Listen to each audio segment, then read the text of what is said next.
Good morning. Welcome. I'm thrilled to welcome everyone to Ed Day Online 2025. To begin, I'd like to ask Bishop John Sayedna, would you lead us in prayer, open the day with a prayer? O Heavenly King, Comforter, the Spirit of truth, who art everywhere and fillest all things, treasury of blessings, giver of life, come and abide in us, cleanse us from every impurity, save our souls, O gracious Lord. O Lord, that this day may be productive, keep us under your wings, and protect us as we work together to serve your holy church. Amen. Amen. Thank you, Your Grace. We'll be hearing from you later. It's a joy again to welcome you to Ed Day Online. Ed Day Online returns to the original season for Ed Day, early October. The first Orthodox Education Day that the seminary hosted was in 1968, the first Saturday of October, and for decades after that, usually in the pouring rain, Ed Day was held on our campus, and in the last several years, we have migrated to an online event which retains a lot of the spirit of Ed Day. It doesn't retain the communal gathering, but that said, it has made the gathering accessible to a lot more people. We have nearly 1,000 people signed up to be participating today, which absolutely thrills me. But it also retains the spirit of Ed Day in that it is a day for education. It's a day for reflection. It's a day for thinking together. It's a day for hearing from faculty of our seminary with distinguished guests. And I think the topics this year are perhaps as exciting or more exciting and more topical than they have ever been, which may explain why we have 1,000 people signed up. So feel free to stay for the entirety of the event. We're on until 5. I'll be here. You can also tune in and out. You have the schedule. Most of you should have the schedule of who's speaking when. This is your chance to be a seminarian for a day. Listen to discussions by our faculty, my absolutely beloved colleagues, and guest scholars on a variety of topics. You can submit questions toward the end of each discussion. Some of you have submitted questions beforehand. We have quite a number of questions. It'll be difficult to sift through all of them. Type your questions in the Q&A feature located at the bottom of your screen. So just a couple of quick things. This is an opportunity, among other things, to thank you for your prayers and support for St. Vladimir Seminary. Many of you who are watching, listening today have known and loved the seminary all of your lives, like I have. I'm 65 years old. I've taught here for the last 26 years. My love affair with the seminary began early and has never abated. And then some of you are here freshly. Some of you are here without really knowing who we are. So thank you in any case. But this is also an event to help raise funds for the seminary. It costs the seminary, here's just a fun fact, $70,000 to educate one seminarian each year. And so you can imagine that tuition, which we deliberately keep as low as possible, covers only a part of that. So the large majority of that is covered by you. So that's another reason we're here. If you could please consider joining me in donating to the seminary by visiting svots.edu/give. My colleagues will place a link to that donation page and other links on the chat throughout the day. I have the pleasure, I don't want to take too much more time because the sessions are so exciting. The first session, called Servant, Sacrifice, Shepherd, Leader, the Theology of Leadership, is co-led by two absolutely wonderful and highly qualified people. Leaders today perhaps as ever, but in a special way, leaders today face enormous challenges, whether they're pastors of the church, supervisors in the workplace, or spouses or parents at home. Leadership techniques can be enormously helpful, but true leadership, especially in the vision of Protodeacon Peter Danilchick, whom we'll be hearing from, true leadership begins with spiritual transformation. What does true leadership look like, and how do we go about living it out? So I'm very, very happy to introduce my dean, my friend, my colleague, Dr. Ionuț-Alexandru Tudorie, Dean of St. Vladimir's Orthodox Theological Seminary, Professor of Church History. Throughout his studies and his career, he's been immersed into distinguished academic circles and the life of the pastoral work of different Orthodox jurisdictions.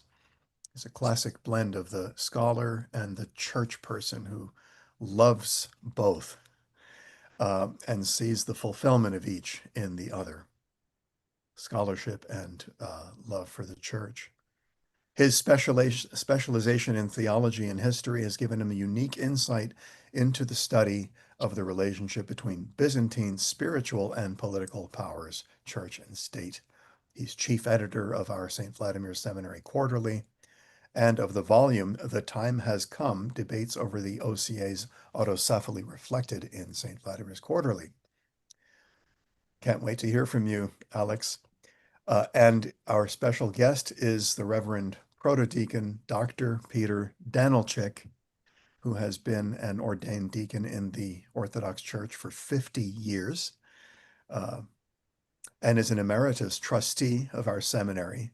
I can't even begin to say how much he's given our seminary in his support and in his wisdom and in his leadership on the Board of Trustees. He's a retired high-ranking executive of ExxonMobil, and an author and a leadership coach. His two outstanding books for SVS Press include the recently released The Theology of Leadership, Servant, Sacrifice, Shepherd, Leader. I've read this book and it's top-notch. It's transformative, as well as his other book, Thy Will Be Done, Strategic Leadership, Planning, and Management for Christians. Links to those books and Dr. Tudorie's are now in the chat. Get 20% off today in honor of Ed Day. I welcome the two of you, friends, colleagues, mentors. The floor is yours. Thank you, Dr. Butanev. Thank you for this very warm introduction, and thank you, Protodeacon Peter, for joining me in this opening session for the online Ed Day. The topic itself is phenomenal. I think I learned from the two books that Dr. Butanev just mentioned, and each and every interaction that I had with you, Protodeacon Peter, was nothing else than an opportunity to get mentorship from your experience. Thank you so much for joining me today. Let's not delay the start of our discussion. So my first question to you, Protodeacon Peter, is this: St. Vladimir's, as in any other higher theological institution, we teach normal courses on dogmatic theology, liturgical theology, or church history patristics. But my question for you, writing these books, is why did you choose to write a book on leadership theology? What makes these different from current secular leadership books? Thank you, Dr. Alex. I'd like to wish everyone good morning, and thanks to Professor Peter for that very kind introduction, as well as all those behind the scenes that make this webinar possible. I'm really excited to be here. Well, it all goes back to Father Alexander Schmemann of blessed memory. When I started working at Exxon back in 1970, he looked me straight in the eye and asked, "How can you, a churchman, go to work for a capitalistic oil company I was a bit taken aback by that. I hadn't really thought about it before. But at the time, my answer was pretty straightforward. Exxon had a clear business conduct policy. If I crossed any ethical lines, I'd be fired. That made sense to me at the time. But Father Alexander's question planted a seed. It was the beginning of a lifelong journey of trying to reconcile my vocation in the church with my responsibilities in the corporate world. For decades, I lived in that tension, serving as an Orthodox deacon while working as an executive at Exxon.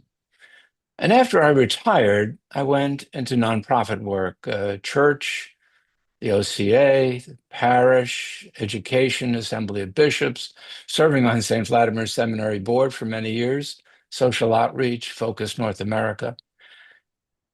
You'd think that in that environment, the tension would ease up, but it didn't. If anything, I realized that nonprofit and church leadership can be just as complex as corporate life. That's why I wrote Thy Will Be Done and the Theology of Leadership.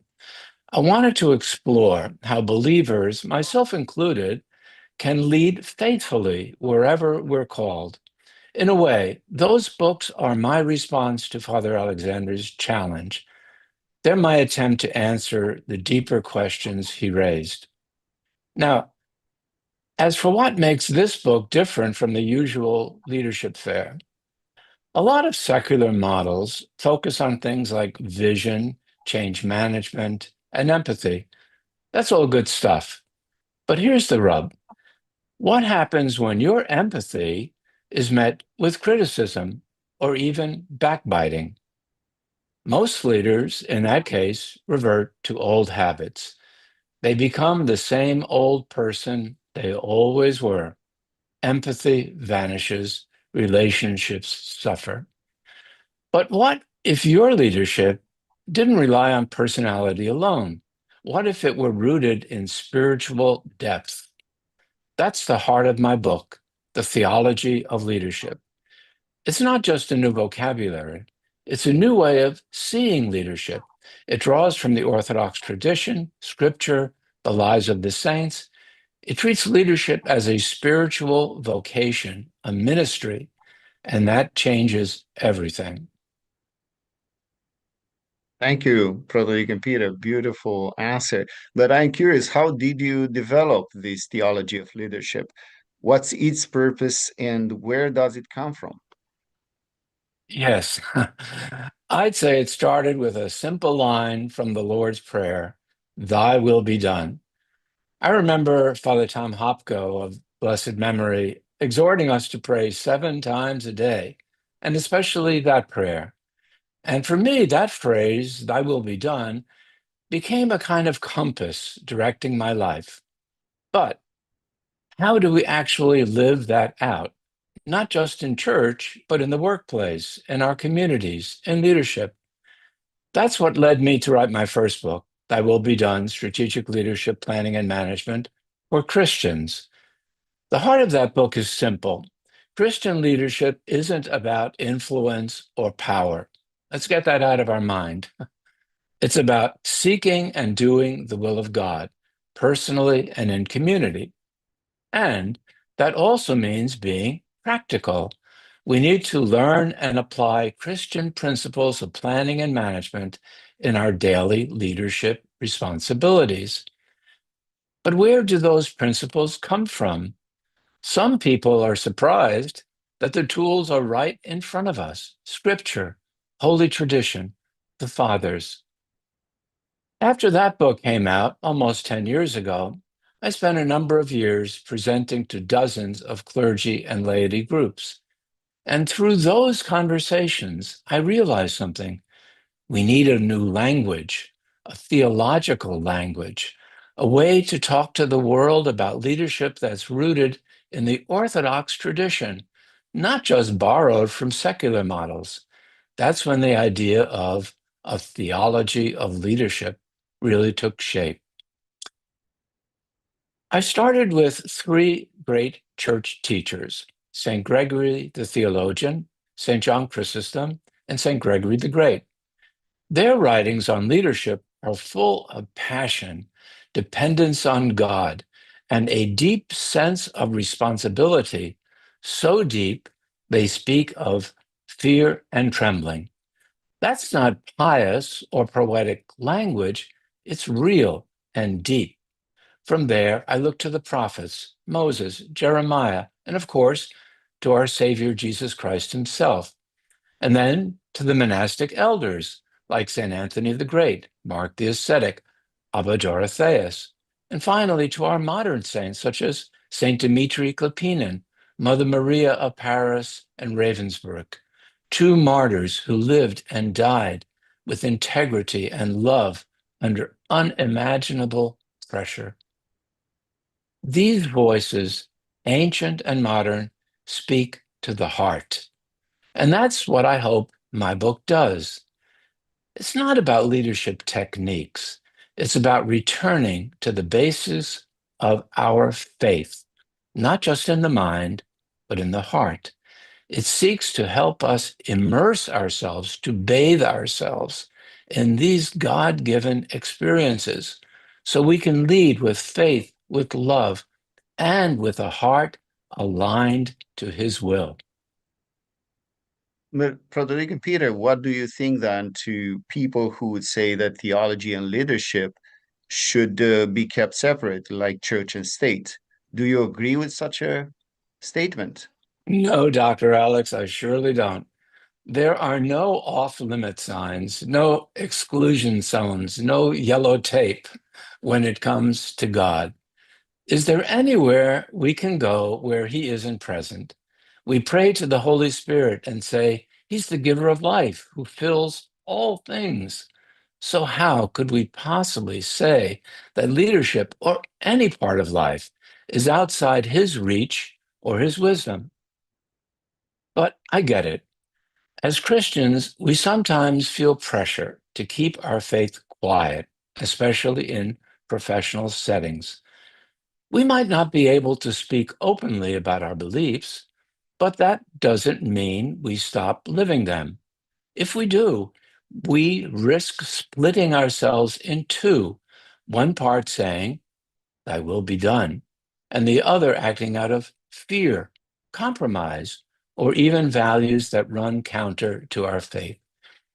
People often ask me, how can I be a Christian leader in a public company surrounded by people who aren't Christian or even believers in any sense? My answer is simple, and it comes straight from St. Paul.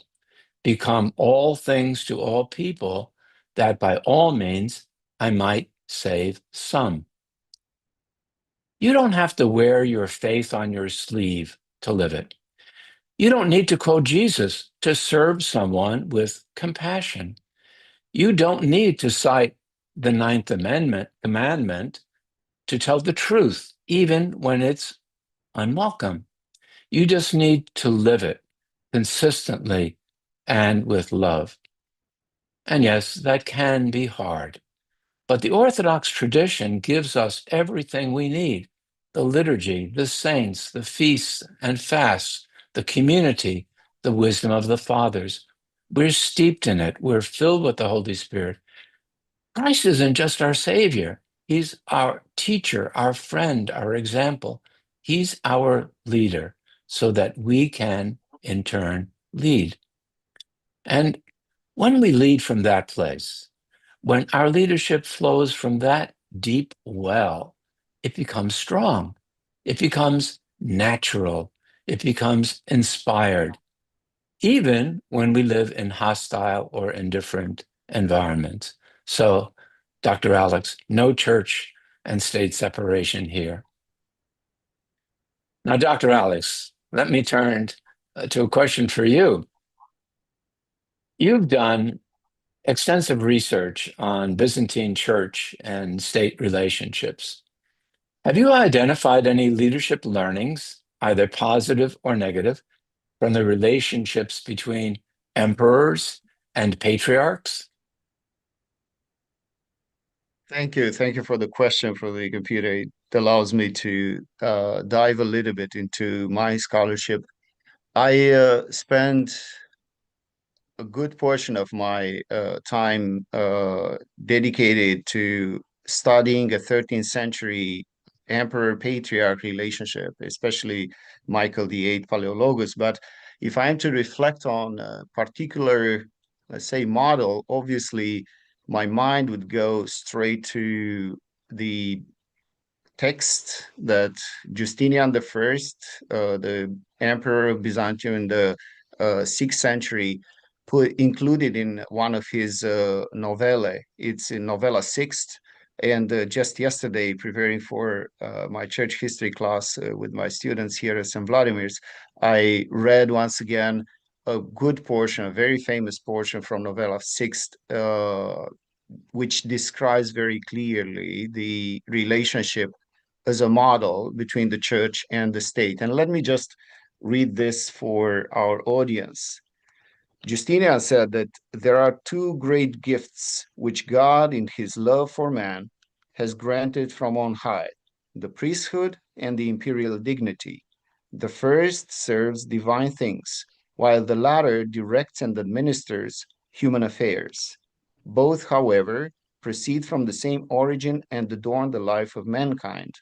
Hence, nothing should be such a source of care to the emperors as the dignity of the priests, since it is for their imperial welfare that they constantly implore God.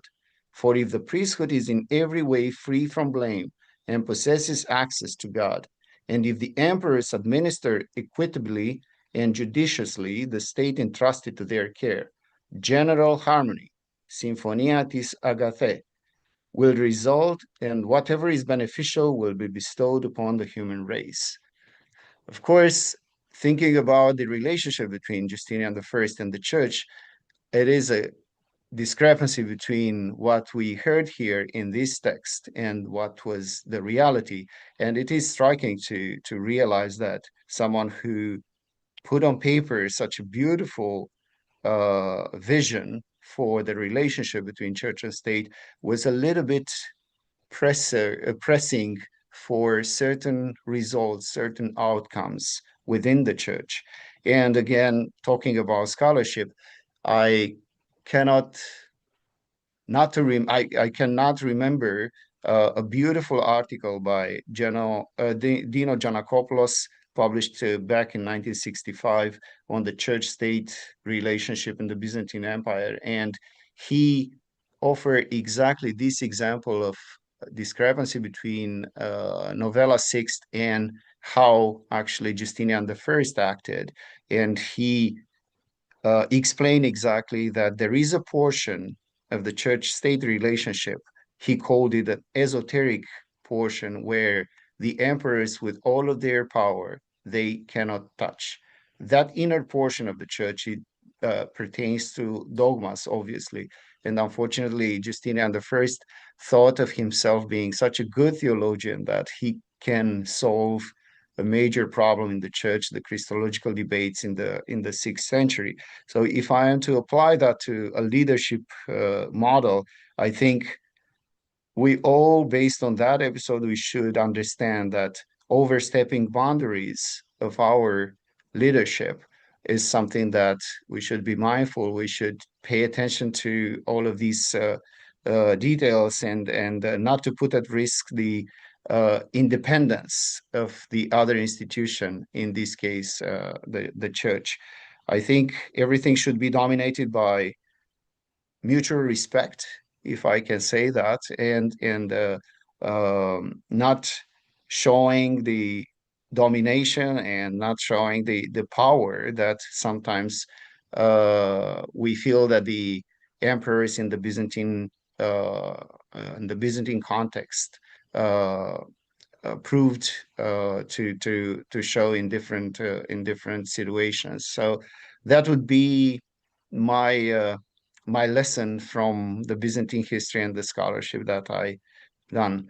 Thank you again for the question, and thank you for this opportunity, Protodeacon Peter.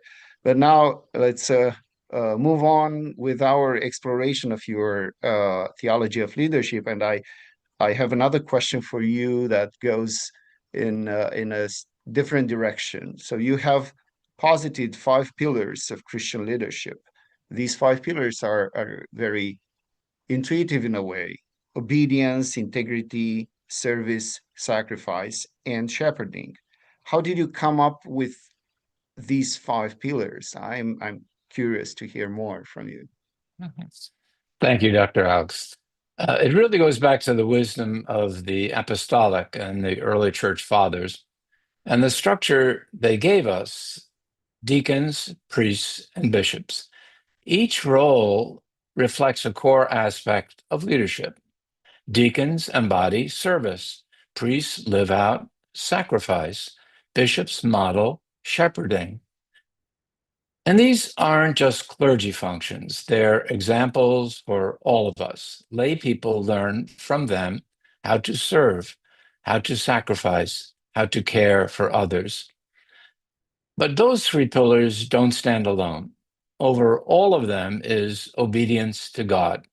He's the source of our life, period. And that obedience has to show up in how we live, especially in our integrity. So that's how the 5 came together: obedience, integrity, service, sacrifice, and shepherding. And holding them all together is love for God, love for neighbor. Without love, the whole thing falls apart. This sounds simple, right? But it's easy to forget. Father Tom Hopko once said, "What really counts is what's in your heart when you've forgotten everything up here." That's why I focus the central part of the book on Moses, Jeremiah, and Jesus. Their lives show us what these pillars look like in action. The goal for the reader is to take their experiences into our own hearts so that we're not just learning about leadership, we're being transformed by it. You've been, it's a move now into a different direction. You've been a member of the Orthodox Church your whole life. You served, as Dr. Butenev mentioned, for 50 years. Congratulations, you served for 50 years as a deacon. I'm curious to hear more from your experience regarding your own mentors. Who helped you to shape your own life in the church? Thanks, Dr. Alex. I've been blessed with many mentors, but let me tell you about 2 who really left a mark: Father Alexander Schmemann and Father Alexander Warnecke. I met Father Schmemann nearly 60 years ago when I was an engineering graduate student at Syracuse University. He was brilliant, yes, but also incredibly gentle and humble. One moment that stuck with me was when I told him about a conflict I was having with some person. He said to me, "Always ask yourself, do I love this person or not? If the answer is not, be quiet." That was a lesson in humility, letting go of ego in our interactions with others. Father Warnecke was the priest who married my wife, Tanya, and me in 1968. He was also the chaplain at the Syracuse Orthodox Christian Fellowship, the OCF, where Tanya and I first met. I remember trying to organize an event at St. Andrew's Camp and getting no support from the diocesan clergy. I was frustrated. I vented to Father Al, and he looked me in the eye again, just like Father Schmemann did, and said, "Peter, our job is to sow. It's up to others to reap." That was a lesson in service, giving without expecting anything in return. 2 great men. Their wisdom continues to guide me. I miss them deeply.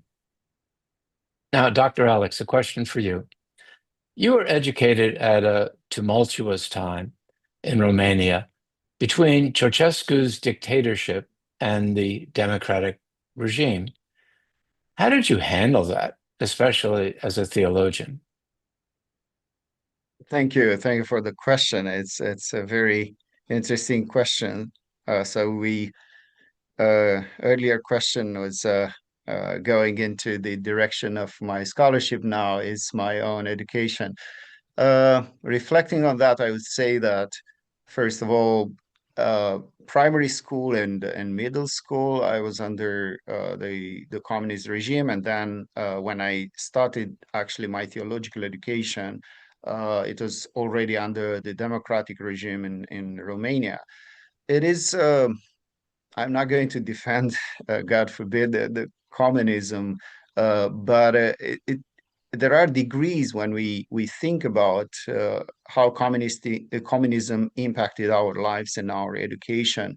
And I would say, first of all, that uh, my experience of communism in 1980s in a remote village somewhere 200 miles away from the capital city, um, it was not as harsh as you would think. I think at that time, the church was as strong as a church can be in a such a setting, in such a political scenario, but it did not impact necessarily my life. I think the decision to go to the seminary, it was possible because during my first part of my education, primary school and middle school, uh, to go to the church, it was not necessarily forbidden.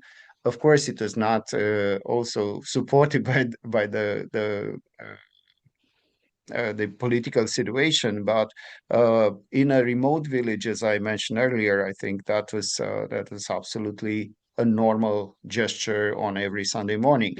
Therefore, when I decided to go to the seminary right after the installation of the new democratic regime, it was normal. It was not out of an ordinary decision.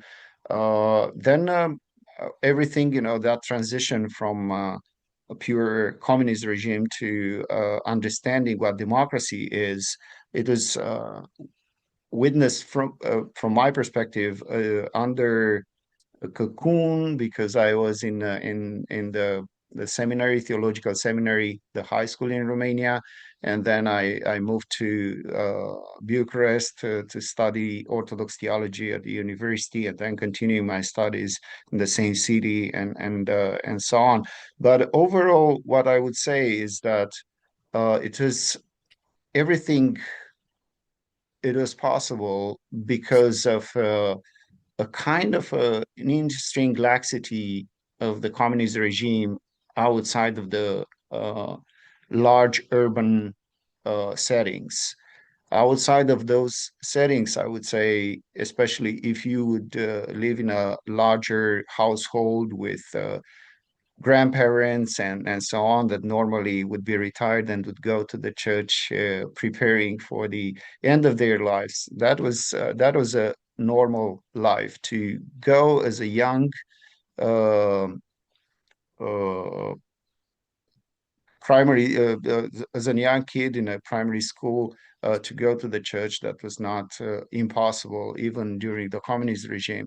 So as a theologian, I would say, reflecting back, it was important to have that uh, memory, but in the same time, it shaped, I would say, it shaped my understanding of in my path very well. The education that I received was important. Having that opportunity to go frequently to the church helped me to understand and get prepared for studying theology later in my life.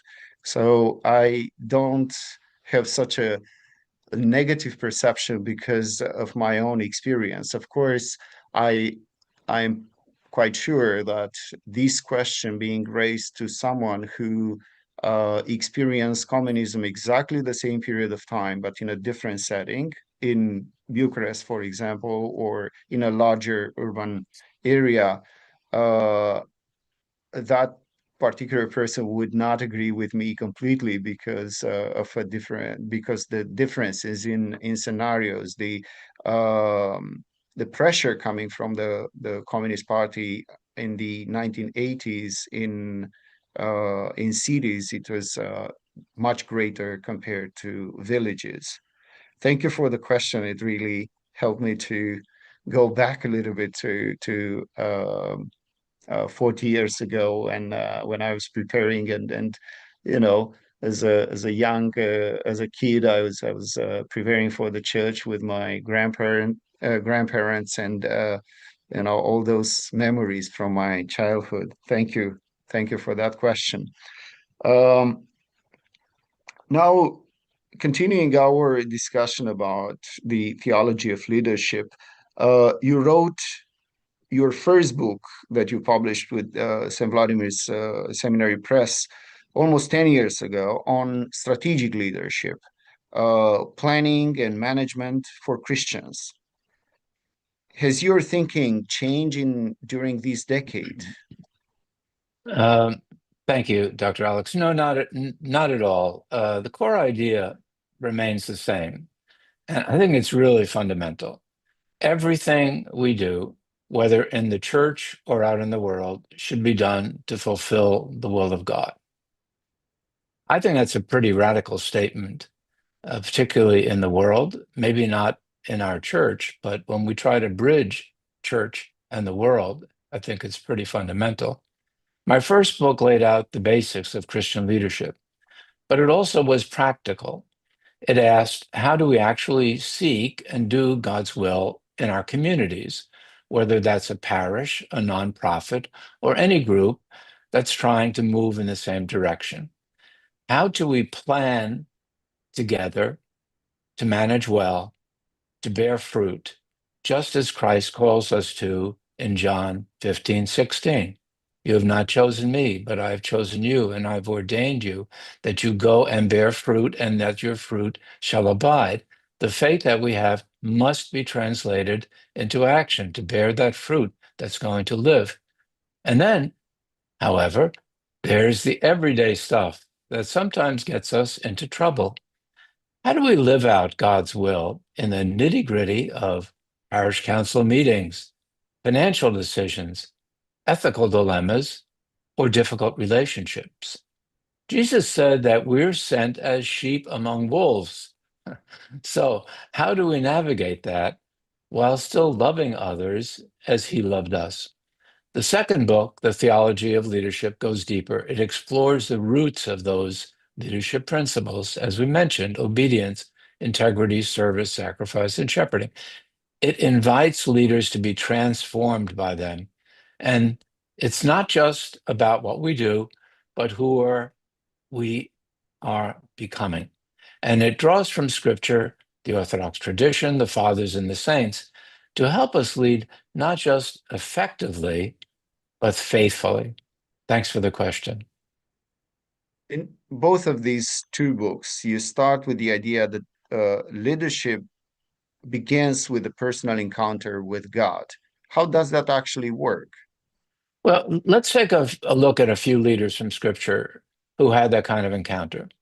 Take the prophet Amos, for example. He's one of the strongest, most forceful voices in the Old Testament, but also one of the most unlikely.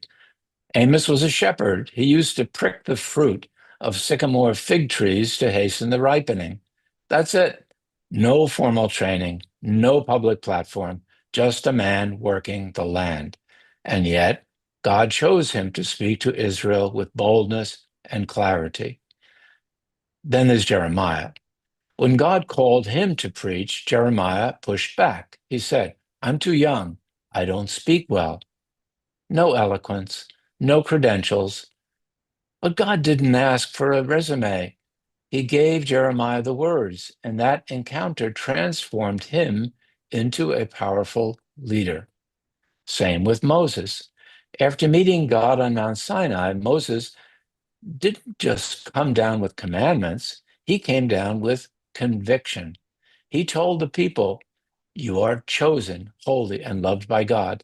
And then he laid it out in no uncertain words. fear the Lord, walk in his ways, love him, serve him with all your heart, and keep his commandments. That's leadership rooted in a direct relationship with God. So, how does that apply to us today? We may not be prophets, but we're still called to lead. And we encounter God every day through prayer, through scripture, through the life of the church. When we fear him, walk in his ways, love and serve him, we're building upon solid rock. That's the foundation. And when the storms come, and they will, that's what keeps the house of our soul standing. Thanks, Dr. Alex. Now to you.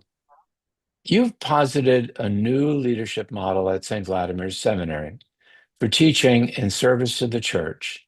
That is, as you say, Christ-centered, student-focused, and education-driven. How has that progressed? Thank you. Thank you again. Now reflecting a little bit on what is happening at St. Vladimir's. When I assumed this role on an interim period, the beginning of last academic year, I felt that we were just a little bit off balance. All of our values were in the right place, but a little bit inclined to push more into certain directions that were valuable, but not probably uh, the the first priorities for all of us. And this is why, in conjunction with all of my colleagues at the faculty, we were looking and trying to define the direction. And this is how the short document speaking on Christ-centered, student-focused, and education-driven took shape. So it was a collaboration between all of us, and we wanted to put that in place as soon as possible.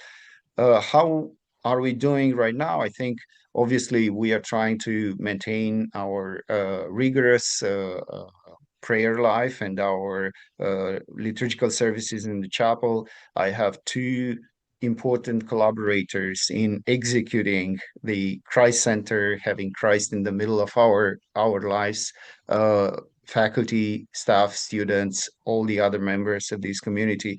Father Alex Rentel joined us in January 2025 as the rector of our chapel, and he is doing a phenomenal job on all of this, reminding all of us of our focus on Christ. And starting the beginning of this academic year, we have another important member of our community, Father Michael Nasser, who was appointed as a director of spiritual formation. He is a seasoned senior priest who had a lot of experience in the Antiochian Archdiocese and also in multiple other leadership positions. And his office door is open to all of us, again, faculty, staff, students, spouses, their families, and the broader community. Our community and individual prayer life is, I think, essential to our work, and we have, during this 1 year, augmented significantly the pastoral resources to make this top of mind. Then the second direction is focusing on our students, because they are the reason of seminary's existence. Our students expect to be obviously formed in the preparation for their future role in ministry and the jurisdiction they are going to serve. They expect to receive back a strong, well-educated, and I would add a humble priest or priests that can meet the needs of the faithful today and looking into the future. Of course, we have enhanced to the best of our abilities the student experience by simple minor gestures, to select a new caterer for our daily food service, or paying a little bit more attention to the housing situation, and any other minor things which we were able to contribute to a better experience overall for their students, for their families, and all of our members of this community. the third direction is obviously education. In general, we pay attention on a yearly basis to how we craft our curriculum. This permanent revision of our curriculum is not an easy work, but in the same time, I think it's a normal re-evaluation of our outcomes and how we deliver and what it is delivered, what was the right response for the ministry that we have to prepare all of our students. So this is something that is really one of our priorities, to identify how we can offer more pastoral theology, more pastoral support for preparing our students for the ministry. And the education-driven component of our work is as much of a priority like the other two dimensions. Thank you for the question, Frederick and Peter. Let me ask one more question. In your book, you reflect on how these 5 pillars that we mentioned are worked out in the lives of the 2 prophets, Jeremiah and the life of Moses. What experiences did they have that really stood out to you? Thank you, Dr. Alex. What struck me first was how Moses began, not with a title or a command, but with compassion.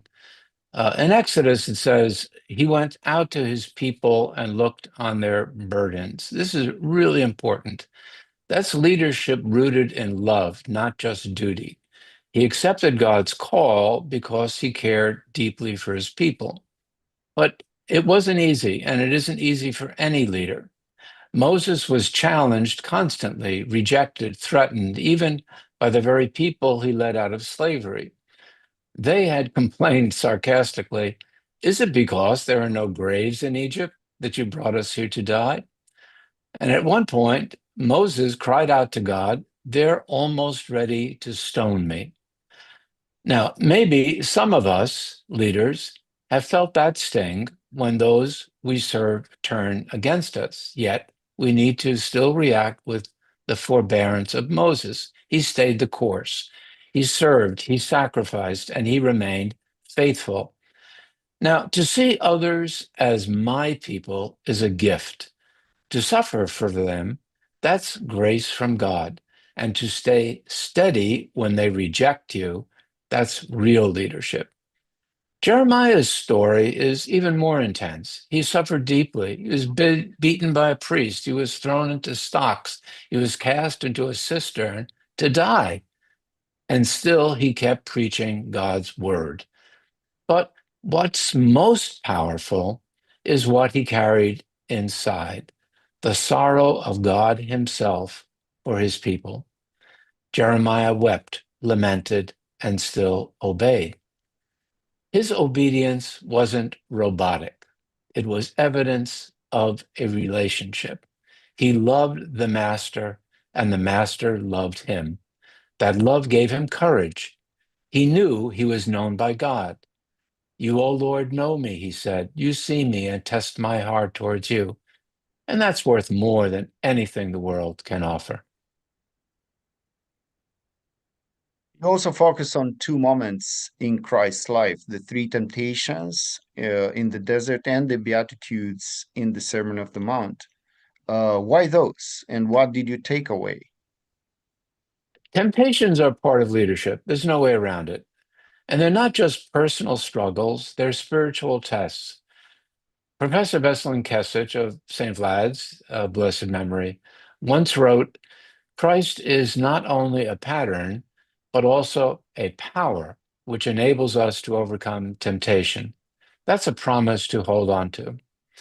The first temptation that the devil set forth before Jesus, turning stones into bread, is about proving yourself. Achieve something big, outperform everyone, make money, be successful. Sound familiar? The second, jumping from the roof of the temple, is about spectacle. Do something bold. Don't ask for advice. Take the leap. But sometimes, and perhaps more often, we flip that around and say, out of our laziness, let's do nothing. Let's wait, relax. God will provide. That's also putting God to the test. The third, and according to St. John Chrysostom, the worst, is the lure of power, riches, and vainglory. We all know that one. So what's the antidote? Obedience, dependence upon God, not on the world's approval and applause. And then, as you asked, there are the Beatitudes. My favorite for leaders is, blessed are the merciful, for they shall obtain mercy. What kind of mercy does Jesus call us to? Radical mercy. Love your enemies, bless those who curse you, give to those who beg, even if you think they don't deserve it. And when someone strikes you or steals from you, offer more. The Jesus way is one way. To the world, that looks naive, but to Jesus, it's the way of the kingdom. He said, you will be sons of the Most High. That's the kind of leadership he modeled and the kind we're called to live. Thank you, Doctor. You've spoken about these three important church fathers, St. Gregory the Theologian, St. John Chrysostom, and St. Gregory the Great. Why do you think that their treatises, their writings, are important and they matter today? Well, what's fascinating is that two of them, St. Gregory the Theologian and St. John Chrysostom, actually tried to avoid leadership. Their reluctance shows us really how serious and sacred leadership really is. St. Gregory the Theologian was ordained by his bishop father against his will. He called it an act of tyranny and fled to monastic life, but he did come back. And when people criticized him, he wrote The Flight to Pontus and the Return, a passionate reflection on what leadership demands. I think it's one of the most honest pieces ever written on the subject. It's fantastic. St. John Chrysostom was similar. He fled before he could be ordained. A friend of his didn't escape, and St. John wrote on the priesthood to explain why he did what he did. It's calmer than St. Gregory's writing, but still full of reverence for pastoral leadership and its responsibilities. And then there's St. Gregory the Great, a couple of hundred years later, Bishop of Rome, former prefect of Rome, seasoned leader, and author of the Book of Pastoral Rule. He wrote to clergy not just to inspire them, but to give practical guidance. He knew leadership wasn't just lofty, it was daily, gritty, and real. The writings of all three are highlighted in my book, The Theology of Leadership. They emphasize the need for leaders to feel the awesomeness of their responsibility, fear and trembling, and the need for preparation and obedience to God. They warned against the temptations of authority, laziness, ambition, vainglory, pride. They cautioned that a leader's approach must be individually adapted to the persons they serve. There's no one size fits all in leadership. Their perspectives are timeless. And while they wrote for clergy, their insights apply to anyone called to lead, whether in the church or the workplace. Thanks, Dr. Alex. May I jump in? This has been so good. Many of the things you've said have really cut straight to the heart. There are a lot of questions. Many have been emailed to us earlier, and some have come up during your session. We can't get to anywhere near all of them, but I will forward Dr. Tudorie and Protodeacon Peter all of the questions that have been asked. I will just combine two questions that we received online earlier. How do you match the teachings of the Holy Fathers and Orthodox values to a working environment that prioritizes cost savings and shareholder value? And similarly, a question that asks, how do I balance assertiveness and being a faithful servant of Christ? Okay, that's a good compound question there.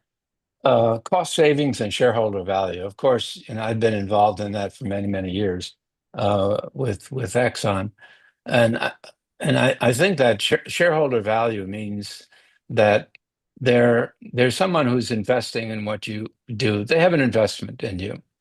It's just like, for example, our donors to the seminary have an investment in the seminary. There's shareholder value there that needs to be addressed. And the question is, are those shareholder values consistent with what God is really requiring of us? And in the seminary, we do know we need to produce leaders for the church, clergy, and lay people who are going to be able to carry forth the mission of Christ to his people. So in the same way, in a corporation, one needs to take a look at really what are those values: community standards, product quality, safety, a place where people can work and go home to their families at night, tired, but joyful, able to put food on their family's table, able to send their kids to school and to college, and to have a good life. That's part of what shareholder value means to me when I was working. It's all encompassing. It's not just money, it's spiritual. Now, as far as cost savings go, we know that there are places where you obviously need to reduce costs in order to still be competitive. Now, there's a nice way to do it, and there's a not nice way to do it. Not nice is to take an axe, to do reductions in force, to basically fire people. The nice way to do it is to think ahead. Where do we think the company is going? What do we think we need to do? We need to do that at seminary too. We have financial needs at seminary. So we need to take a look. And the way that we can do that, especially in the corporation, is to think ahead. Where are my people best suited to be? And when someone retires, do we really need to backfill their jobs? Can we redistribute the work? Can we make it more prioritized? Over the years, I have not ever had to fire anyone for cost reduction, because over the years, I looked ahead and said, when someone retires, let's redistribute the work. When someone gets transferred out, hopefully with a promotion, let's redistribute the work. It makes it more fulfilling.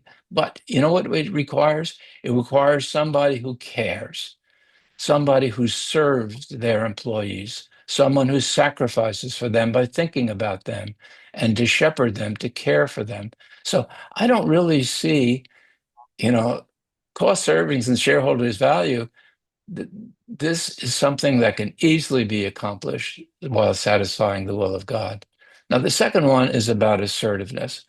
And I think that there are a couple of ways that one can be assertive. Assertive isn't just, one size fits all. You can basically be constantly pushing yourself forward, putting yourself forward. And that's a bad form of assertiveness.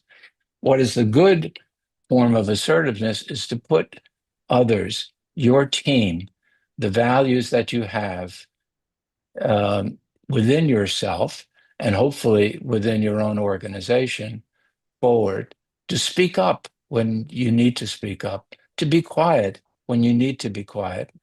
People will respect you when you do that.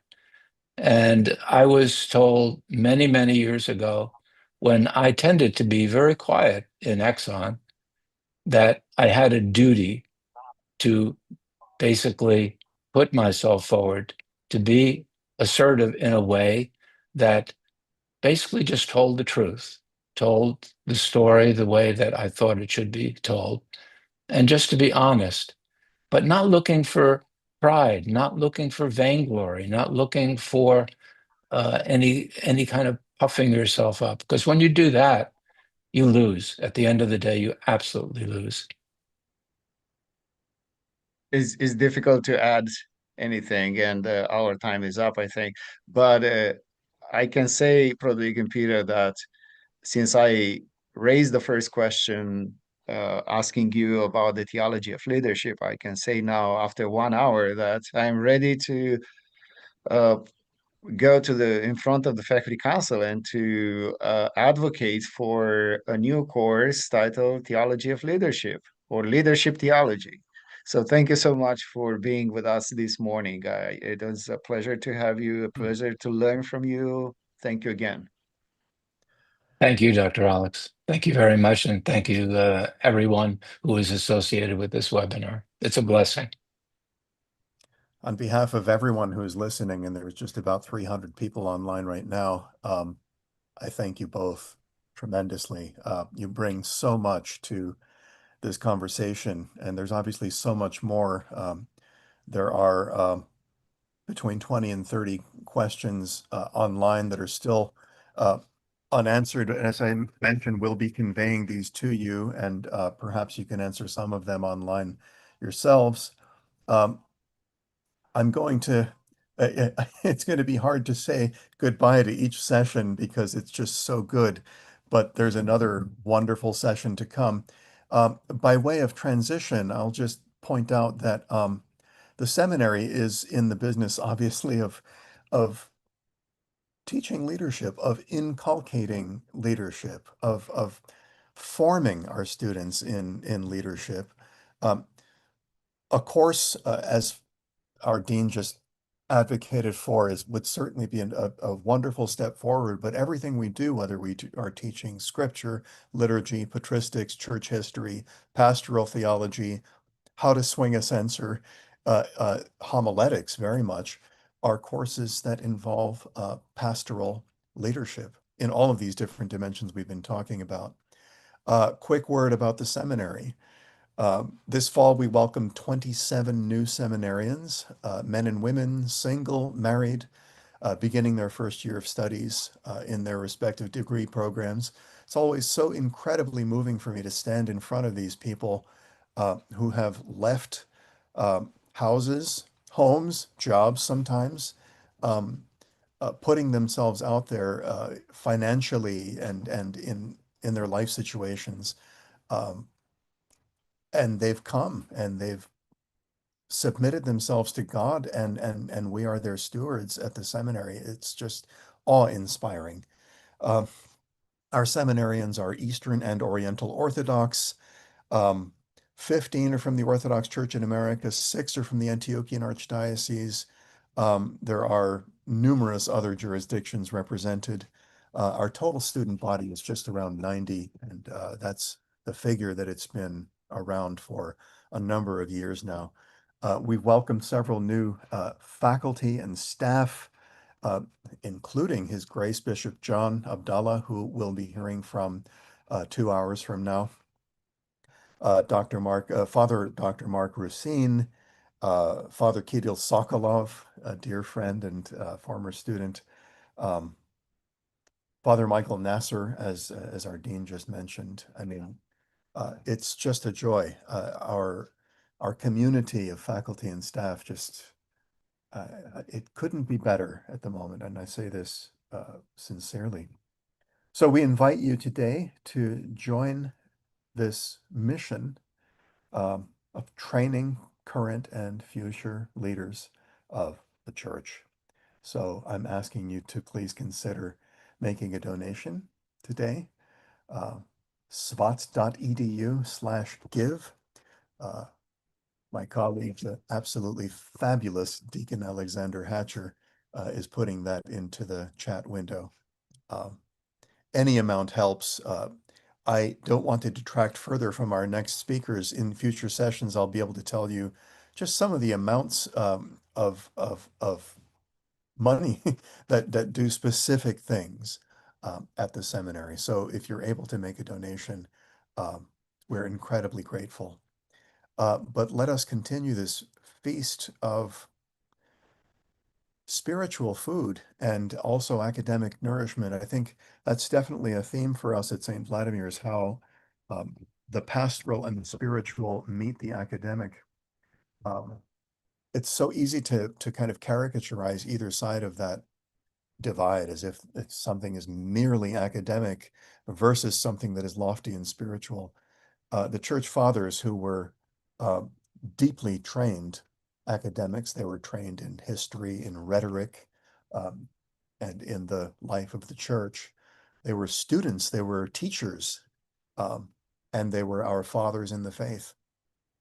And so that's the tradition that we're standing on the shoulders of and working to continue at the seminary.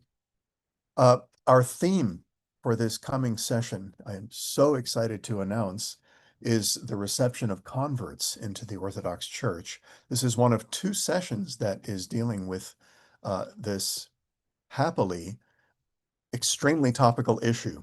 In recent years, the Orthodox Church, in North America especially perhaps, have seen a wonderful influx of new converts.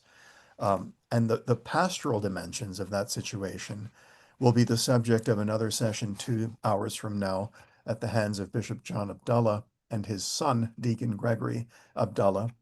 Now, the canonical dimension of this question is also very much a pastoral question, of course. How do we receive converts? By what rites? According to the tradition of the church. And I could hardly imagine 2 better qualified persons to address such issues than these 2 priests of the church who are also scholars of canon law. My dear longtime friend and colleague, Father very Reverend Dr. Alexander Rentel, is assistant professor of liturgical theology and canon law at our seminary, as well as rector of Three Hierarchs Chapel, where he is, no surprise, exercising a deeply beautiful pastoral ministry that is liturgically so deeply attuned. Father Alexander specializes in the interpretation and the application of canon law. His expertise is called upon regularly by the OCA. Then the very Reverend Grand Ecclesiarch, Dr. Father Aetios, my former student, a beloved man of the church, alumnus of the seminary, director of the private office of the Ecumenical Patriarch. I saw you out of the corner of my eye, Father Aetios, during the events the other week when His All Holiness was visiting this country. His recent doctoral dissertation on canon law, successfully defended at Cardiff University in Wales, was so highly received it was accepted without the need for corrections, which is an extremely rare honor. But you are also Grand Ecclesiarch of the Church, and I welcome you with great, great joy. The floor is yours, dear fathers. Thank you, Professor Butenev. I will speak first, then I'll give the floor to my friend and colleague, Father Aetios. But thank you, Professor Butenev, and thank you to all who have joined us today, this morning, this afternoon, wherever you are, for this presentation on the Orthodox canonical tradition and the reception of converts. Allow me to join my voice with Professor Butenev, and thank you in advance for your support of St. Vladimir Seminary and the mission that we have here. I am, for the presentation, very happy to be joined by my former student, Father Aetios, who is now my colleague and my good friend for this presentation. The plan that we have for this period is that I will offer my own remarks, then Father Aetios will offer his remarks, and then we'll make sure we have time for questions that Professor Butenev will help moderate. So, to proceed. Before I turn to the specific topic this morning, that is to say, the reception of converts within the Orthodox canonical tradition, I thought, since I assume the audience tuning in is a rather general, an audience with perhaps not too much knowledge of the canonical tradition, to maybe take a step back. And before I turn, as I say, to the specific topic, I thought it would be wise to pull back our focus and put this discussion in a broader context. Now, the first thing that I would like to do, the first part of that context that I would like to establish, would be that I note that we're talking about this subject from the perspective of the canonical tradition, and the canonical tradition, at its heart, is a body, a corpus of texts, of some 770 texts, short texts, written from a period of time between the 3rd to the 9th centuries. These short texts, called canons, but we could easily translate them as rules, emerged from a number of sources, but we can group them primarily as emerging from conciliar activity, that is to say, from councils, church councils, the deliberation of fathers gathered in council and what they decided, written down and passed down to us in history, or not only from this conciliar activity, but from the writings of individual church fathers. For example, St. Basil the Great, or St. Cyril of Alexandria, or St. Theophilus of Alexandria. All have left canons for the church, first in the form of letters that they wrote to bishops or to other people in the church, and then subsequently edited for our use as canons. Now, for us in the Orthodox Church, what these canons express is considered to be an authentic, a true, a real expression of what is the norm, what is normative behavior, what are normative solutions to problems. They serve, as the canons do, the canons serve as sure guides. They provide models. They provide patterns for us to follow in the church, precisely, as I say, when confronted by a problem. Now, I note, and take a step back even further, that the canons themselves were written very much in response to this, that, or the other type of problem. They were written in response to something. And the solution that they provide is, as I say, provided for us as a guide, a model, a pattern. They're considered an accurate rule to measure and to guide our response to problems that we face in the church now, here and now. Now, the second point in this context that I would like to raise is this. These texts, they were written, they were drafted within an ancient legal setting. They're not legal texts by themselves, and I will return to this point in just a minute, but they were written within an ancient legal setting, and that is to say the Roman Hellenistic legal tradition. The canons, the texts, these 770 texts, as I say, they share the rhetoric, the style of this tradition. And given that the drafters of these texts were very much trained in the legal tradition of that time, our understanding of these canons need to be attentive, not only to the legal rhetoric, the specific vocabulary that is used, the specific ways that they sit down and argue or come to their conclusions. We have to be attentive to that and honor that. But we also have to be attentive to the ways that the laws of late antiquity were used and applied, because the methodological presuppositions that were used in that legal tradition have carried over into the canonical tradition. So, first part, what are the canons? What is that canonical? What are the canons? Where did they emerge? The second point that I've made is that they're part of a legal tradition. And the third, and this will be the final point that I want to make in my preliminary remarks about the canonical tradition, is this. These texts, they have this legal rhetoric. They come from councils, they come from fathers, but these texts emerge from within the church and can only be accurately interpreted when considered as being in service of the church. As such, the full and authentic meaning of any canonical text can only be found, can only be understood within the broader reflection, the broader theological reflection of the church. To it, any outcome, any application, any understanding of the canonical tradition, any particular outcome, application, or understanding of any individual canonical text must be considered, must be consistent with the entire sweep, the entire scope, the entire width and breadth and depth of the faith of the church. Now, Knowing and accepting this final point helps us also understand that the canonical tradition is a tradition that's very much alive in the church. The canonical tradition is a living church, a living tradition, enlivened and enlightened by God, by his Holy Spirit himself. If it were not so, then no canon would have any meaning. No canon would have any force in the life of the church.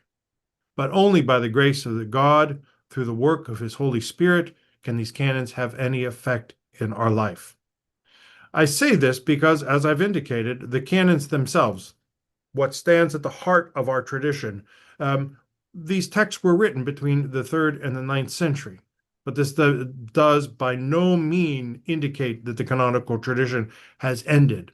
It is still alive because these texts continue to be interpreted, studied, applied by the grace of God in our church, in the very present, in the modern church. Now, turning more closely to the question at hand, the reception of converts, I would now like to turn to another aspect to provide the larger context for our discussion. So the contextual point that I would like to make now is this. In both the liturgical and canonical tradition of the church, but even more, the entire church is univocal on this point. There is one entry into the church, and that is this: baptism. As a person comes to faith and is ready to accept Christ and reject the evil one and the world, he or she is baptized. Through baptism and chrismation, he or she, they take their place in the church. They receive communion. They share in the one body and blood of Christ. There is, as we say, as we profess in the Creed, one and only one baptism for the remission of sins. There is no other way into the church. Numerous canons speak, in fact, exactly to this point of one baptism and address various aspects regarding this one baptism. For example, baptisms must be done in the name of the Trinity, fulfilling the command of the Lord at the end of Matthew's Gospel. Baptism cannot be skipped. That is to say, if someone receives communion without being baptized, they must go back and be baptized. There's no substitutions. Baptisms cannot be done privately in private chapels, but must be done in the church because they are full. It is a full and ecclesiastical mystery. It is also done for the living and not for the dead. The entire tradition of the church, and I've highlighted only a few of the canons that speak on this matter. I've indicated also, of course, this is presumed in the liturgical, the scriptural, but everything in the church speaks about this. That is to say, the entire church is clear on baptism. It is the way that we enter into the church. It is the divine mystery by which God sanctifies the waters and enables us to die and rise again with him and enter into the newness of life. Now, with this context, what are the canons? What are their orientation, theological direction, the assurance that this is a living tradition that we have, and then also this larger context vis-a-vis baptism itself, we turn to the subject of at hand. So, at the same time that we have this basic presupposition with regard to baptism, there is one entry into the church, and that the church is univocal about this. The entire canonical tradition is also clear on another point. The church does accept, and receive those who, quote, come to orthodoxy and the portion of the saved without requiring them to be baptized in the church. The canonical tradition is very clear about this. That is to say, following what the canons call the established order and custom, the church will, under certain circumstances, accept a baptism done in another community and not require that person to undergo a baptism in the Orthodox Church.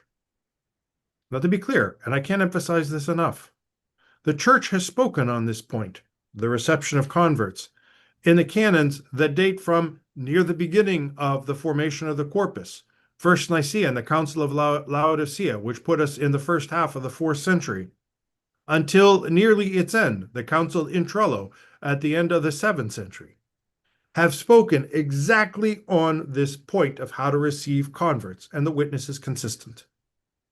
Further, the process by which converts are received into the Church has moved not only from the canonical tradition, but into the very service books that the Church uses.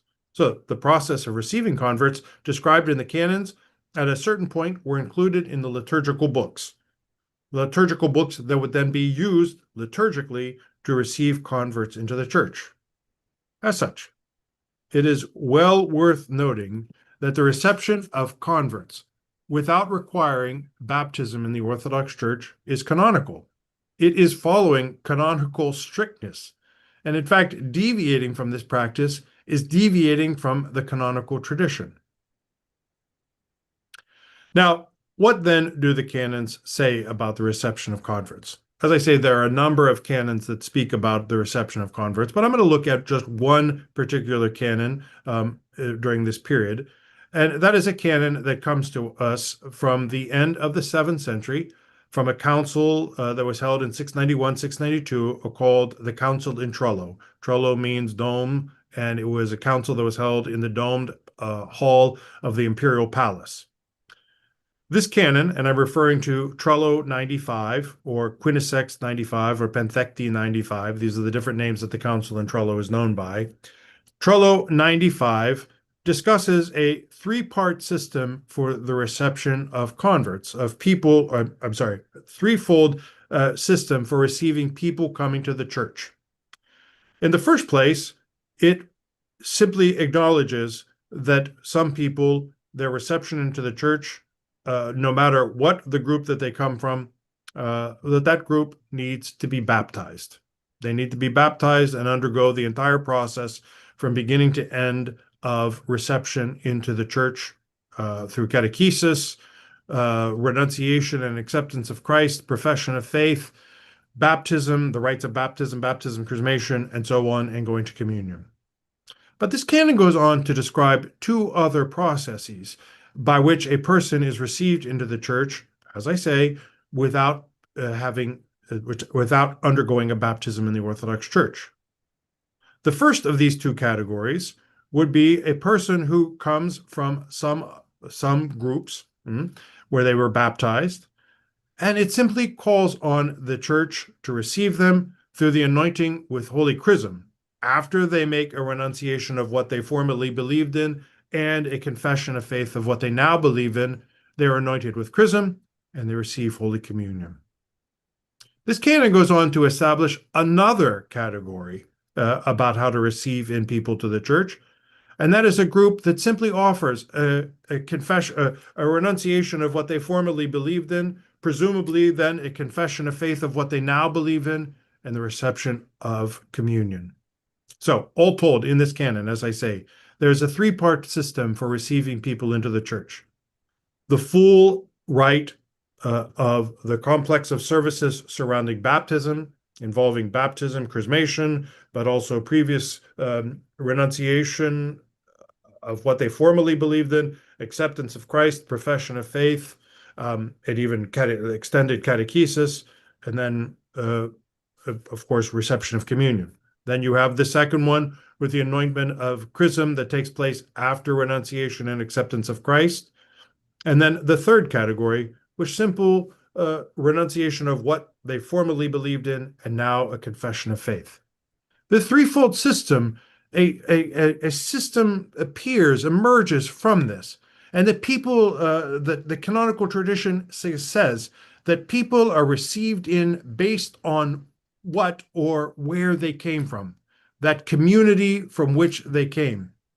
Now, I want to note, and I think this is very important, common, or if you want to put it this way, the irreducible element to all three ways is the renunciation of what these groups, the members of these groups, formally believed in, and an acceptance of the Orthodox faith. This is the irreducible part of this rite. Now, I note, if you were to go and look up at this canon, that this canon speaks exactly about groups outside of the church, groups that were active at a time of late antiquity. Many of these groups were even unknown by the time of this, the drafting of this canon itself. And certainly in our own time, many of these groups simply we don't understand fully, or they no longer exist. So a methodological question arises for us now. To what extent does this canon, or even the other canons that speak about the reception of converts, apply to us now? Father Aetios will discuss this a little bit further, but allow me to make two preliminary remarks. This canon, Trello 95, refers to the groups. It provides an extensive listing of all of many groups that up to that point had been named in the canonical tradition. It refers to these groups by names, but then it says explicitly, and similar groups. And with that, and similar groups, we can find our way to apply this canon in our own modern era. So that's my first point. The second point that I would make is this, that the entire corpus of canons, in fact, the way that they are written, in fact, the way that they speak about themselves, yes, they provide for us a guide, a model, something that would allow us to solve problems in our own day. I insist, the canonical tradition is very much a living tradition, one in which we seek to apply, well, first understand the canons, honor that meaning, and then apply it in our own age. Now, before I turn over to Father Aetios, I would like to make two very quick points. In the canonical tradition, and the canonical tradition is very much clear on this point, there's one church. In fact, it reserves the name of church only for the church. No other community is referred to as the church. This aspect, of course, provides some insight into an underlying tension that is felt with regard to these canons and the ultimate canon with regard to baptism. How can these canons exist side by side with the clear understanding that baptism is the only entrance into the church? How is it that we can accept a baptism that takes place outside of the church? I'm not sure fully, but I note that these canons only recognize the activity that takes place in some of the churches, the activity that takes place in some of these groups, not in general, but only when people come from these groups to the church. That is to say, their baptism, the work that that is done in those communities is only accepted, is only received when they come into the church. So that is not a blanket recognition of any of those groups as being a church per se, but only when they enter into the church can a baptism be received. My final point that I'll make is, that being said, the canons reserve the word church for the church. There is a recognition in these canons that there are some elements, some partial understanding of faith, the priesthood. There are some shared experiences in these groups that have to be considered by the church and taken very seriously. We see this with regard to the reception of converts, but perhaps that principle could be extended further, but that's a discussion for another time. At this point, I'll stop and turn over to my friend and colleague, Father Aetios. Thank you very much, Father Alexander, and thank also to Dr. Butenev for the introduction. I'm also very pleased to be here with you, even virtually. It's a very nice coincidence that 10 years ago, when I started my studies at the seminary in 2015, it was the first time that I participated in the Ed Day at the seminary, and 10 years later, now, then it was on site, now online. I'm participating once again as a speaker now. So I'm very happy and very moved. Thank you very much, Father Alexander, for the presentation of the topic and for your remarks. They reminded me of my days when we were together in class. So continuing on what you're saying, I would like to highlight that the fact that we are dealing with the issue of the reception of converts, even though, as you said, there are so many evidences in the canonical tradition of how this issue should be addressed, shows that we are not yet there in having, let's say, a clear or unanimous understanding of how this issue should be addressed.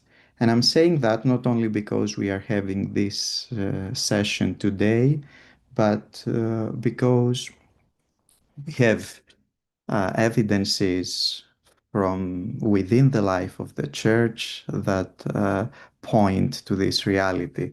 I will just mention a very recent document, an encyclical issued in March 2024 by the Holy Synod of the Orthodox Church of Finland, with the question of how those already baptized should be received in the church.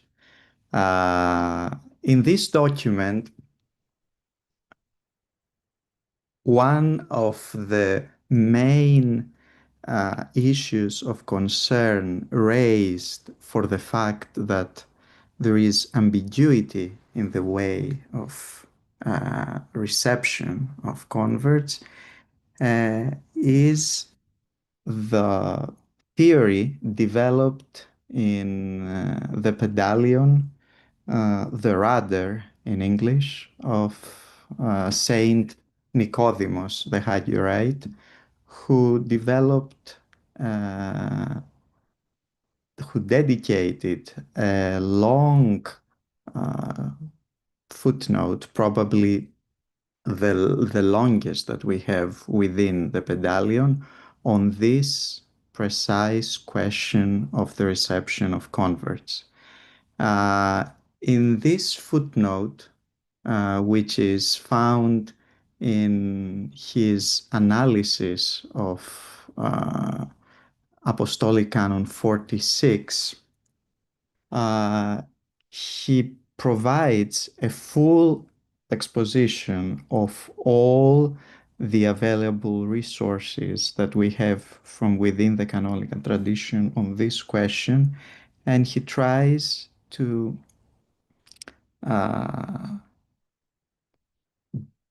put them in agreement among themselves in order to provide a unified question, a response to this question.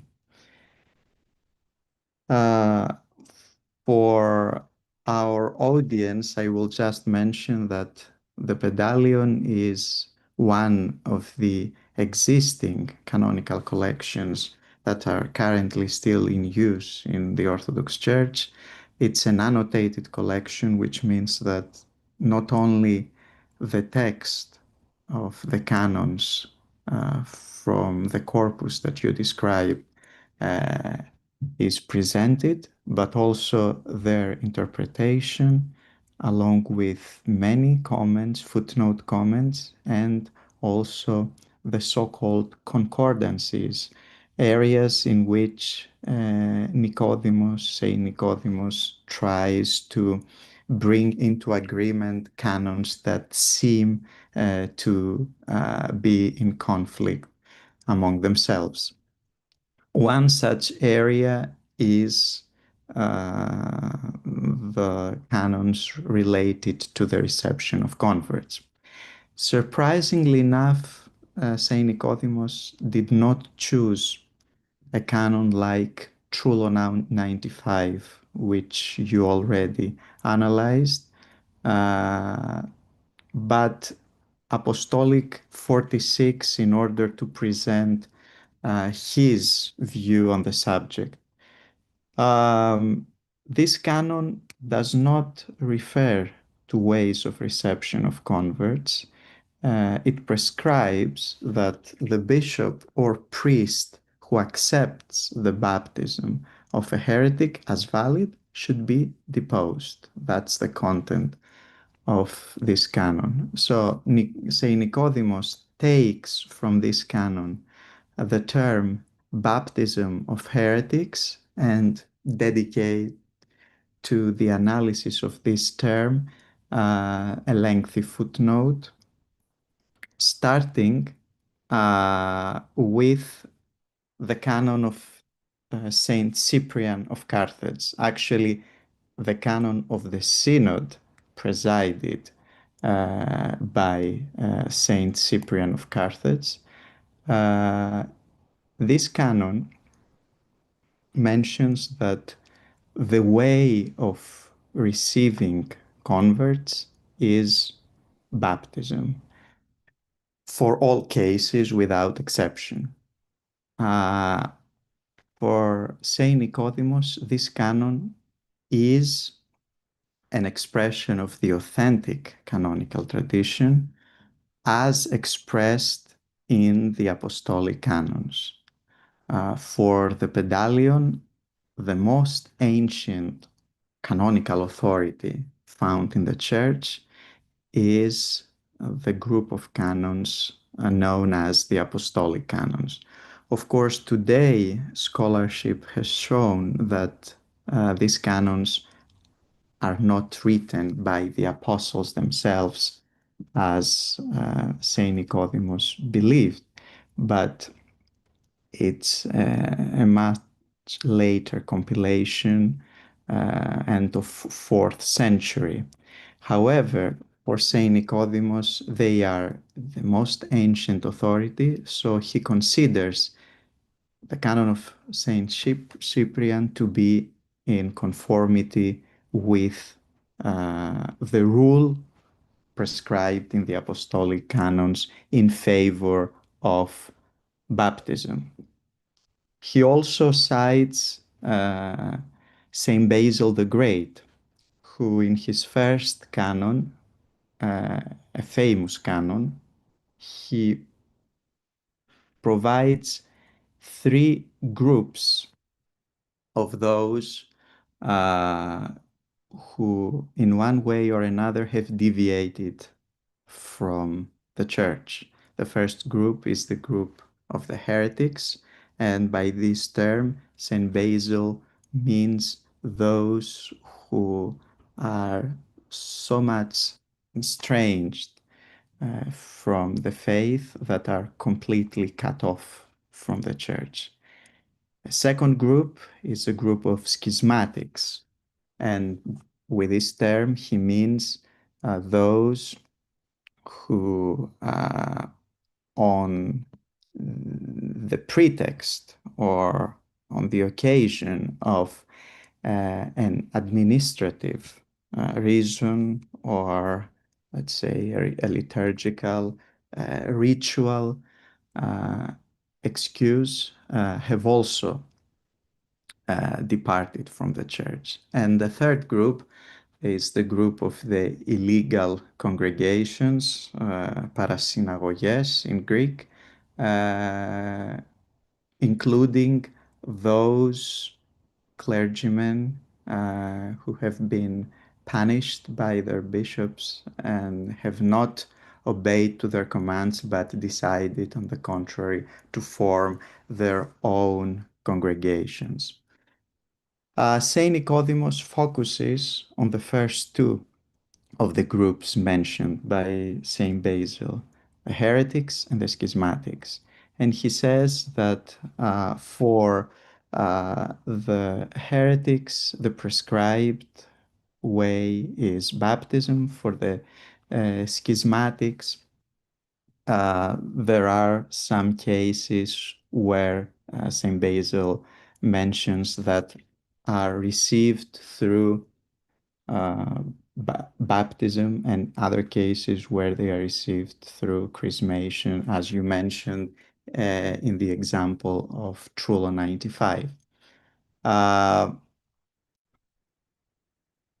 However, mentioning also two other canons of Saint Basil, Basil 47, in which Saint Basil makes clear that in his diocese, the baptism of schismatics is not accepted, so they are also baptized. And Basil 20, which says that heretics should be received only through baptism. Saint Nicodemus concludes that the rule for the reception of converts is baptism. Nevertheless, he is perplexed by two canons received ecumenical status as adopted by two ecumenical councils. The one is First Constantinople 7, the seventh canon issued by the Second Ecumenical Council of Constantinople, and the other one is Trullo 95. In both these two canons, we could say that First Constantinople 7 is an earlier form of what came up being Trullo 95, which is the latest example that we have within the canonical tradition of the address of this question. In both these two canons, a distinction is being made, as you mentioned, Father Alexander, that some groups, their baptism is accepted, and some others it is rejected, and therefore they have to be rebaptized. Among the groups whose baptism is accepted are mentioned the Arians. And among those rejected, the Eunomians. For the first case, chrismation and a confession of faith is sufficient for the reception. For the other case, rebaptism is, or baptism is, the proper way of reception. In order to put in agreement all these canons, Saint Nicodemus makes use of his famous theory today of akrivia and economia. He says that the apostolic canons, Cyprian, Saint Basil, all preserved the akrivia, the exactness. And the two ecumenical councils are forms of economia. They are forms of deviations, exceptions from the tradition for certain reasons.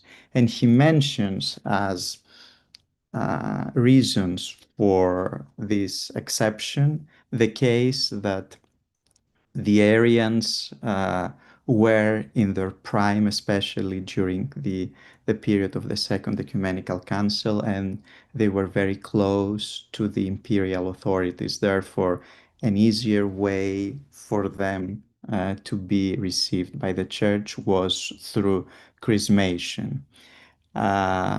So this is one reason why the deviation from the rule of baptism was applied. The second reason was that they followed the baptismal formula followed by the church saw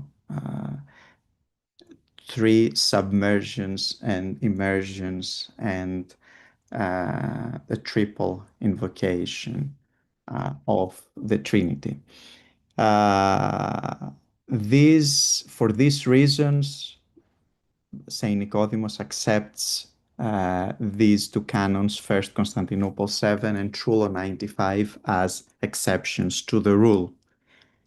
In order, though, to make applicable these canons to his time, because as you mentioned, that's the whole point of the canonical tradition. It's not a theoretical exercise, as he says, but a response to real, practical pastoral needs.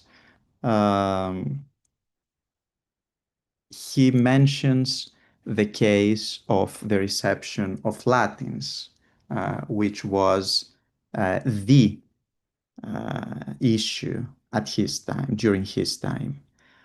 For Latins, Saint Nicodemus says that they should be received by baptism, not only because, as he says, they are heretics and there is no way of analyzing further why they are heretics, as he mentions, but also because they haven't observed the baptismal formula followed by the Orthodox Church. And he concludes that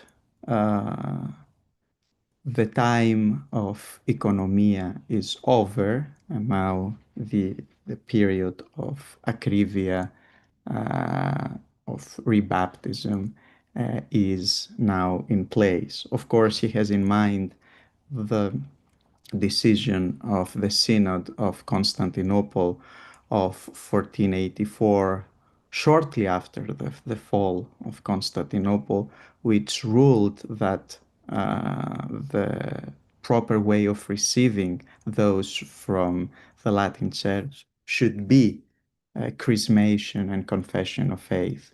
Saint Nicodemus says that this decision, like First Constantinople 7 and Trullo 95, was pertinent at that time because we were just a few years after the fall of Constantinople. The church was weak. There were the papacy was in its prime, and this council also annulled the decision of the council in Florence, the union between the churches. Therefore, it was prudent that they reached the decision that reception through chrismation was the proper way to do it. However, in his time, when now the church had a guardian, and by that he meant the Sultan, against the papacy, during his time, there was no reason why to keep up with this rule. This decision of Saint Nicodemus has influenced a lot within the church from the 1800, when the Pedalion was published, up until our times. And that's why in many parts of the Orthodox world there is still the insistence that baptism is the proper way for the reception of all converts. However, the reader of the Pedalion should pay attention to a crucial word used by Saint Nicodemus, and I mentioned it a few minutes ago. He makes clear that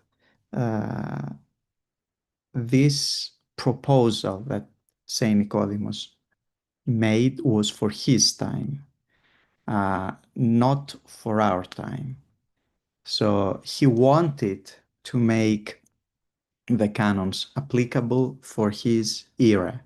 And that's the invitation that he makes to each one of us, to see the canons, as you said, Father Alexander, as a living canonical tradition.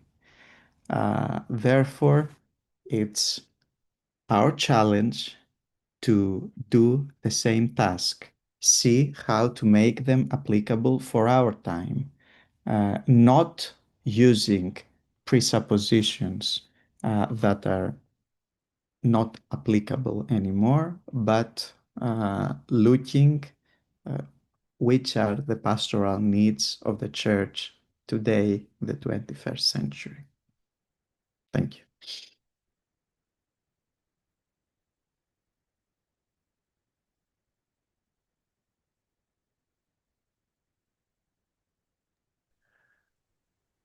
I wonder if, well, for one, I'm just so full of gratitude for this immensely content-rich and helpful presentation by both of you.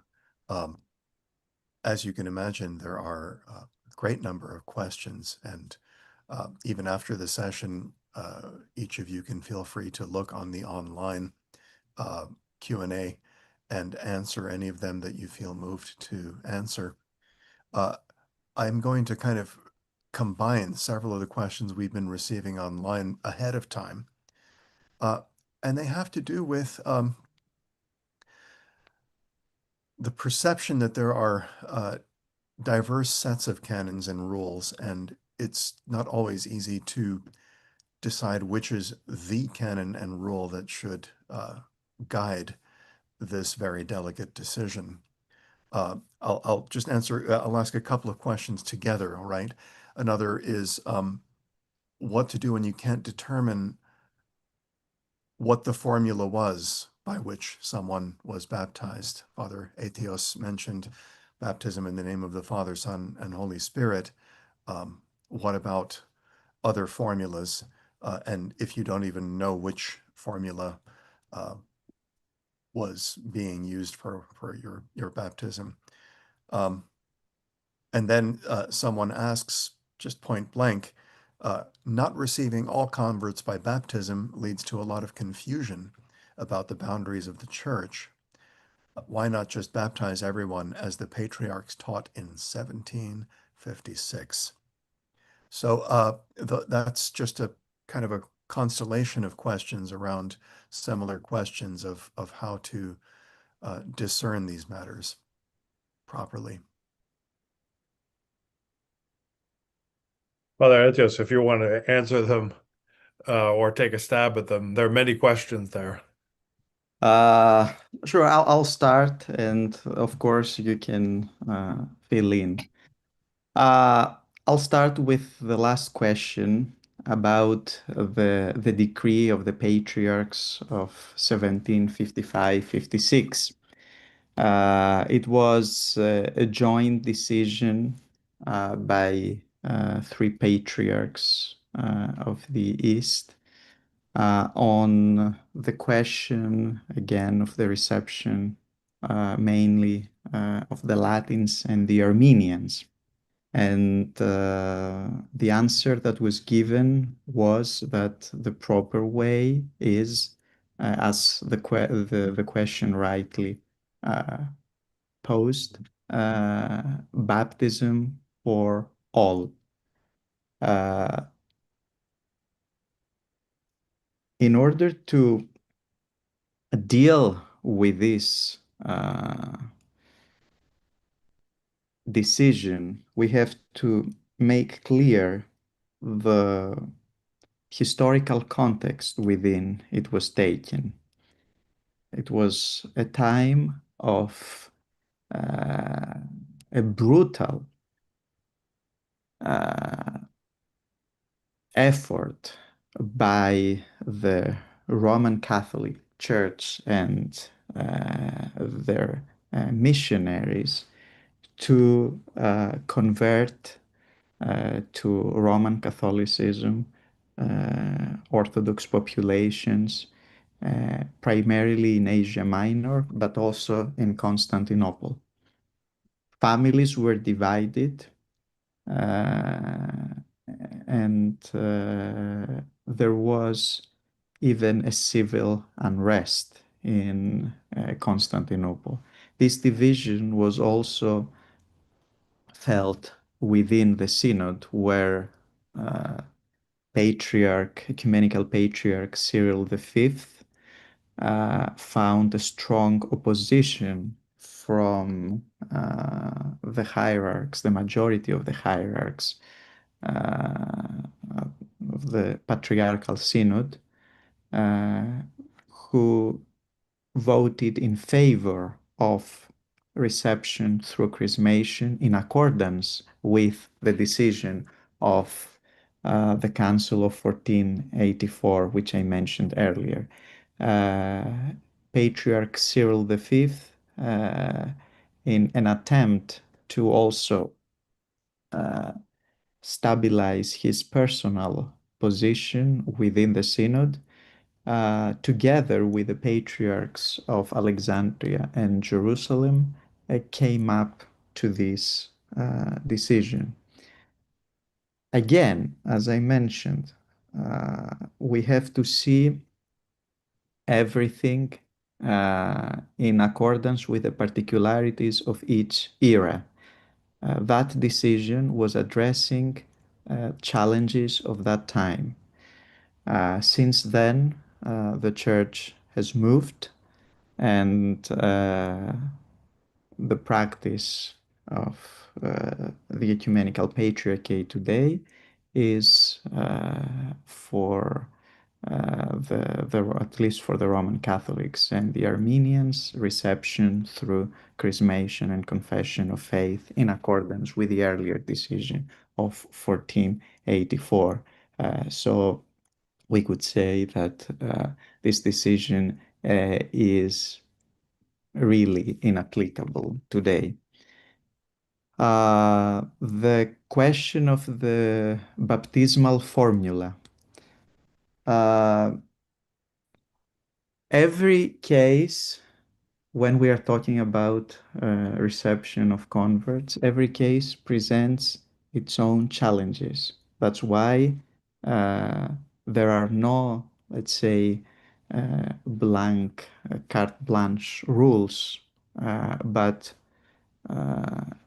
a very careful discernment has to take place regarding the proper way of reception, and that's up to the spiritual father, the parish priest, and also his diocesan bishop to decide, following, of course, the rules prescribed. And in cases of greater concern, then the issue should be addressed by each local synod, again on the basis of the tradition.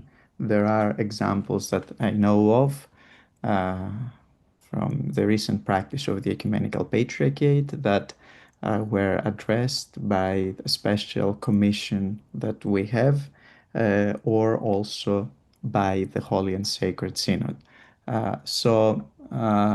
Yes, we have to pay attention, and we have to deal with each case in concreto and ad hoc, not by following blind the rules, because in any case, the issue at hand is the salvation of the person with whom we are dealing. I don't know, Father Alexander, if you would like to add to these remarks anything. Just kind of to the end, because I know we're coming to the end of time, but there was a question of how you discern with regard to these canons. And I would say that for most people in the church, they don't need to know about what and how. This is left up to the hierarchy of the church to determine properly. The canons are written primarily with bishops and those who assist bishops in mind to help discern the best path forward. So for most people, they don't need to worry about all of these sorts of things. They need to go and ask their bishop. The bishops and synods can decide, the proper interpretation of his canons. The other thing that I will say, though, is it up to people who reflect on the canonical tradition, without being prideful, but someone like myself or Father Aetios or others. And I heard this from Professor Vlasios Fidas, an eminent canonist, who said that canonists are there to remind the church, people who reflect on the canons, professors, scholars, to remind the church of the witness of the canonical tradition. So even when there are aberrations, even when a church goes this way or that way, that's fine. That's well within the life of the church. But it's up to the canonists, those who reflect on the tradition, to call people back to the essential meaning of the canonical tradition. So, Indeed. Thank God for canonists. Thank God for the two of you, what you've given us today. And, even the manner in which each of you spoke, which is partly owing to your personalities, to be very deliberate, very intentional, very thoughtful. It's important in issues like this, questions like this that are questions of such sensitivity, pastorally, as well as ecclesiastically, ecclesiologically. They aren't appropriately treated in a kind of a rapid fire way. And that said, there are still many questions on the online Q&A that if you feel moved to enter there and attempt to answer some of them, that would be a great gift. I will just add, to bring this to a close and to thank you all the more profoundly that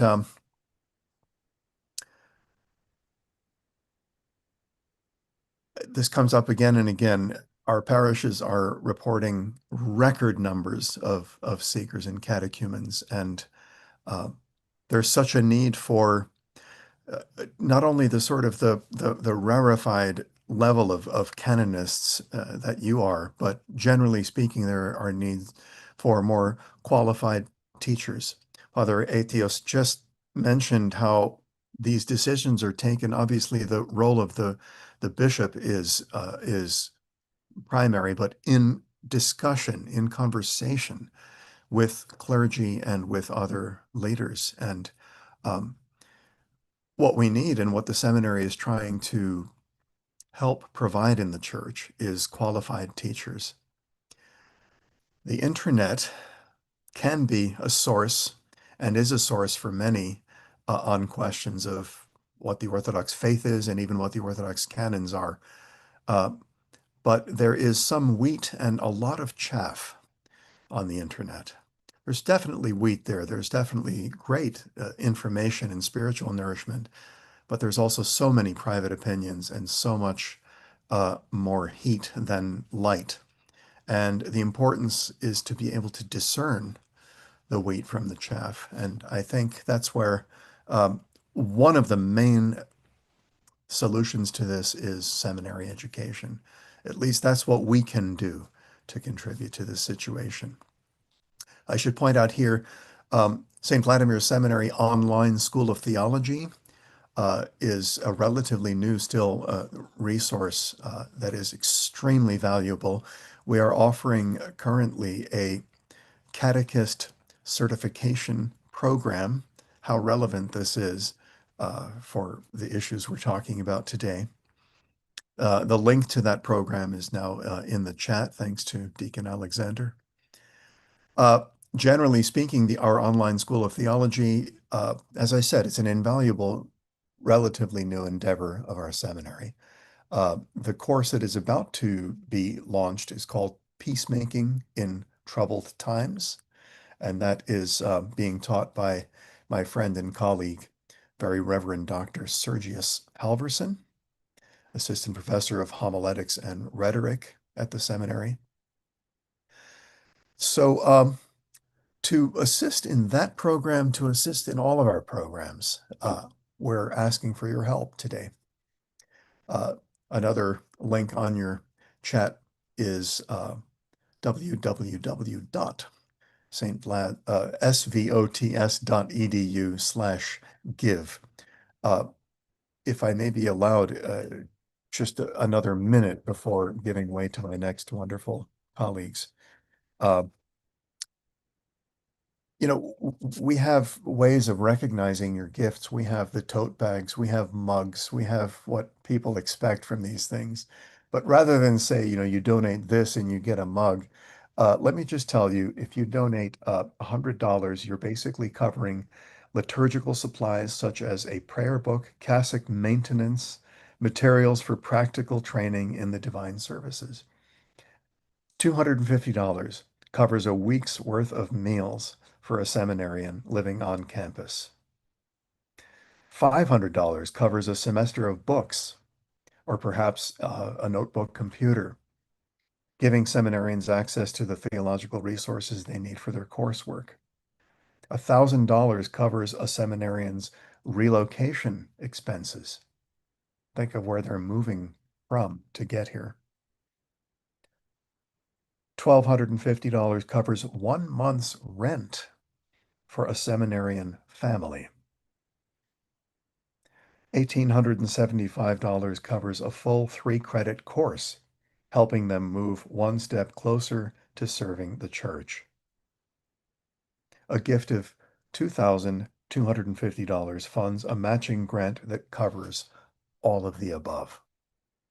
So please consider joining me and giving to the seminary as generously as you possibly can.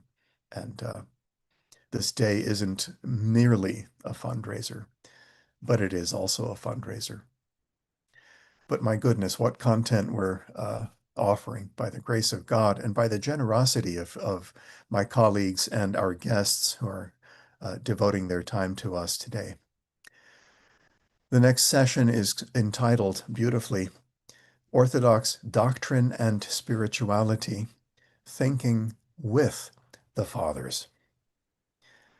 The language in which the Church delineates its orthodoxy can sound abstract, related to substance, persons, energies, essence, natures. This language is the bread and butter of studious seminarians and of the more zealous catechumens or members of the Church. But what does all of it have to do with the life in Christ, the mystery of our transformation toward the glory of God's kingdom? My dear friend and colleague, Father Bogdan Bucur, is someone who lives this question very, very deeply in his heart. Associate professor of patristics here at the seminary, scholar of patristics and biblical studies, a long-serving parish priest, husband, father, bringing keen interest and insight into the practical application of theology to the everyday life of an Orthodox Christian, wherever they may find themselves. Dr. Georgiana Huyan has become a well-known figure in the world of theology and teaches at the University in Bern, Switzerland, an academic with vast expertise in many fields, including theology and philosophy. She pairs her research with a deep longing for spiritual ascent and pilgrimage. With joy, I give you the floor. Thank you.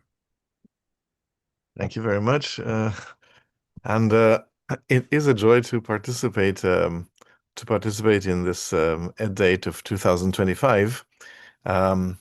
We received a good many questions, and I think we will make room for the questions.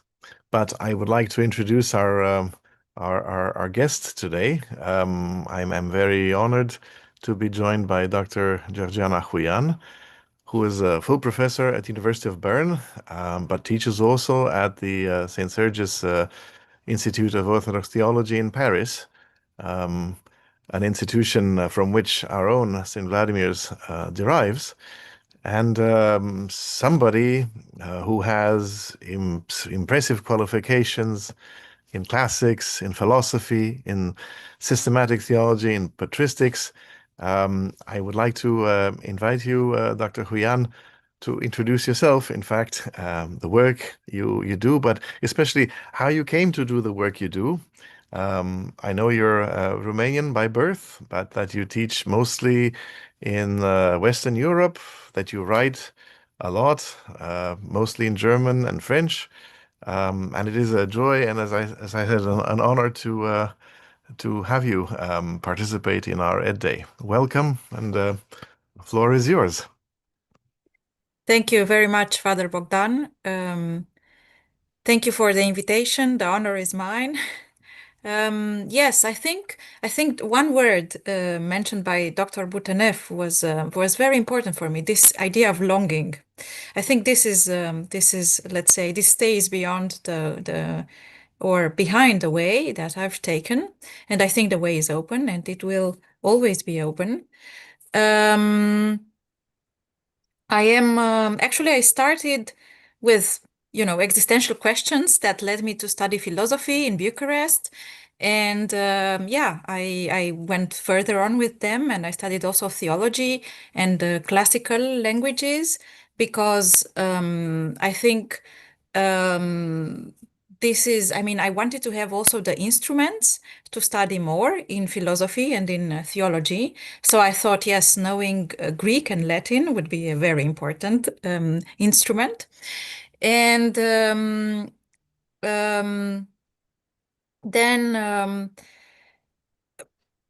I think through philosophy, I was also attracted to question about what is the absolute, what is beauty, what is right, what is the good. I was very impressed by the Platonic tradition, let's say, and by Plato. And then further on, I discovered how much the church fathers were infused by the Platonic tradition and by, let's say, by this style of thinking and longing for the divine. And so I realized that I would like to go deeper with these questions and with this research. So I just continued with, I had a master's in theology in Bucharest. I continued with a PhD in philosophy in Bucharest and in Paris, working on the heart in Augustine. And I wanted to look more in Augustine in this question of the heart, because it is the question of spirituality, and it is also a question of anthropology, right? And I thought that philosophy should reconsider the heart, not only as an image, but also as a concept. But then again, I thought, okay, let's look on the Greek side of the heart, let's say, of the heart anthropology.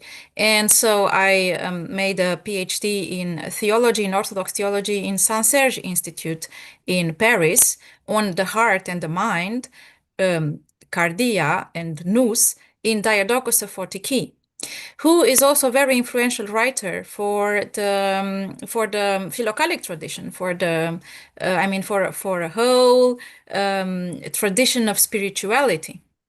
And so that's how I tried to to understand more about the human being and about spirituality. And so with this qualification in philosophy and in theology, after some postdocs, postdoc fellowships in Bucharest and at the University of Bern, and yes, also a little fellowship in Oxford.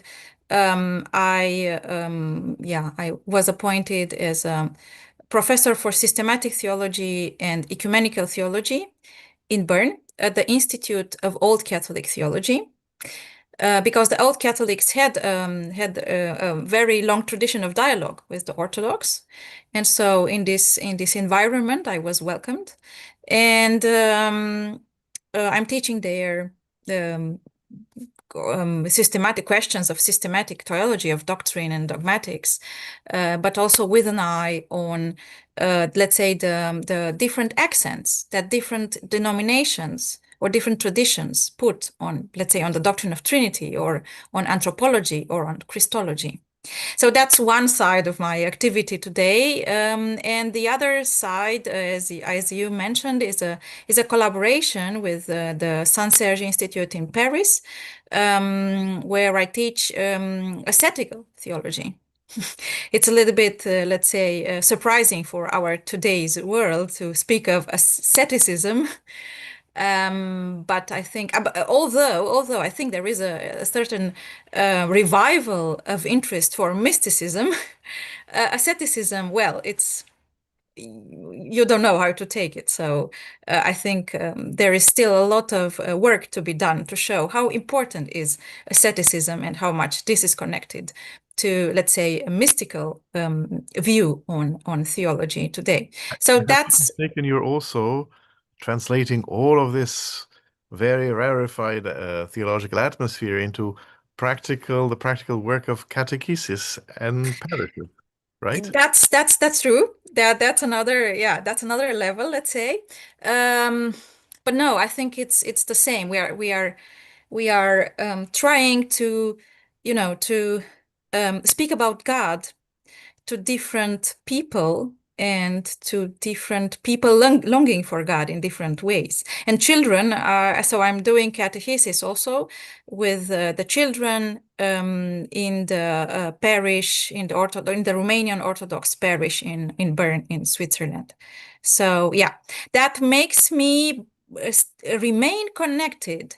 We were talking at the beginning about this abstract level, or I mean, it looks like there is a speculative level of dogmatic theology. It's complex, it's terminological, and in a sense, this is challenging and this is important also, so that we really have nuances and differences and precision in our theology, because we need also in our living to be clear and clarified. But on the other hand, I have these fresh insights from talking to children and with children.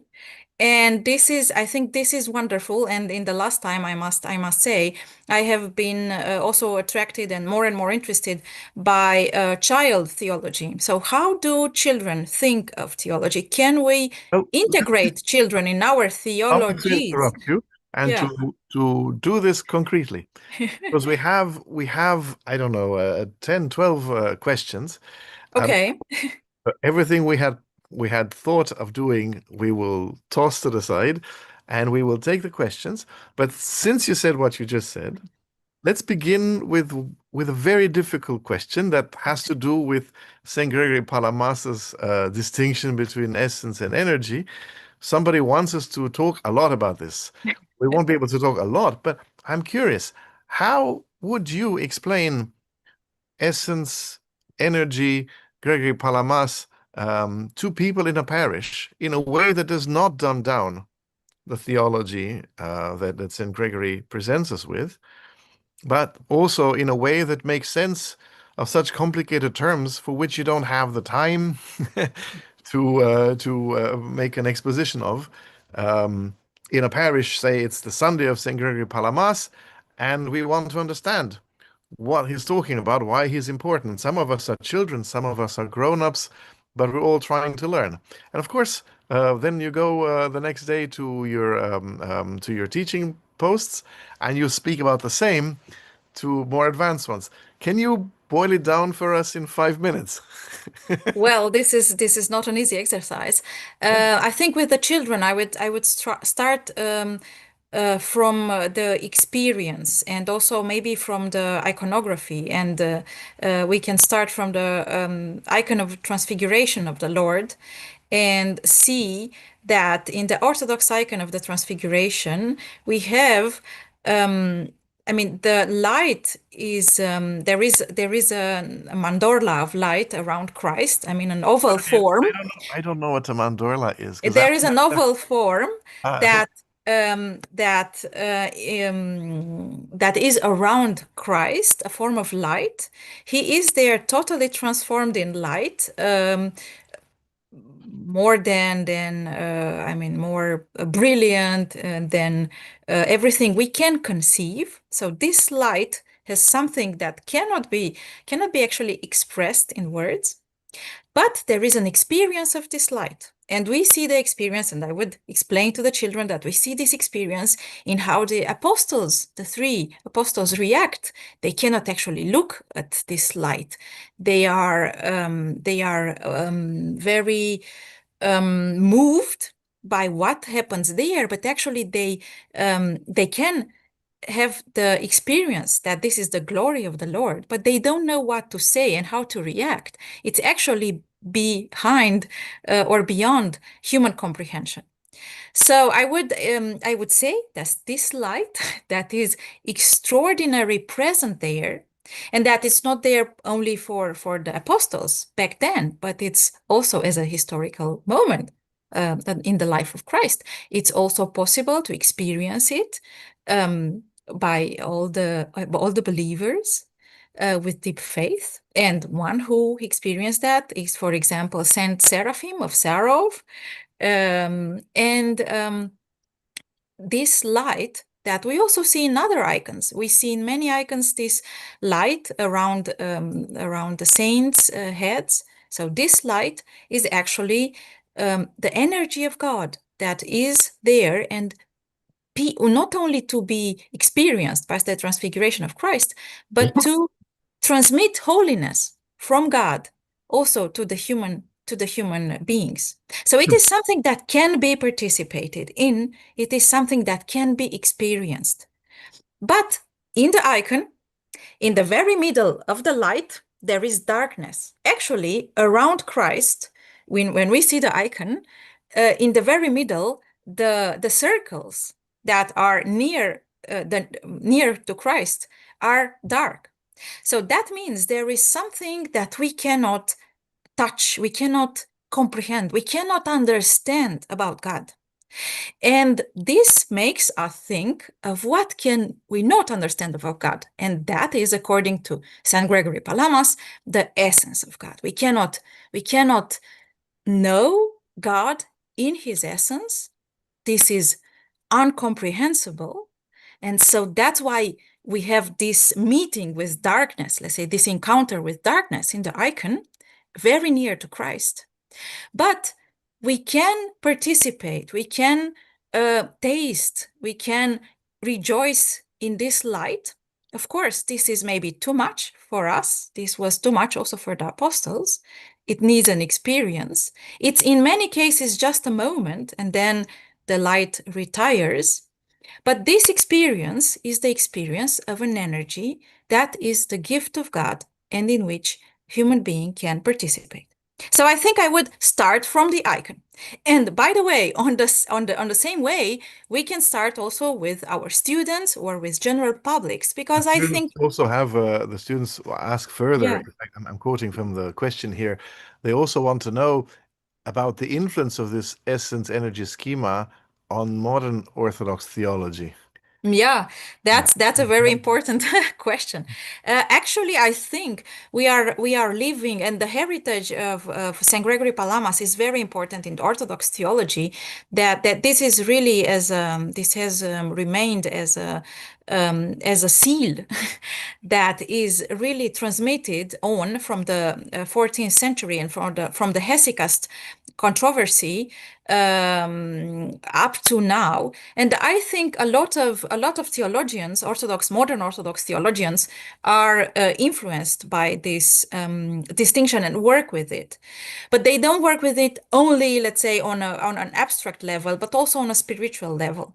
I will give only an example because this is close to me as a Romanian and also as an Orthodox theologian. I will give the example of Father Dumitru Stăniloae. And by the way, we are very close to his veneration day. He was canonized as a saint, and his veneration day was on the 4th of October. So we are 1 week after his veneration day. He was considered a Neo-Palamite thinker. Of course, these are etiquettes, but just to say that in his dogmatic thinking and his spirituality, he was, I think, thinking with Gregory Palamas, and I'm coming to the title of our discussion today. I think the idea is, with this distinction, essence and energies, as with all other, let's say, distinctions or patterns of thinking in Orthodox theology, one of them would be that idea also of incomprehensibility of God, or negative or apophatic theology. So this is also a very, let's say, a very dear pattern of Orthodox thinking in doctrine, but also in spirituality, with distinctions or with such patterns. The idea is not repetition, but and not only, let's say, coming back to, but thinking with and going forward with these distinctions and patterns for our personal life and for the life of the church today. Well, the epistle reading that we have for Transfiguration, since you spoke about Transfiguration, has a way of moving us to the next question, as well as to expand the discussion here, because it speaks in 2 Peter, the apostolic witness to the Transfiguration, speaks to people who were not there on the mountain of Transfiguration, but tells them that they should pay attention to the voice that they heard, as to a lamp shining in darkness, and that they should labor until that light dawns in their hearts, so that the heart of each and every Christian has the potential of being that which Mount Tabor had become for the apostles, so that even though you were not there, you can be as one who was there. You can be like Peter, James, or John, and the light can dawn for you, just as it dawned for them. And with this, another question, and that is, since you've written a lot about the heart, and in fact, the title of our section, Thinking with the Fathers, borrows from the subtitle of your book on Augustine, Thinking with Augustine on matters of what heart means and so forth.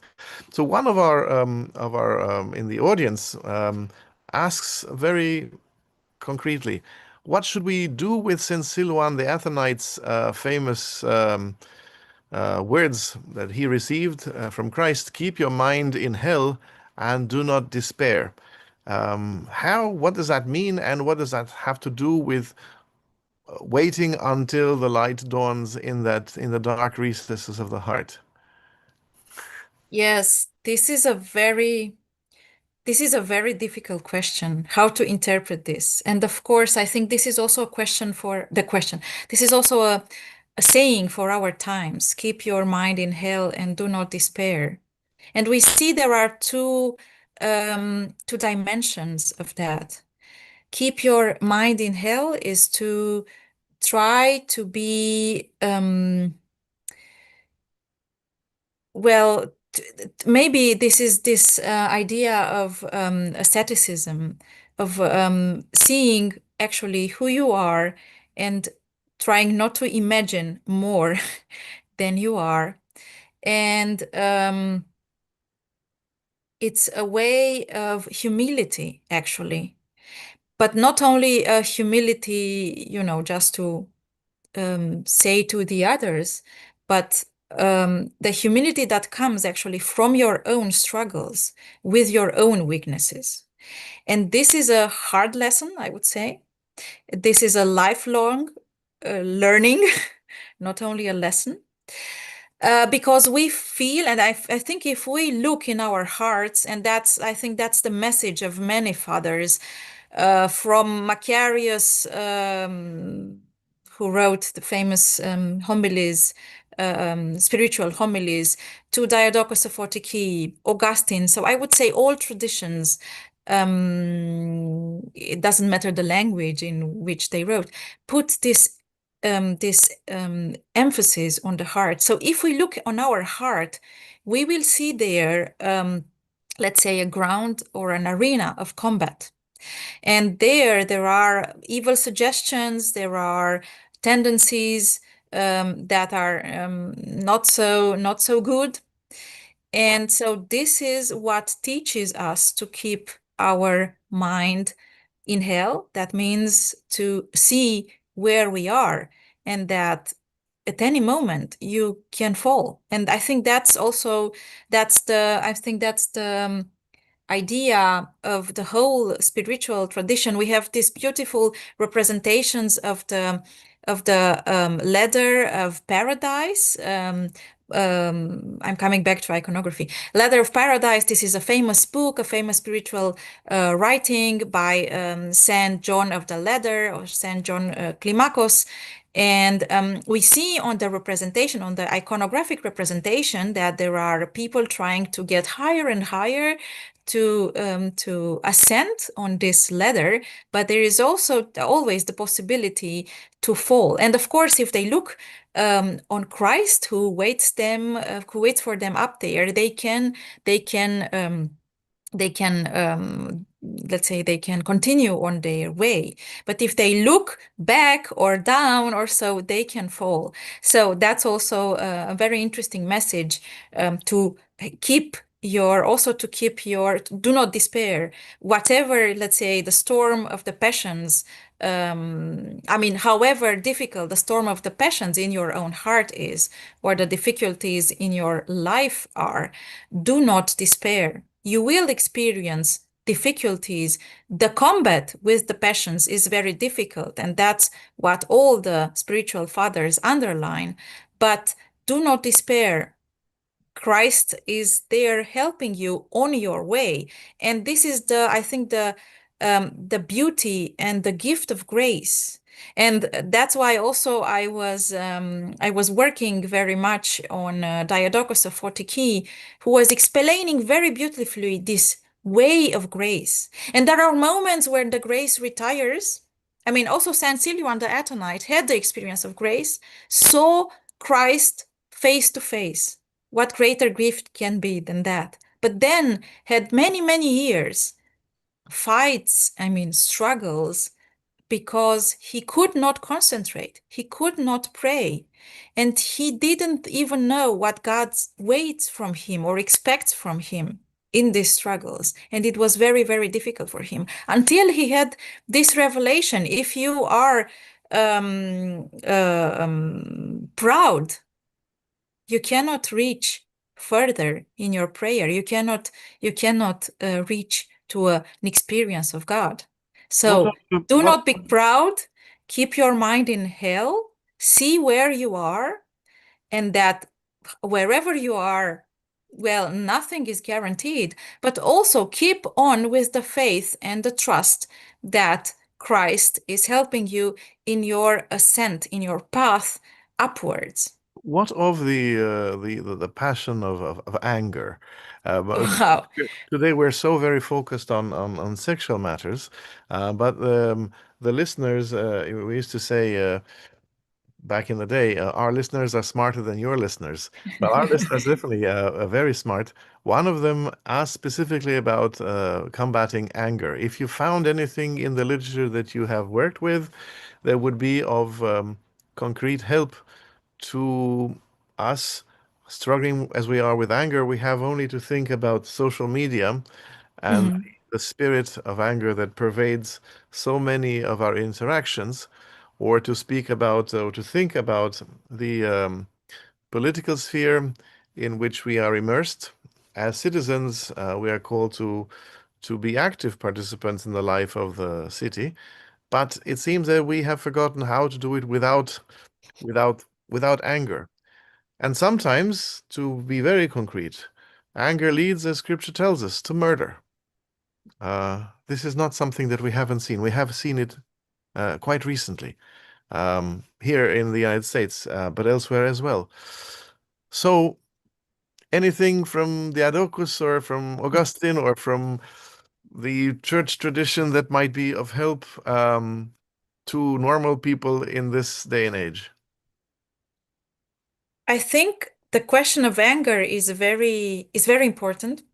First of all, the Christian tradition also looked at the let's look a little bit at the structure of the soul, let's say, or at the topology at the inner structure of the soul before responding to that. The Platonic tradition had tripartition, so a dividing of the soul in three parts. One of them was the intellectual, the reasonable part. The other one was the, let's say, the choleric one, the one responsible with anger, honor, and such, let's say, such feelings. And the third one was the part of the appetitive part. So this is the one related to, let's say, physical passions. And anger is in this medium, in this medial part. It's related to this part, to this thumos. The part that is also, so it can be, it's interesting, they related also to a kind of imagery, right? It can be fiery when we are angry. We have a lot of energy. But the question, of course, is not only let's say, to see how to deal with this energy, but also to see where from this energy comes. So one of the things would be to try to go back on the, let's say, on the path of anger in our souls, and to see what caused this anger. What are the roots of the anger? That would be, let's say, the method of going back to the roots of our feelings and suggestions. Understanding that will help us also deal with anger. Maybe it's not a certain event, but maybe there is a background in us that makes us inclined to feel anger in a certain situation. So, trying to understand the roots of what we feel when we feel. And the other thing would be also to, of course, to see the road of anger. What does it make me to do? What are the actions, the thoughts and the actions that are derived from anger? So, and to try to work on that. And we have a lot of methods. Prayer would be one method, but also fasting is a method in dealing with anger.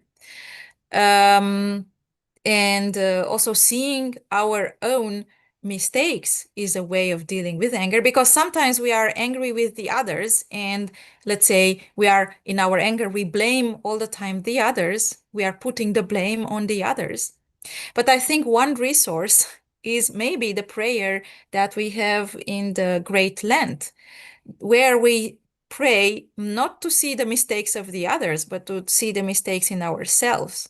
And I think this turning of the view from outside to inside and trying to deal with what is inside of us, and we have to do a lot of work there, would help us also not to, let's say, explode of anger in different situations. That being said, in some situations, we have to say firmly that some things maybe are not acceptable, but the way we say them in, let's say, firm, but not in an aggressive way. The way we say things is also very important, so that we say them not as somebody who who feels superior. Anger makes us feel superior and think that we know better than the other, but to say as a brother or a sister to the other person. So to be somebody who understands and tries to correct maybe something or to express something, but in an open way, in a way that doesn't hurt the other.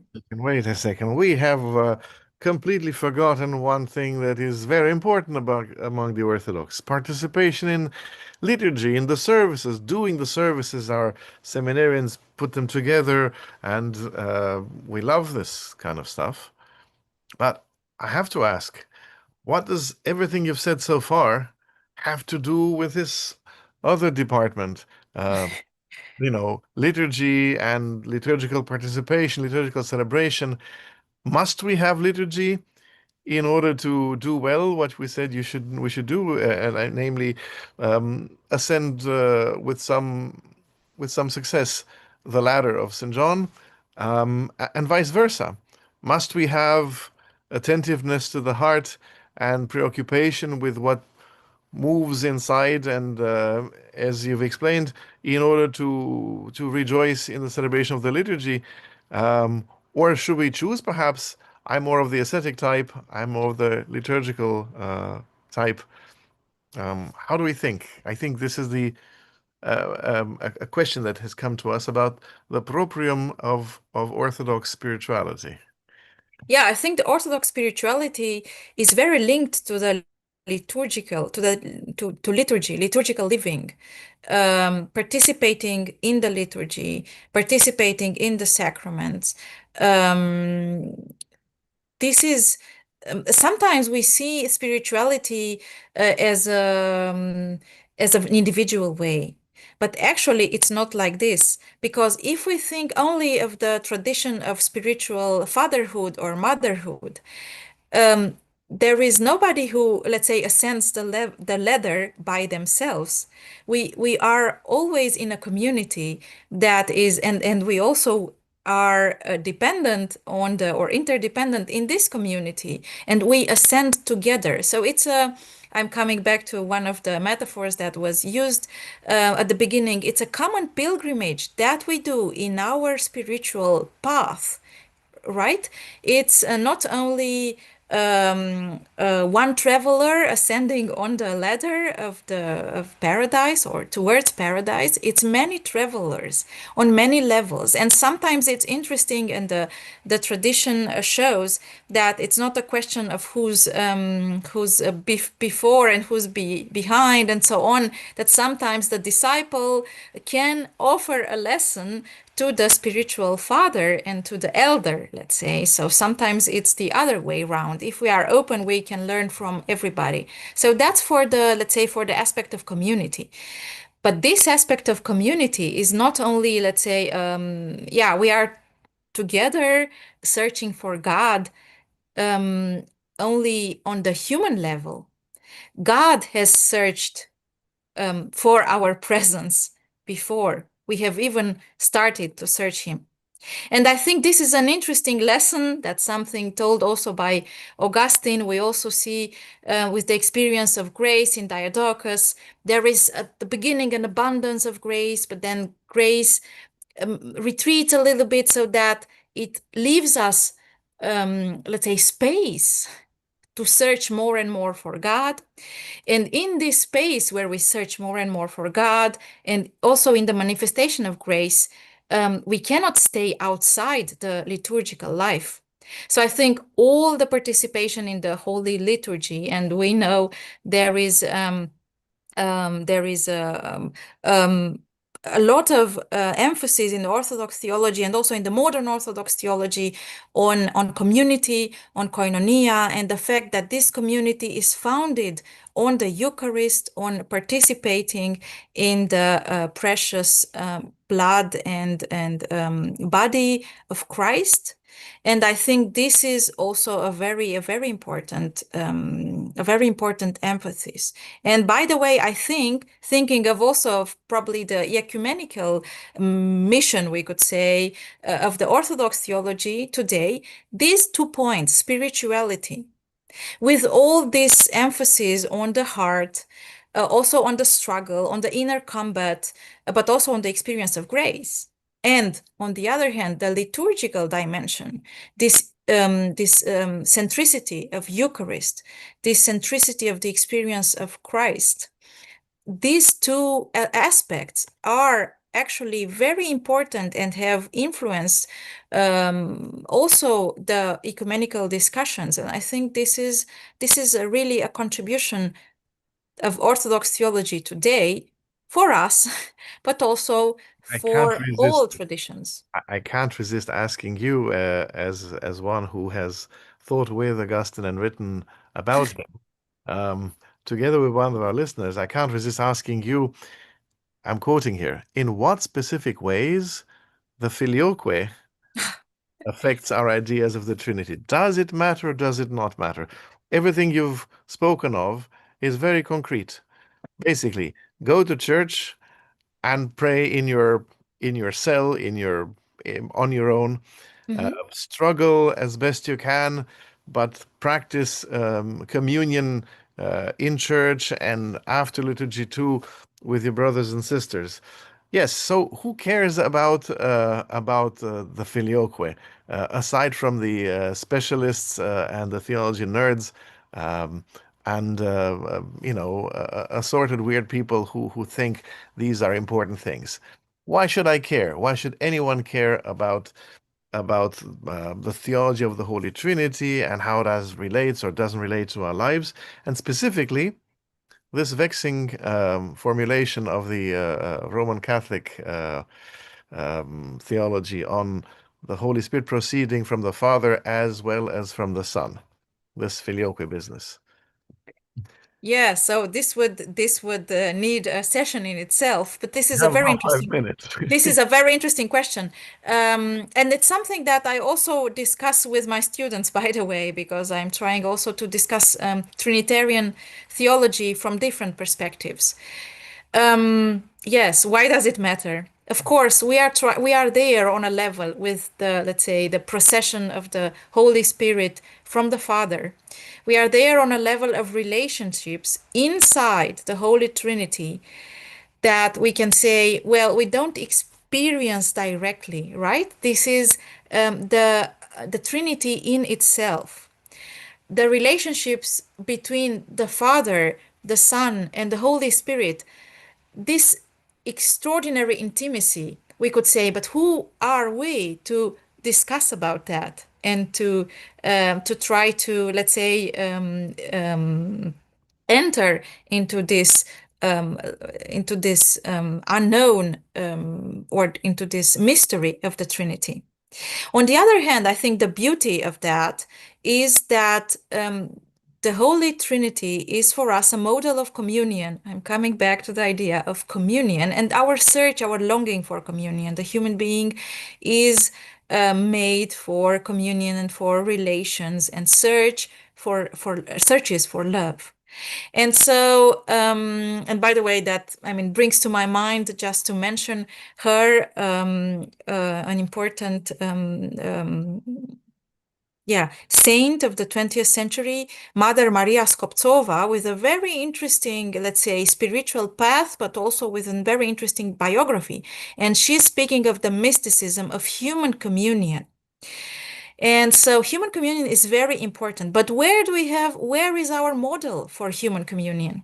Our model for communion is in the Holy Trinity, in the relations between the three persons.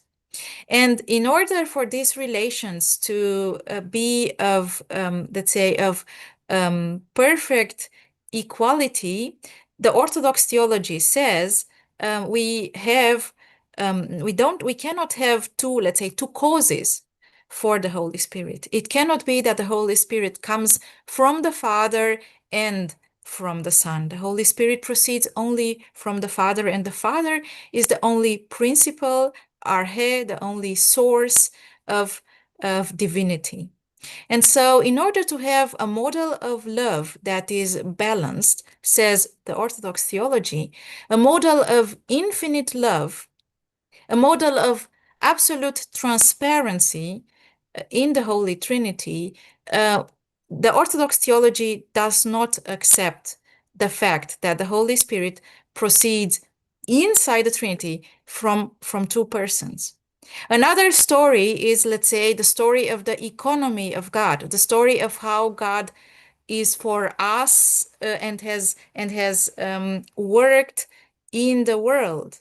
And there we, of course, and it's biblical, the Holy Spirit was sent after the ascension of the Son, was sent from the Father through the Son. But this is a different story. And I think Orthodox theology differentiates and puts a difference between what is there inside the Trinity, this, let's say, absolute intimacy of the three persons, which is a model of communion for us, and God's action in history and his sending of, the sending of the Father and of the Holy Spirit.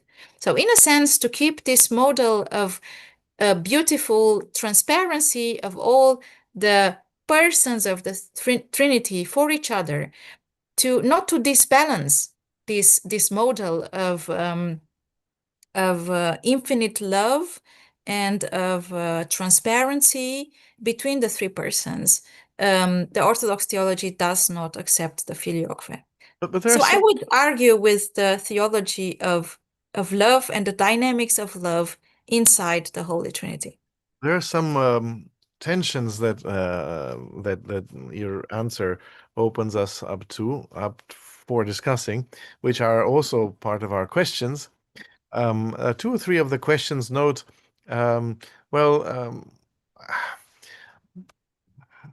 we saved by Christ, and are we thinking about being saved in a Christological framework? Christ is the Savior.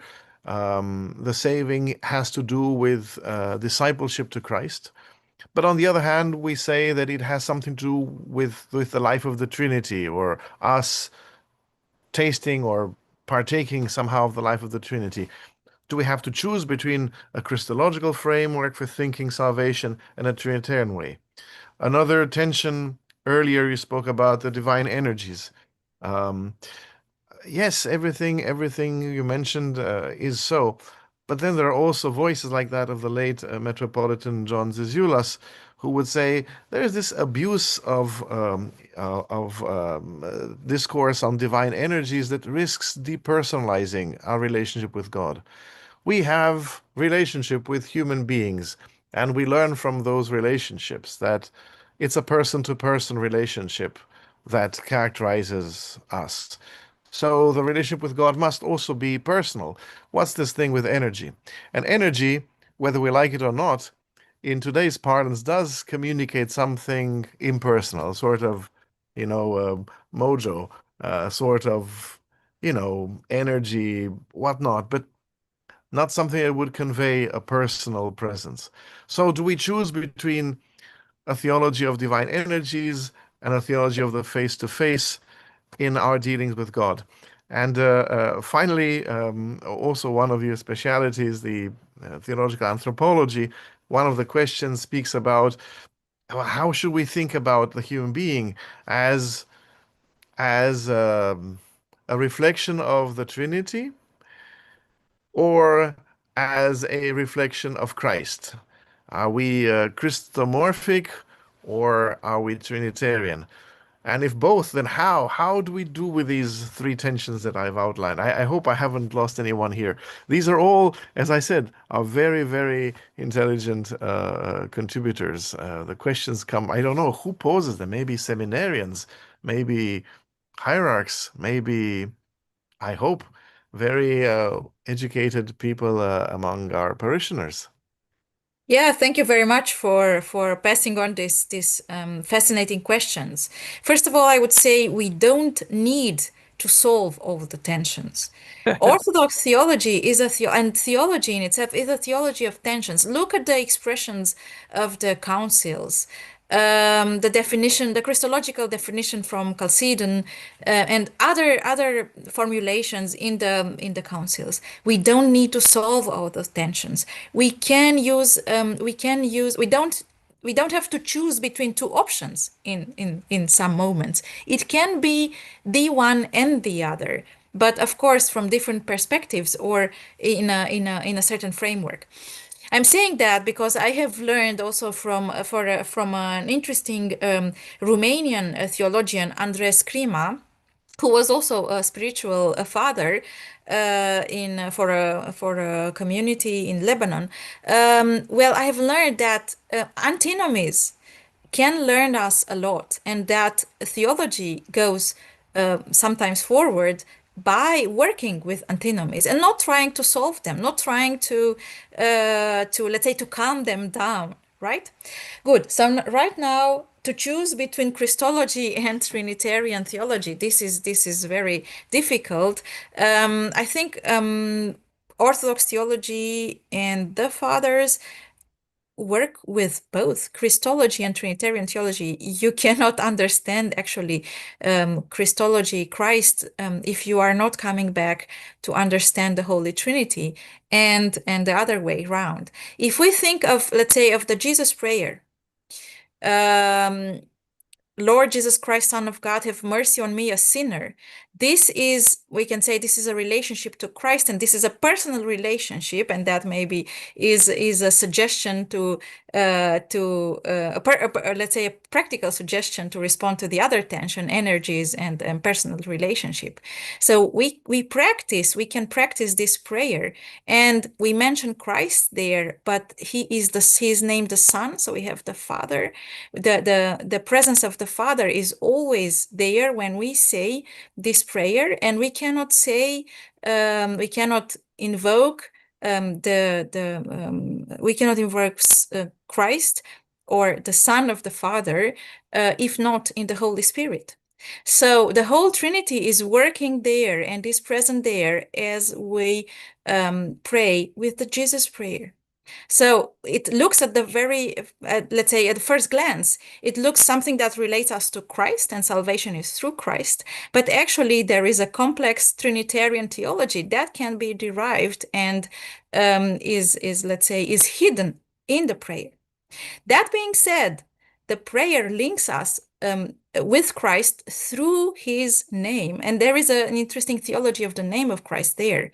But in this name, there is the energy of God who is also present. The grace is present. The grace works as we exercise this prayer. So I don't think we have to make a dichotomy of personal versus energy or energetical. Of course, let's say our ears today have a certain understanding of the semantic of energy, maybe influenced by modern science, but energy is actually the manifestation of a personal presence in a personal relationship. So we cannot, let's say, we cannot make a division out of the two. Yes, the human being, in a sense, there are many writings of the church who say that our archetype, our prototype, our model is Christ. And the image of Christ being reflected in us through grace, we become more and more resemblant to Christ. We become more and more, let's say, Christomorphic. But in a sense, we are also, as I said, as being in communion, always an image and a reflection of the Holy Trinity. So the two aspects are also together intertwined. We can separate them in our minds, but I think in experience, and of course we can differentiate them, but in experience, they are these aspects that you mentioned in your tensions and in the interesting tensions of the questions. These aspects are there united without being mixed, but they are there united. Thank you. So, since we're drawing to the close of the hour, we shouldn't separate or think too much in separation about dogma and liturgy and the inner life. Somehow they are facets of the same mystery that they all approximate, and we can't engage in one without the others. That's what I got from what you said. But one thing I think is perhaps we've not mentioned it, and one of the questions raises it. Can you please articulate theosis, deification, and its impact on the daily Christian life? And here I'd like to say, And can you do it in 90 seconds? yes. We also were asked to please give a list of books. So at the risk of doing this very, very fast, I would say one of the books that we have recently published, The Journal of Joy, is a good companion to the book that is forthcoming, St. Gregory Palamas's Triads. St. Gregory Palamas's Triads brings everything that we've heard for this hour, and Father Nicolae's Journal of Joy is precisely this. how this experience that Gary Palamas talks about cashes out in the concrete life, the challenging life of our daily interactions, and how this mystical element translates into an ethical transformation and obliges us to a certain kind of life, both individually and as a community. Dr. Huyan, thank you so very much for the rich and deep and greatly satisfying exposition. I think we've gone through about 80% of the questions, but I think that's a pretty good score. Thank you so very much. Thank you very much for the questions and for the engaging dialogue. I'm so grateful to both of you. Really, the heart is exploding for what you've given us, and also just for the care you took to be responsive to the questions, to make this genuinely dialogical between the two of you and with some of the people who've been writing in with questions. One last word on theosis, to become like God, it's so easy to misinterpret this as to strive to become all-powerful. But to become like God is to become in and for the world and to empty yourself onto the cross. That's theosis. And you just spoke now, Father Bogdan, of the life of theology being a life of theology, a life of liturgy, a life of the inner life. I would add it is also an outer life and an ethical life. It's where God willing, being made into more whole persons for the world, for the whole world.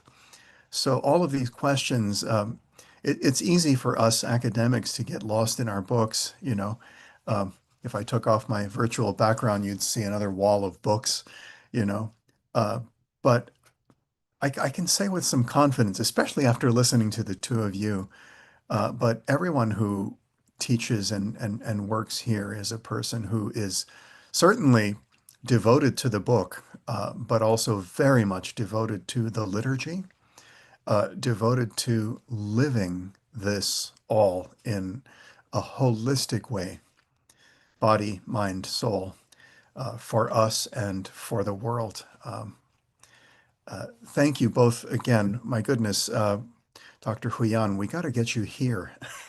Thank you. So Join maybe us a book somehow. to mention a female theologian that impressed me so much, and she wrote wonderfully on theosis, is Mira Lot-Borodin. And Oh, yes. please read her works. And as I said, right, thank you very much. Right. And I think this is a great introduction in the question of theosis. Again, it's not an abstract way, but it is a personal search for being closer to God, to beauty, to goodness. Thank you, and have a wonderful education day at St. Vladimir's.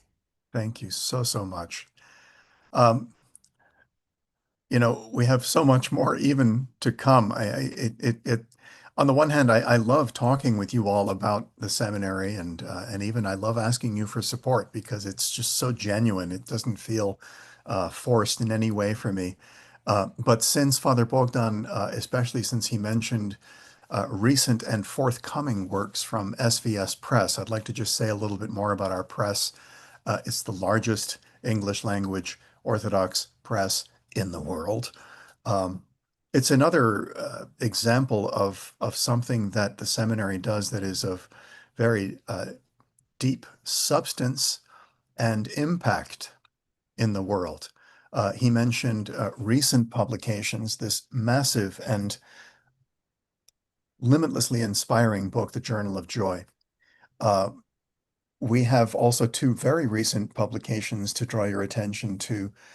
Into the Light, Classical Education and Orthodox Christianity, co-edited by Father Anthony Gilbert and David Hicks, a volume comprising a number of essays on the importance of classical education, what Orthodox Christian education looks like.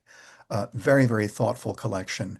And then also just hot off the press, The Life of Our Fathers, An Introduction to the Bible in the Orthodox Church by Father Silviu Bunta, another amazing and spirit-filled and learned author. So we're placing links to those two titles in the chat. In an hour, I'll have occasion to tell you a bit about the book that I had a hand in with my co-presenter, Christina Maranchi, Rethinking Sacred Arts. So the press is an active organ of the seminary, and also, thanks be to God, the press contributes to the seminary's bottom line. There are many, university presses that are entirely independent of the universities with which they're supposedly affiliated. Not so SVS Press. A quick word about the seminary, further word about the seminary. In the past calendar year, 27 seminarians and alumni of our seminary were ordained to holy orders, including the consecration to the episcopate of another beloved colleague, Bishop Vasily Permyakov, for the Orthodox Church in America's Diocese of the West. Another alumnus, Archimandrite Philip Mugadizi, was just elected to the episcopate of the Greek Orthodox Patriarchate of Alexandria. 2 other alumni received monastic tonsure. Ordination and consecration are, talk about impactful. Think of the amount of people that they are reaching, pastoring, helping, bringing to Christ. It's certainly not the only way to be leading people to Christ, but it is a very significant, tangible way. And this is the fruit of your generosity to the seminary. We have alumni serving in 50 countries. So again, this day is a day of nourishment, of spiritual food, of intellectual food, all of this together. It is also a fundraiser. And so I really ask you again, with an open heart and with an easy heart, to join me in donating to St. Vladimir Seminary, svats.edu/give. The link is certainly there in the chat, thanks to Deacon Alexander. I have so many wonderful colleagues, on the staff and faculty of the seminary. The word love keeps turning up today. It turned up a lot in the conversation we just heard between Dr. Huyan and Father Bogdan. It turns up a lot in what I say because I very genuinely love the seminary. I always have, literally all my life. It's been part of my life since I was a kid. But I also, my esteem and loving fellowship with my colleagues is a very, very real thing. And it's a joy to be able to share that a little bit with you today.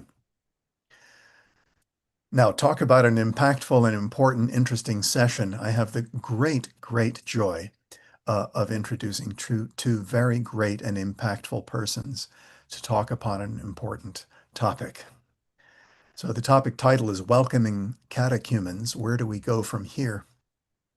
I've been speaking with a lot of our alumni this past summer in different church councils and places. And what they say is we are overwhelmed with catechumens. And often they'll say, people tell us, oh, this is a good problem to have. Yes, it is, but it's still a problem because how do you manage this as well as possible? It's So the formal introduction to this session: an unprecedented number of inquirers and catechumens are coming through the doors of our parishes these days, many of them, in fact, young men. How can we as Orthodox faithful welcome and encourage them? And what are some of the opportunities and challenges presented to the Church by this new wave of spiritual seekers? I'm humbled and overjoyed to introduce the Right Reverend Dr. John Abdallah, Bishop of the Antiochian Archdiocese, now also on the faculty of our seminary in pastoral theology. He's been very deeply involved in the work of pastoral care since the 1980s, recognized also outside of his diocese by the OCA for his contributions to the Spiritual Formation of Clergy. He's the co-author of Building an Orthodox Marriage from SVS Press. You sometimes want to know what would a bishop know about marriage? Well, this bishop, by God's grace, had a long, meaningful, loving marriage until he was widowed. And so this is a bishop who, by virtue of his office and by virtue of his life and experience, is a very, very deep and important and reliable pastoral voice. His son, the deacon, Dr. Gregory Abdallah, an alumnus of our school, an assistant professor of pastoral theology at the seminary also. His years of ministry include organizing and implementing youth programs for the Antiochian Archdiocese around the country. I mean, talk about a spirit-filled, charismatic personality. In addition to teaching at St. Vladimir's, he serves as pastoral assistant at St. George Antiochian Orthodox Church in Phoenix, Arizona. Welcome, dear Sayedna and Father Deacon Greg. I'd like to thank you for this opportunity. First, it's been a great day so far. I love hearing theology and talking in theology. My first Ed Day was 50 years ago. So that's a, so that's a long time. I also want to thank you, not just for the presentations already made, which have been just fantastic, but for including pastoral theology as a perspective to look at these questions. And it seems that the seminary is rededicating itself to an emphasis on pastoral theology, and I think that's really wonderful. And third, for giving me this opportunity to share the panel with a senior instructor or professor of pastoral theology. So I guess I'm the junior guy here. I wouldn't say junior, Pop. Okay. I would also like to say thank you for the opportunity to be here. I think it's really been a fun day to hear all the different perspectives and see, how everything is interplaying and working together. Specifically as we're dealing with how do we educate people? I mean, the whole point of Orthodox Education Day is education, and I feel that our topic of welcoming catechumens is really all about education. So it's going to be a lot of fun. One of the things that I've been curious about for the last couple of decades is the interaction between culture, faith, and language, and how difficult it is to translate from the experience of people coming from different places or different even philosophical perspectives, and how each of these areas of the world speak different languages with an emphasis either on philosophy or legalism or art and beauty or psychology. And I think the general language of this day is that of psychology. And how do we translate our faith to people in this American postmodern culture, and share the apostolic faith? And so with the many young people seeking a connection with God, seeking truth, seeking love and a community that can express the real God, but not speaking the languages of the Orthodox Church, if you will, which is not yet, I think, translated into English.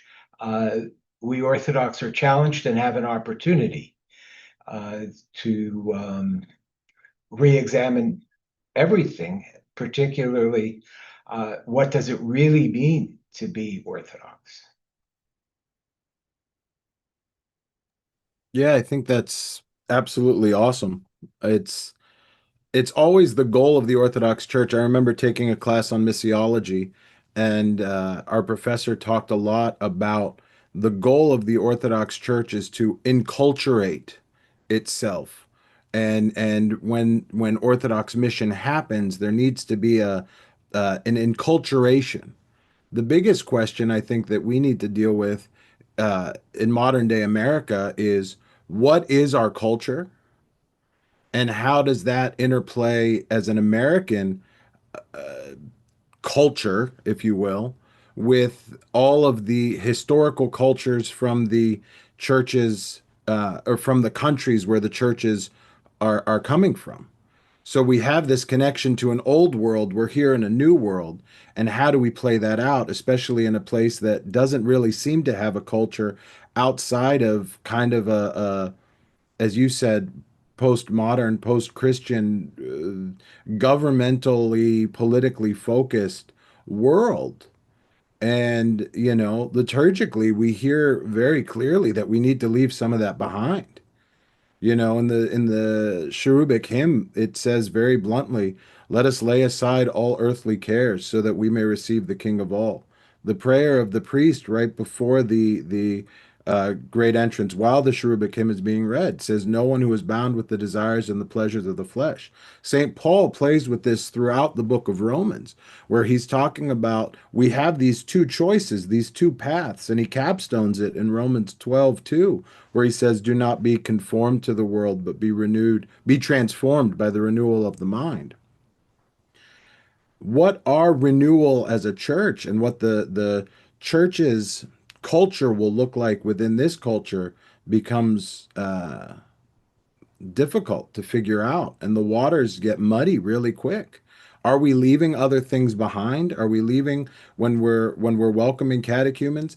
And to that same point, as we're welcoming catechumens, are we being welcoming?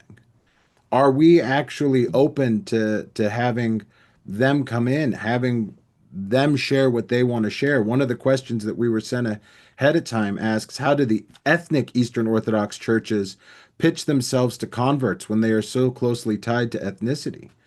And I think the reality is that you have to decide, are you going to be an ethnic church or are you going to be the church? Yeah. Part of the ethnic thing,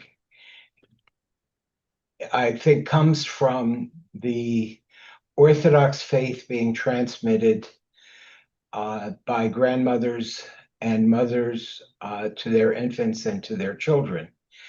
By using language that allows us to see God's action in our lives all the time and allows us to enter into a relationship with Him, a relationship of blessing food, of seeing God's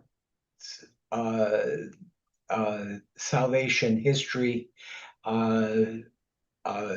expressed in our eating patterns, from the Paschal Lamb to making the cross and all of the bread, because Christ Himself is the bread of life that unites us to Him and to each other, and to be really united. And I don't know that this can be preached or taught in podcasts and lectures.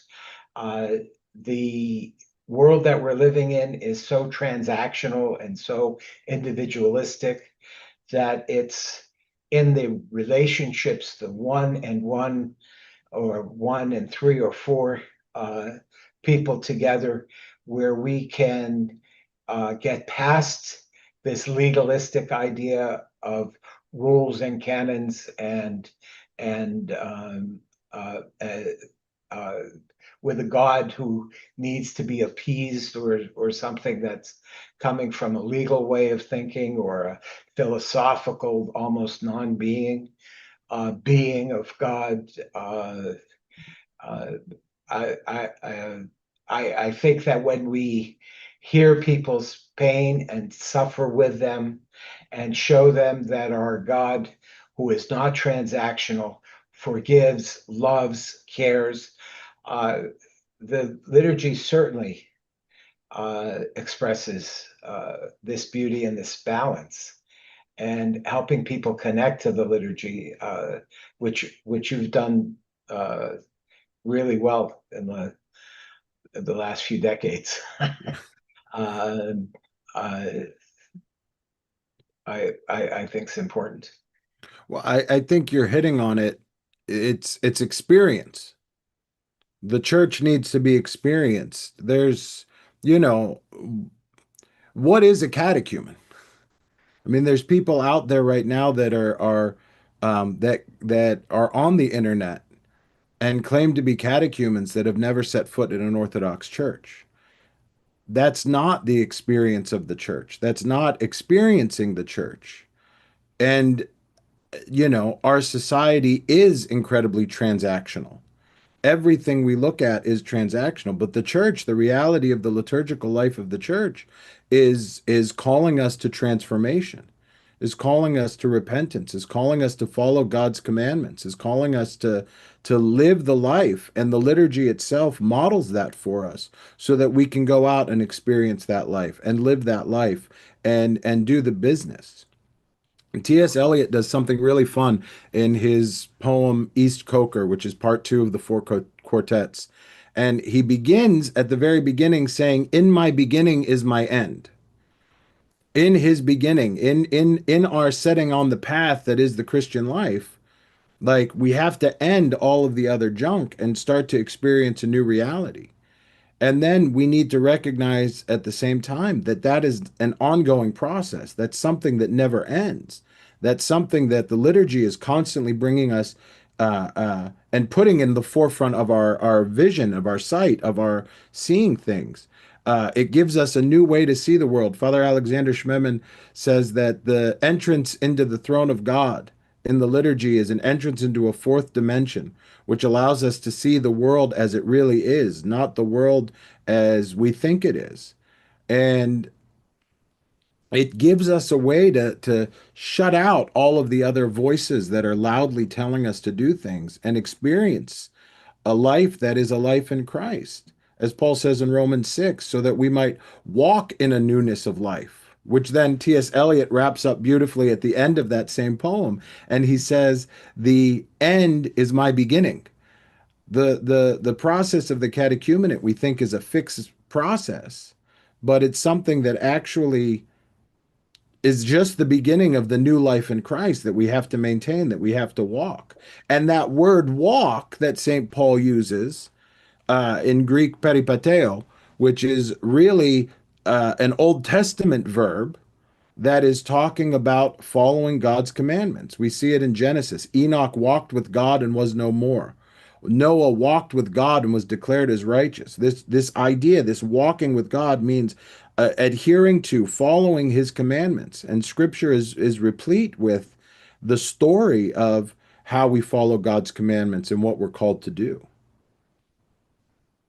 And this walking implies the next step of knowing.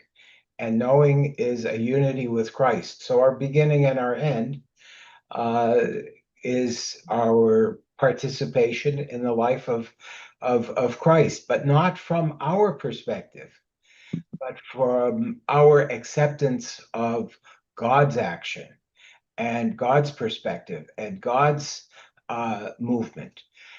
We are the people of the way. We need to repent, to change our mind to God's mind, and to understand things his way. And his way is expressed through the parables of the kingdom. It's, he's the father who doesn't act like a Jewish father, who embraces and runs after and lifts up, and not just forgives, but restores and brings a ring and throws a party. He's the shepherd that lays down his life for his sheep. Shepherds are not less important than the sheep. Hmm. And God sacrifices himself because of his love for us, his emptying himself. And this theosis, this emptying of ourselves to make room for God to fill ourselves. It's not just emptying, it's also filling. And God's knocking at our door, always trying to call us home and come in. Yeah. Yeah. And sacrifice is not something that we like. And that's what makes it so hard. Because we're not used to it. Yeah, because we live in America in 2025 and it's comfortable, and so many things are pointing to us to do what we want to do it our way. I mean, Burger King tells you have it your way, and now it tells you rule. And there's a casino in Phoenix that says you do you, and everything is focused on self.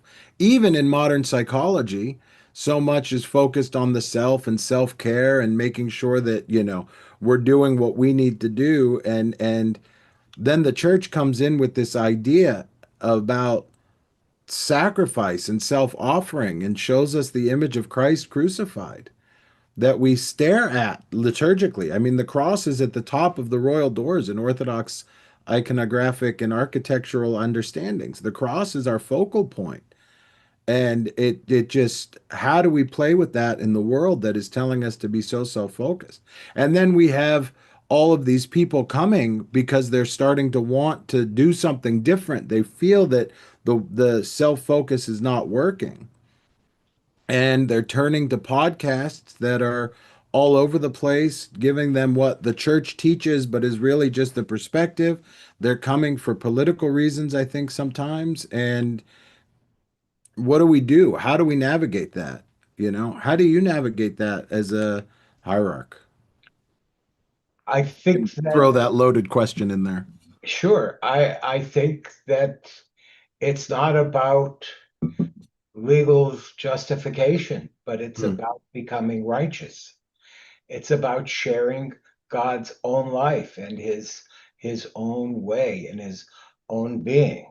And I think that's where we need to challenge all of these distractions. I'm sure that the people who are speaking politics and are doing the best that they can and believing what they're saying. But Christ didn't hang on a cross for a political ideology that overreaches over all kinds of religions. It's not about flag waving. It's not about American imperialism. It's got to be about sharing God's life and reclaiming and re-sanctifying and making holy the space and the time that we live. And that's been the witness of St. Vladimir's. Yeah, without question. And it's, I think it's important for us as we are welcoming catechumens to welcome them into a reality that is different than everything else that they see. I think when the church starts weighing in on these political things and going on political shows and doing all of that stuff, we have to be very careful because it muddies the waters when we start speaking in the way that the world is speaking and using the same language and then trying to cram Orthodox thought into that, rather than inviting and welcoming into an experience that is what the church has always been as an experience. We're living in isolation and in a hell. At the same time, we're living in heaven, Yeah. because heaven is in the body of Christ and the church is in the body of Christ. And we are in the church, which is in heaven, which is in the body of Christ. So I think that I think that you're onto something here. Thanks. Maybe we can tackle some of the questions that came in earlier. They sent us a list of like 20 questions before we even started. Yes. One of the questions, or a couple of the questions, deal with incorporating catechumens into the local church, and what are the most important ways to do that, and what aspects of that church community life and instruction is important for new converts. What are your thoughts on incorporation? Yeah. I think that the parishes that I've visited that make a point of praying for growth of the church and for praying for catechumens personally and individually have the most success. Because if we're praying for something and God sends it to us, and then we see these gifts, we're much more likely to slide down the pew than tell people, no, this is my seat. I've had it my whole life, and my grandfather sat here and in fact paid for this pew. They'll slide. So when we pray, I think God changes our hearts. And so I think that's something that we can do. I think in general, we Orthodox are hospitable people. And I think that the exception to that comes from a kind of ghetto idea that my parents' generation experienced, and some of the and taught to the next generation, that to be American, to be Protestant, or to be Roman Catholic is somehow better than to be Orthodox. That we Orthodox, even though we're building now beautiful temples, are still on the other side of the tracks, and we're trying to break into the country club scene and make our kids athletes and good American kids and Boy Scouts and soldiers and all this stuff. And so we throw out what's really essential and important, or we just never knew that what we had was of great value. And so people don't understand why people who come from the more sophisticated world, the scientific world, the post-Christian world, would be interested in our self-defined ghettos. There's almost like a inferiority complex that we seem to have as an Orthodox world generally, from what you're describing. Is that what you mean?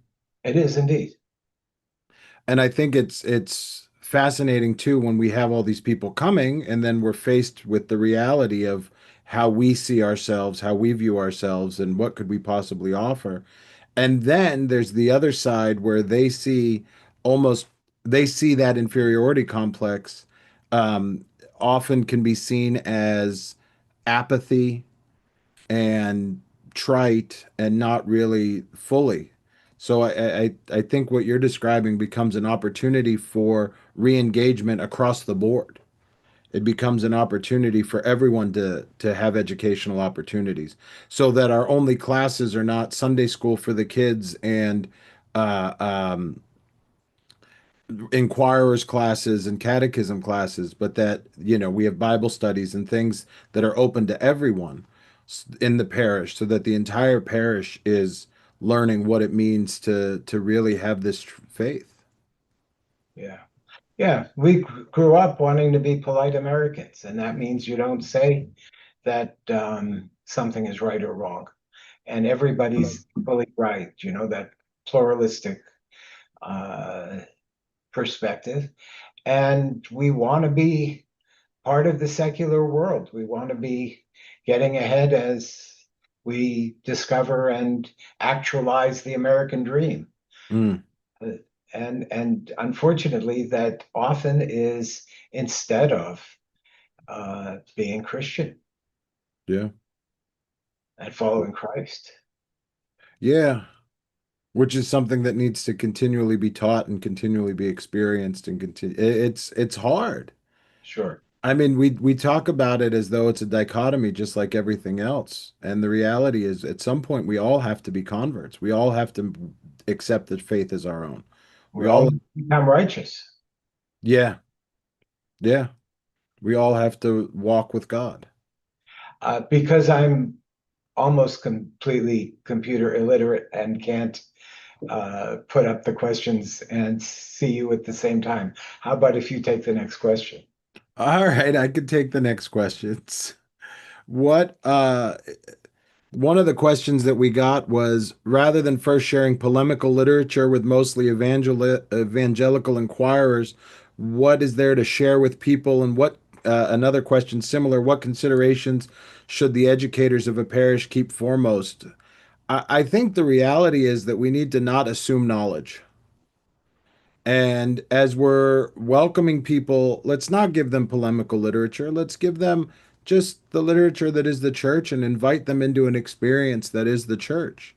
There's a lot of literature out there that's good. There's a lot of literature out there that's not as great. There's whatever, but there's a lot of any of it devoid of a relationship where you're actually interested in the person that is standing in front of you is going to be pointless. And that requires listening. And that requires listening, and it also requires hearing. Because sometimes we listen, but we don't actually hear what we're listening. And we have to differentiate between what we're doing. I mean, you talk about that well in your Building an Orthodox Marriage book for relationships for couples. But I think it applies to everything we're doing. We have to recognize that there is someone in front of us and that they are not just a thing. They're not just a check mark in our tally of, look at my church, we have all these catechumens. And so when we engage with what they're actually asking and are able to show them and invite them into the reality that is the experience of the church, I think it's beautiful.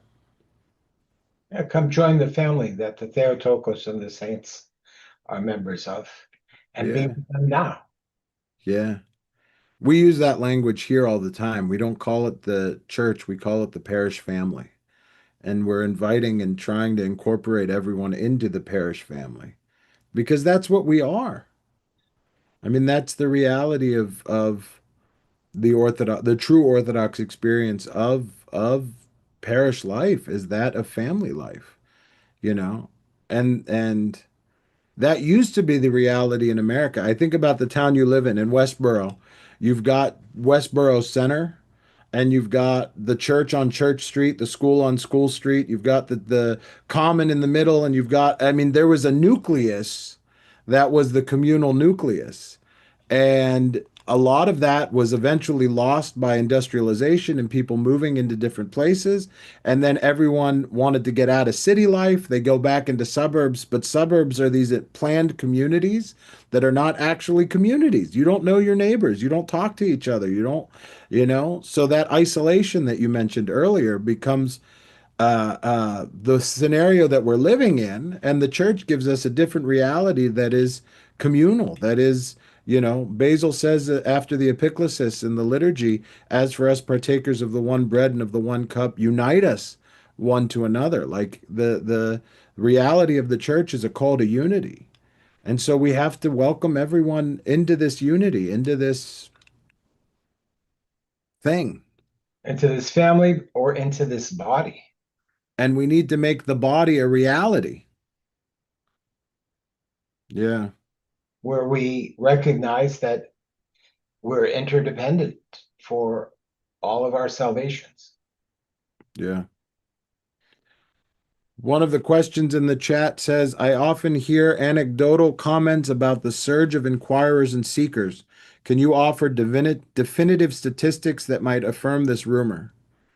I can tell you the reality in our parish, that we went from having 5, 10 catechumens at a time over the course of a year in different phases to this year we currently have about 51 people that are are seeking the Orthodox Church. They're finding the Orthodox Church through the internet, through YouTube, through videos. They're looking for something more as you know, and something more quote unquote traditional, and the way that we dress and the way that we look and the way that we build our churches. Um, Especially modernly, is often still more seen as more traditional than the praise band culture. Um, but the reality is that there's just in my experience in the parish, we have a lot of people and new people every week just checking it out, bouncing around, trying to find, you know, what they're That's what looking for. I'm seeing as I go from parish to parish, pretty consistently. Some parishes with up to 70 or more catechumens. And the catechumens are folks who are being called by God and are being called out of very painful, many are being called out of very painful experiences and such, and require a lot of energy and time on behalf of the clergy. And so I think we need to build teams of people who are righteous and holy and can teach, to pair people up and offer small group experiences, because one priest can't give 70 people an hour a week. Yeah. Not it's just not possible. So we need to multiply the workers. Yeah. I think it's a huge point that you make there, that we need to invite people that are in the community to be maybe catechists, but also like just buddies, like big brother, big sister type of situations. One of the things we tried to do here was implement a catechumen liaison that's in the classes. So I teach one of the classes, our parish priest teaches another one of the classes. We're constantly looking for someone that can also take on some of the teaching responsibility. But on top of that, we have people that have recently gone through the catechumen process that serve as liaisons and guides, that know some of the questions that are common, that know what the process was because they just went through it, that are able to answer their questions more specifically. But what ends up happening with that is community is formed through those relationships. And then the more that you invite other members of the community to be part of that, those relationships keeps being formed. And the more we have those relationships being formed, the more and more the community becomes community. It becomes an actual growing together. Someone wrote that converts, themselves included, are seeking authenticity and a standard to aspire to. The standard we aspire to is living the life that Christ has laid out for us, you know, following his commandments. And that requires we move from those transactional relationships and start making our relationships transformational, so that through those relationships we're able to actually grow and learn and see what's what. Finding godparents becomes vital to that process, because there needs to be a relationship formed with those godparents so that they can help answer the questions that, you know, 70 catechumens at an hour a week is 70 hours a week. There's no time to do anything else. Yeah. How do we convince people that God chooses to love us in spite of ourselves. That God's love is abundant, and he created you to delight in you and not to squish you and not to compete with you. Our God isn't competing with us, you know?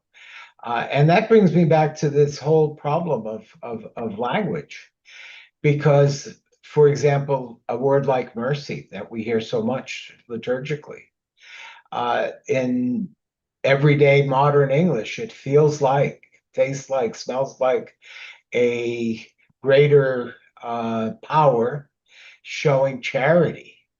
And so it almost hurts the American psyche to say, Lord, have mercy. But the eleison in Greek of oil and abundant joy and the fat that lasts the winter and a symbol of peace, that's a different image of mercy. Or burham in Arabic or Aramaic, meaning from the womb, relationship of caring and cherishing and embracing and holding, instead of being triumphant over. You know, imagine instead of saying, Lord, have mercy on me, Lord, womb me. You know, be for me like a womb. It just changes the whole understanding. So we need to do so much translating. We've translated we've translated a lot from the ancient languages to English.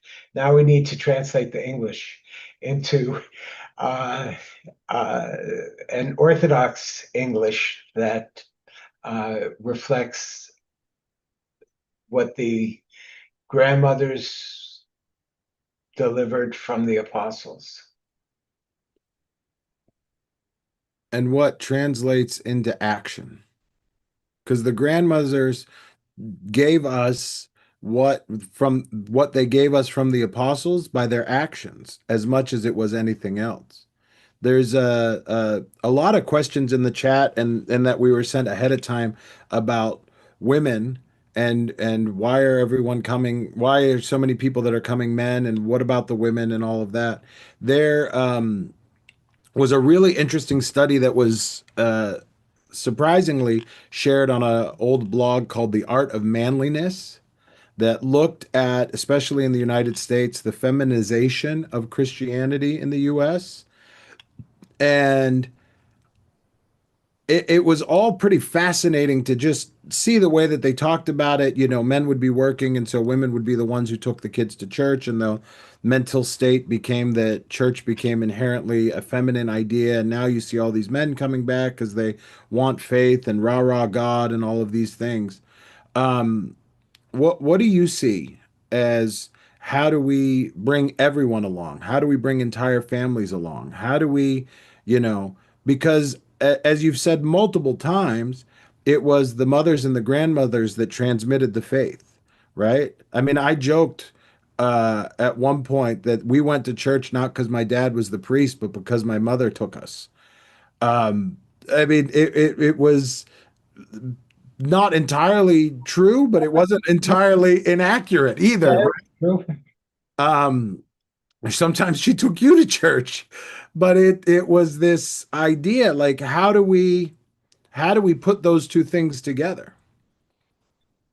Yeah, if a problem in our society is setting some men out looking for something deeper and greater than what they've experienced in the past and will bring them, that is a possible explanation for why more men. But lately we are seeing women come too, and some of them are coming because they hear about orthodoxy from the men, and others are coming because they're not satisfied with what the world is offering them, and the secularism is offering them, and so they're seeking God. This group is a different group than previous converts who were fleeing mainline churches that were losing their compass.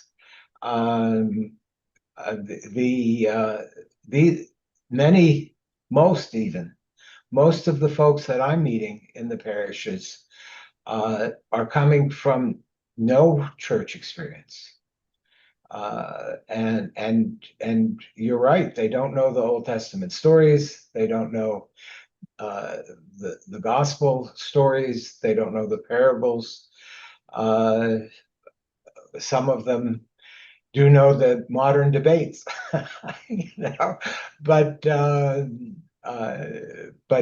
it offers a particular challenge where we have to translate. One of the things Hopko said to our class 50 years ago is, if the communists had been successful and eliminated all of the gospels in the world, wiped out all the Bibles, the church would then write a new Bible, because it's a living experience. The scriptures are a living experience with God. And I think we need to identify that living experience with God and communicate it.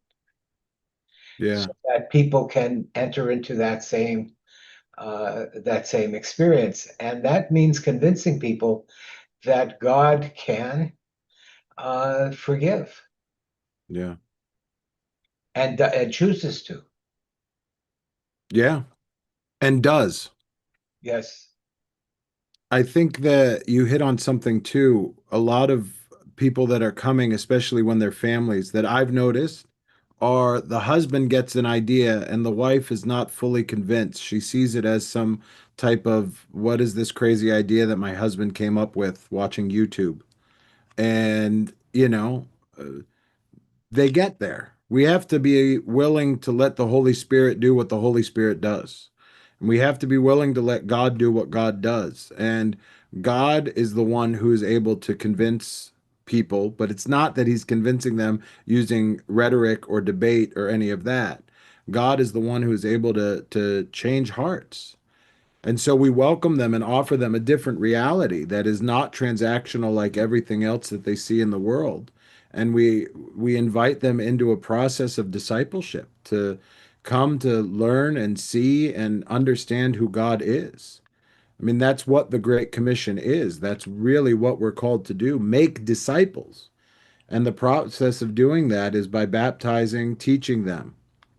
And, baptism is listed as first, but it's really an invitation to discipleship. And then the learning is a lifelong process. And then the Eucharist, which is how Christ is with us to the close of the age, is the way that we're strengthened in that process so that we can, as my dad likes to say, bring God to the world and bring the world to God. We're called to have this mediatory process. And so we need to invite people into the reality of who God is through the experience. And that includes entire families. That includes, and then let God do his business. Do you have another question? I'm sure. What are the syllabus material and books we recommend for catechism? So what we use in our parish is I use Father Tom Hopko's 4-volume series on the Orthodox Church that I think really they're fun, they're easy, and then I've developed a catechism out of there. The book on catechism, written by Metropolitan Hilarion Alfea from SVS Press, is helpful. It highlights things. There's lots of volumes out there about the Orthodox faith and how to do things. Callistos Ware's book on the Orthodox Church. The other thing that I really like to highlight is there's a resource out there called Faith Tree Ministries that has a new resource called Welcome Home that talks a lot about how to welcome people into our parishes so that our parishes become an inviting community. And that's really what we can do more than any book knowledge, any reading, anything else, is just be welcoming and be a welcoming community, being hospitable to others, showing them what the church is and that the hospitality, the invitation to the Lord's table really does, and to the life that is Christ. Yeah, hospitality for me is a safe place to reveal and see and experience God. If we can provide others with a safe place to connect with God, we've shown true Christian love and hospitality. Yeah. And that continues to answer the question that just came in, or comment that just came in. That continues and has to continue after the process of catechism is done. We think that after we're catechumens, that all of a sudden we're done, we're in, everything's good to go. But that's not what we see. That's not what Paul talks about in Romans. That's in Romans 6, which we read at the baptismal service. We're baptized, we're initiated into this life so that we can walk in the newness of life. And so the process of hospitality has to continue after the catechumenate process is done, so that we're all fully integrated into the life of the church, into the life of the parish, into the life of the community, so that we don't start to then all of a sudden feel abandoned. You know, it's easy to feel abandoned. We go through this intense process. We go through this deliberate process of becoming Orthodox and learning all the things and going through all the things, and then we just are there. And what do we do now? Well, now we do the actual work. Now we actually do the business of living the life that Christ is called. We're called to walk with God. We're called to be righteous, to follow His commandments, and this is what we need to do. Okay. I'll give you the last question, Pop. Why isn't there the same emphasis on sermons teaching the Bible and the doctrine in the Orthodox Church in comparison to Protestants? I have been Orthodox for 2 years, yet still struggle to grasp what the Church teaches on certain issues.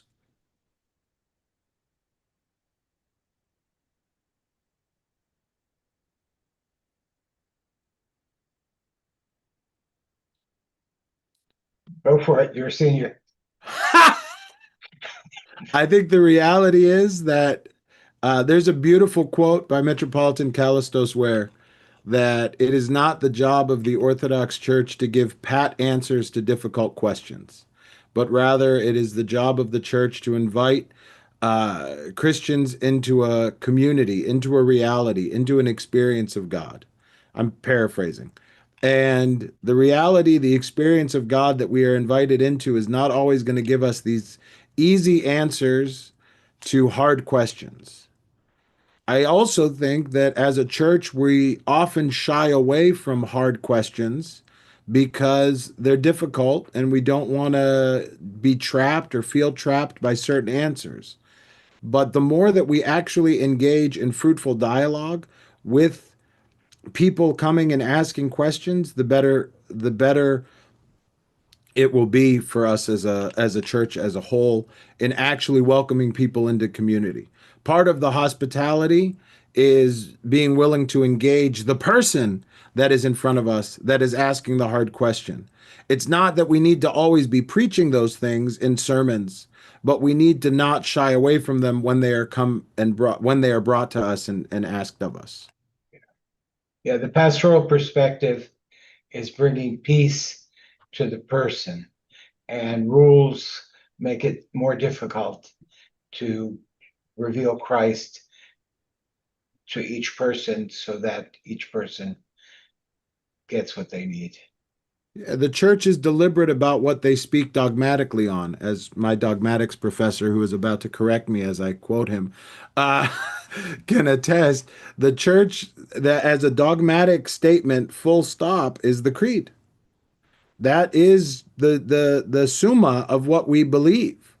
And then we get into all these other things and we try to understand them within and through the lens of the teachings of Scripture, the fathers, and all of that. But we don't have easy answers to difficult questions. The fathers didn't go and imagine some of the stuff that we're dealing with now. So how they are applied, just like Father Rentel spoke about earlier, with the canons and the application of the canons, Father Rentel and Father Aetios, like they're applied as best we can apply things. And the same comes with our dogmatic theology. We apply it the best that we can apply it, but it's not going to always be an easy answer. So we have to have conversation. Indeed. Indeed. My goodness, thank you both so much. I'm gonna put myself out there and offer just a little coda. I'm junior to both of you when it comes to kind of the pastoral life of the church, but since the question about men and women was out there and part of the introduction to your session, part of the chat, I think you pointed to the importance of women bringing men to church, but women in the life of the church are at the heart of the church's theology, at the heart of the church's sanctity, at the heart of the church's liturgy. And I think it's really important for catechumens to, when they come to church, to be welcomed as full human participants into the life of the church. That sounds like such an obvious thing to say, but when people are designing new iconographic programs in their church, right? We're about to speak about the sacred arts. It's sometimes easy to forget to depict female saints. We have such a wonderful panoply to choose from, but people need to come into church and see people who look like them.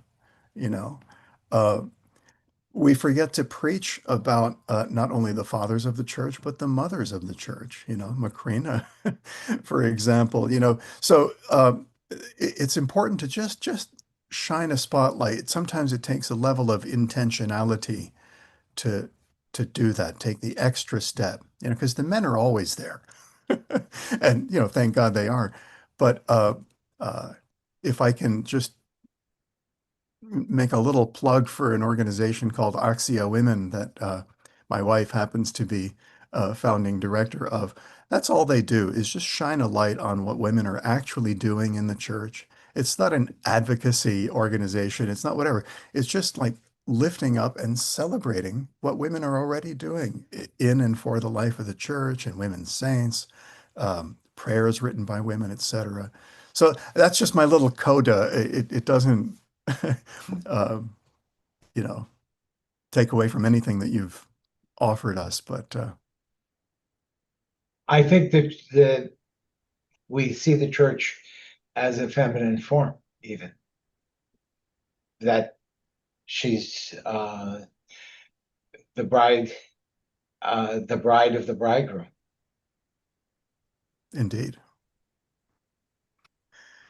On that note, I'm really grateful to both of you again. You're both very dear people to the whole seminary and to me personally. So just to say, to kind of link this to the life of the seminary and our kind of reaching out to you to help us out too, I'll remind you of our catechist certification program, which is part of the online School of Theology. A link is appearing magically in the chat now for that.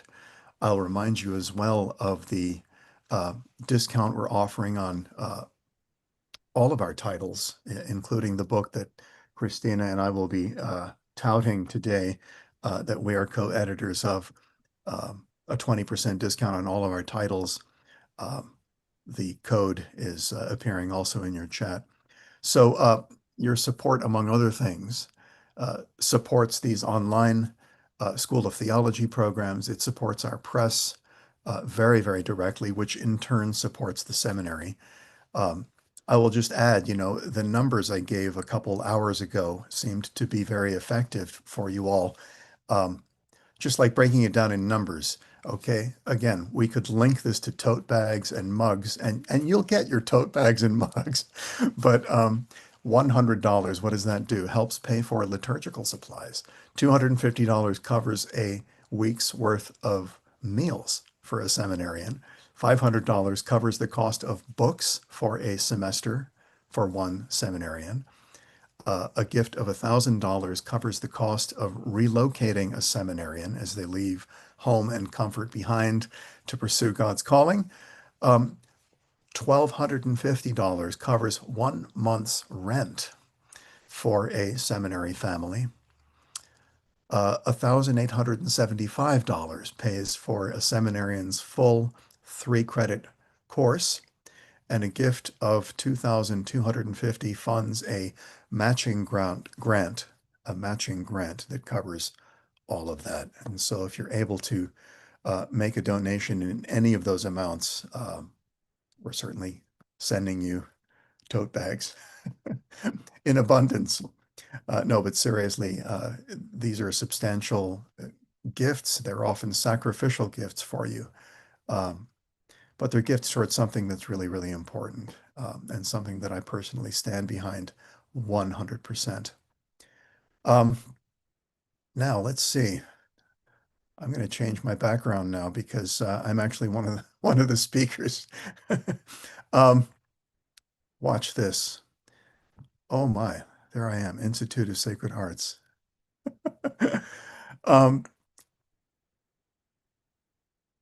Where are we? So our next discussion, I think I might have wrote these intro words, is one of foundational, often overlooked questions. What do we mean by sacred arts?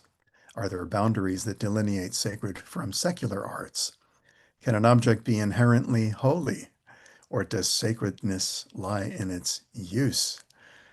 This session brings into dialogue moi, and my co-editor of a new SVS Press volume that addresses these very questions, and a link to that book is being put into the chat. My dear friend, colleague, co-editor, Dr. Christina Maranci is Mashtots Professor of Armenian Studies at Harvard University. Her work explores the art and culture of Armenia in all aspects, special emphasis on the late antique and medieval periods. She's the author of numerous books and over 100 articles and essays on medieval art and architecture. She collaborated with Helen Evans to present a groundbreaking exhibit at the Metropolitan Museum of Art a couple of years ago that she came down and helped us talk through with some seminarians, a very memorable trip. Peter Butenev, who the heck is he? I've taught here for 26 years. I teach systematic theology. I am Kulik Professor of Sacred Arts. I'm a conservatory trained musician. What else does this bio say? An author, widely traveled speaker, true. My work in the area of sacred arts, who wrote this, includes the founding of the Sacred Arts Institute, the creation of the Arvo Pärt Project, and hosting the podcast Luminous Conversations on Sacred Arts. What a ride. It's been fantastic. I'm so glad to welcome you, Christina. Thank you so much. It's such a pleasure to be here, and to be here at the Orthodox Education Day. And I'm delighted to speak to you and talk about the book and all manner of subjects. So yeah. Well, you just had me Yeah. up at Harvard Yeah. 2 years ago. Yeah, that was great. And and for all of you out there, because it wasn't recorded, Peter or Dr. Butenev, or I'm not sure in this context. Peter's good. Peter Peter gave a wonderful lecture on the sacred arts and what they were and the problem of how to define sacred art. And it was so thought-provoking and it was just it was wonderful to have you. And I hope that, we're trying to build at Harvard some kind of a platform program interest in East Christian studies and this was, I think, a wonderful way to bring people together as well. And so it's really stimulating, and I'm so grateful that you were with us.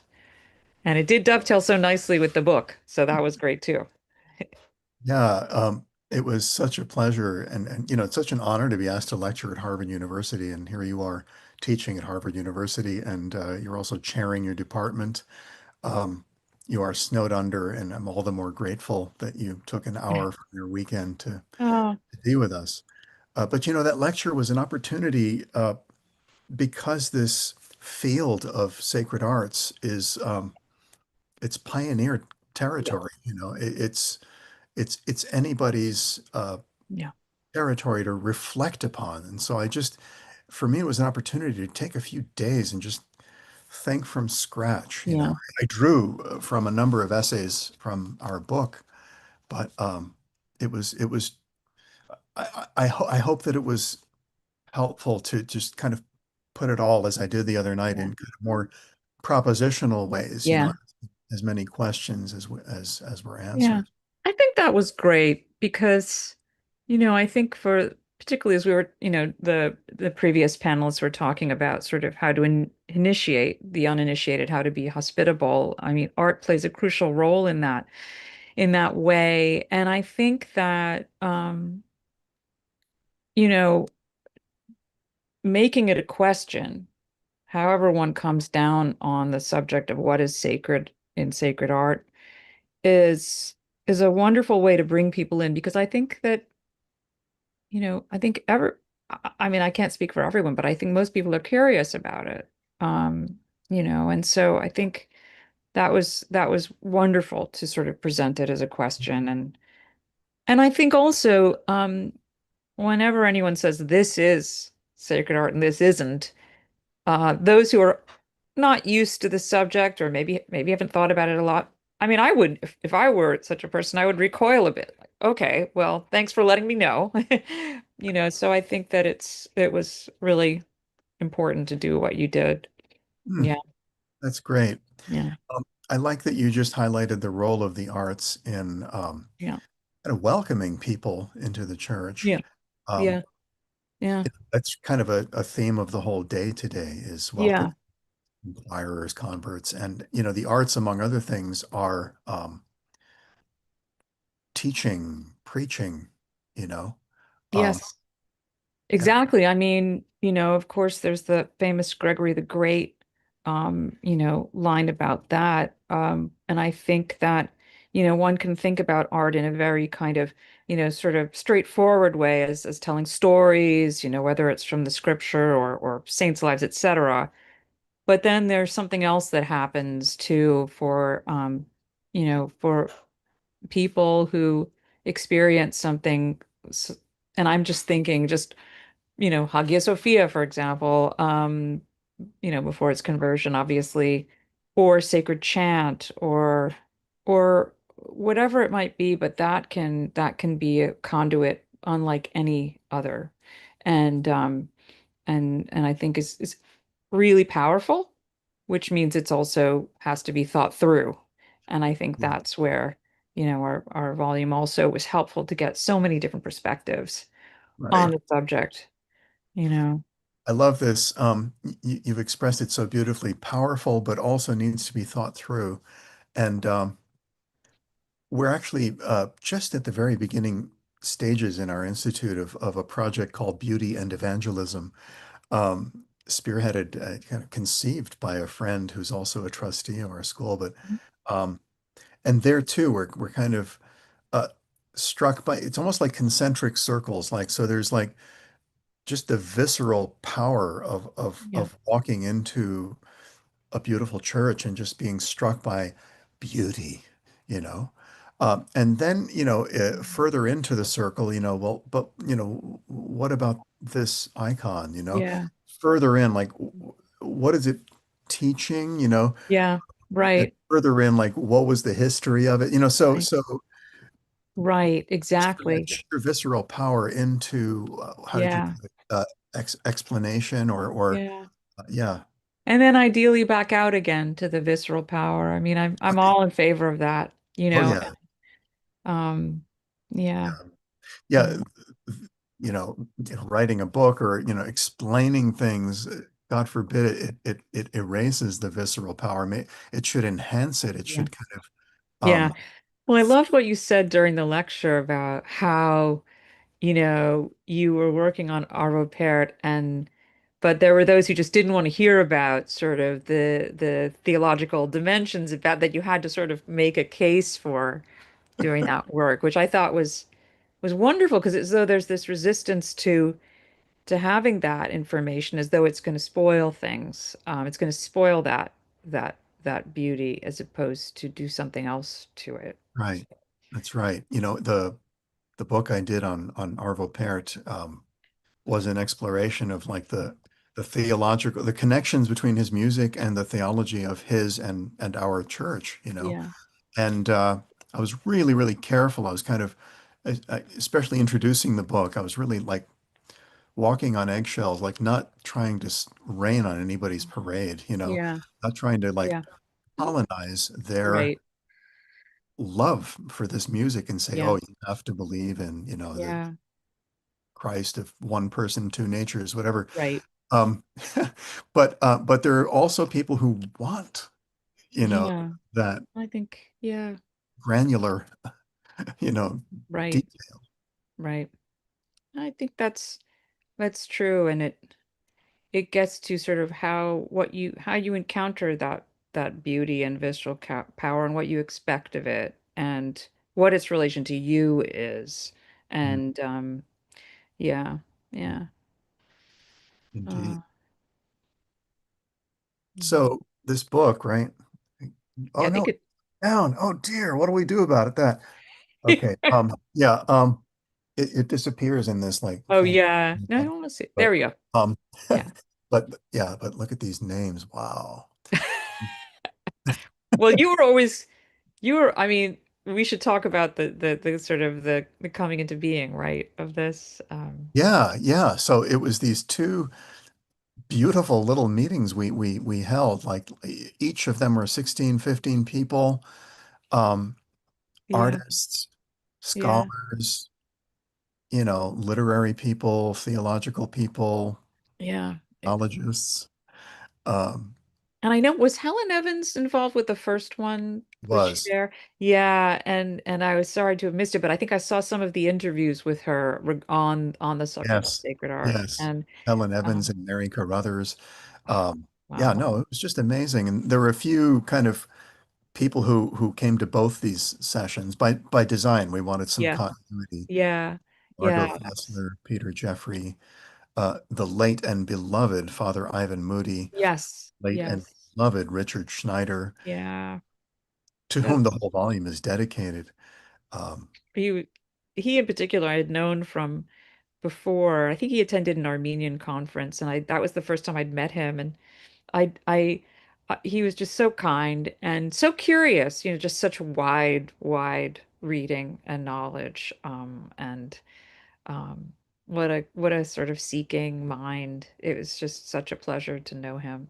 Um, really, yeah, I truly. didn't know Father Moody as well, but it was an amazing meeting. And you know how you look back and you think of, oh, which conference, if as you do, go to so many conferences and symposia and workshops, but some really do sort of help you to focus on a particular question that you had maybe groped at a bit before, but hadn't really put together. And in that case, I really felt for me that it helped so much to kind of crystallize a particular question.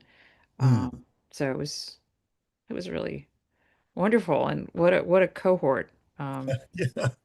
I mean, he was kind of the intellectual founder of the Institute, I would say. just his vision. I mean, he had kind of guest taught and taught at the seminary for many years and didn't dream of an Institute of Sacred Arts. But when that became a possibility, um, I'll even name a couple of aspects of his vision that were so central. One of them was a profound openness and an insistence that many of these questions that we're talking about are open and there's no Yeah. doctrinaire answer to them. Yeah. That spirit has definitely continued to live. Then the importance of inviting a diverse Yeah. voices from Yeah. diverse disciplines and Yeah. expertises. And finally, and interestingly, and I know you relate to this one, to make sure that you invite kind of art historian Yeah. people, Yeah. academic art historians, Yeah. and people of the church, because very often the two of them have not wanted to really Oh, yeah. to do That's each other. so true. And from my own background, this has been the case for the study of Armenian art for the longest time. And particularly with the Soviet and post-Soviet academic traditions, from really the bedrock of the history of the subject, and so important, so valuable. But questions of theology, questions of liturgy that might seem obvious when you think about what we have from the corpus of medieval Armenia, churches, manuscripts, gospels, etc. Um, but it's just those things don't come together, and not often enough. And so there's this vast work to be done. And luckily we have, so many. I mean, I'll talk about it when I come to my essay, but there's so much to bring to bear on the subject.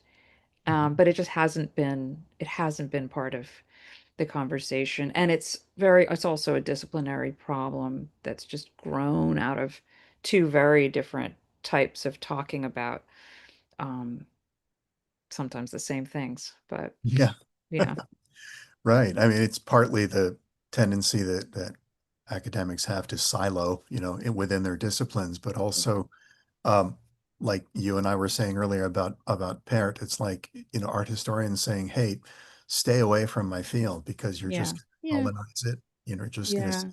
we don't understand anything because we're not spiritual enough. Right. And I think there's a, and I think this actually came up when I was in grad school and I was giving a talk at St. Narcissus, their neighbor. Not as close anymore though, are they? Not as close. They Not as moved to close. Armonk, but they're still Yeah. pretty much a sister school and Yeah. we're thoroughly intertwined. Yes, which I'm very happy about. But they had a workshop I think it was on, was it liturgy? Anyway, there's an edited volume from it. I forgot now. Edited by Roberta Hmm. Irvine. But I remember at the time thinking, I'll go in there and talk about, the problem of architecture and liturgy. But I really felt at the time that, the evidence was very sort of speculative. And it is in some ways. Like, for example, if you try to understand how people moved through Armenian churches, you know, there's some questions that we can't necessarily answer, but my approach then was much more sort of historicist and um, you know, now I see that there is a body. I can keep with the historicism, but there's a body of evidence that I just had not yet kind of learned about, which is this tremendous corpus of information about ritual. And that really changes it all when you have that information. It's just a golden stuff. So yeah, Absolutely. but I know it's this problem that I think a lot of art historians have, and maybe historians too, with well, what constitutes evidence and what do we do with it? But the fact is that, at least for the Armenian case, but I think for other cases, Byzantine and so forth, there is this evidence that you can bring to bear, textual evidence very often, or or other kinds. So it Absolutely. exists. You mentioned your own contribution to the book, and I'd love to just ask you to tell listeners a little bit about what you wrote about. Yes. So I wanted to write about, as I think Peter's already said, the book was about, sort of what is sacred art, and we discussed this in the introduction and asked this question in the introduction. I really wanted to ask this from an Armenian perspective, sort of working with the medieval Armenian sources, which I just referred to. And what I found was there's this extraordinary body of rituals that refer specifically to consecrating objects devoted to the church. So manuscripts, incense burners, vestments, rattles like Samantra, but not Samantra. All manner of liturgical instruments, as well as the church itself, as well as a painted church. That is with the church with wall painting. So many of these rituals, and they date from a relatively early period. So we have these rituals in manuscript form from the 10th, 11th centuries. So these are not, but then they get kind of rewritten, edited, embellished, enlarged up until the early 19th century. And even today. So I wanted to look at these not as from a liturgist perspective, you know what I mean? Right. Not in terms of understanding them as like units of directives or readings, etc., and compare them to other liturgies, which is something that's great that real, liturgical scholars do, like Father Daniel Findikian and Gabriele Winkler, and of course Father Taft. But rather, what I wanted to do was think about them in relation to specific objects or churches and think about what they would have done to those objects or churches during the ritual and what the ritual would have done for them. And that is take this very abstract um, textual source that is really speaking about any manuscript or any vestment, that's being used in the church, and how do you consecrate it? And then applying that ritual as a kind of scenario to specific examples. And what was so interesting is how the rituals, it allowed one to think about how the ritual would have shaped our understanding of each of these things. Mm. And as I discussed a little bit during our evening at Harvard, what's so extraordinary about these rituals is the way they give each object that's being consecrated a history. Each one becomes something that gives it a genealogy. So manuscripts are given this history. They're sort of following in the tablets of Moses, or vestments are have as an antitype, ANTE, the shroud of Nicodemus of Christ. And so on. And so they change with the consecration. They change they become something, let's say, that they weren't before. So So that, profound. yeah, I mean, that for me was fascinating. And then uh, I'll just add to this. So this kind of really started me on thinking a lot about consecration. And then I turned, not for this book, but for another one, to the reconsecration of a polluted church, which Oh, raises additional questions about, well, what is pollution?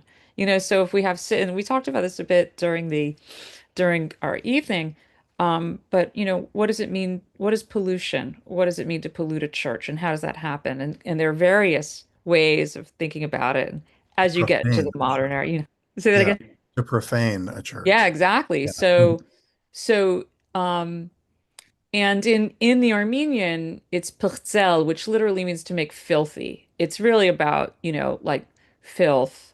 Um, and So that was interesting too, because the church goes, there's a lot of psalmic language, and the church goes, for example, from a den of thieves to to, you know, a house of sparkling gems. And so there's this transformation that happens Right. from the polluted to the sanctified that is very, very exquisitely articulated in the ritual.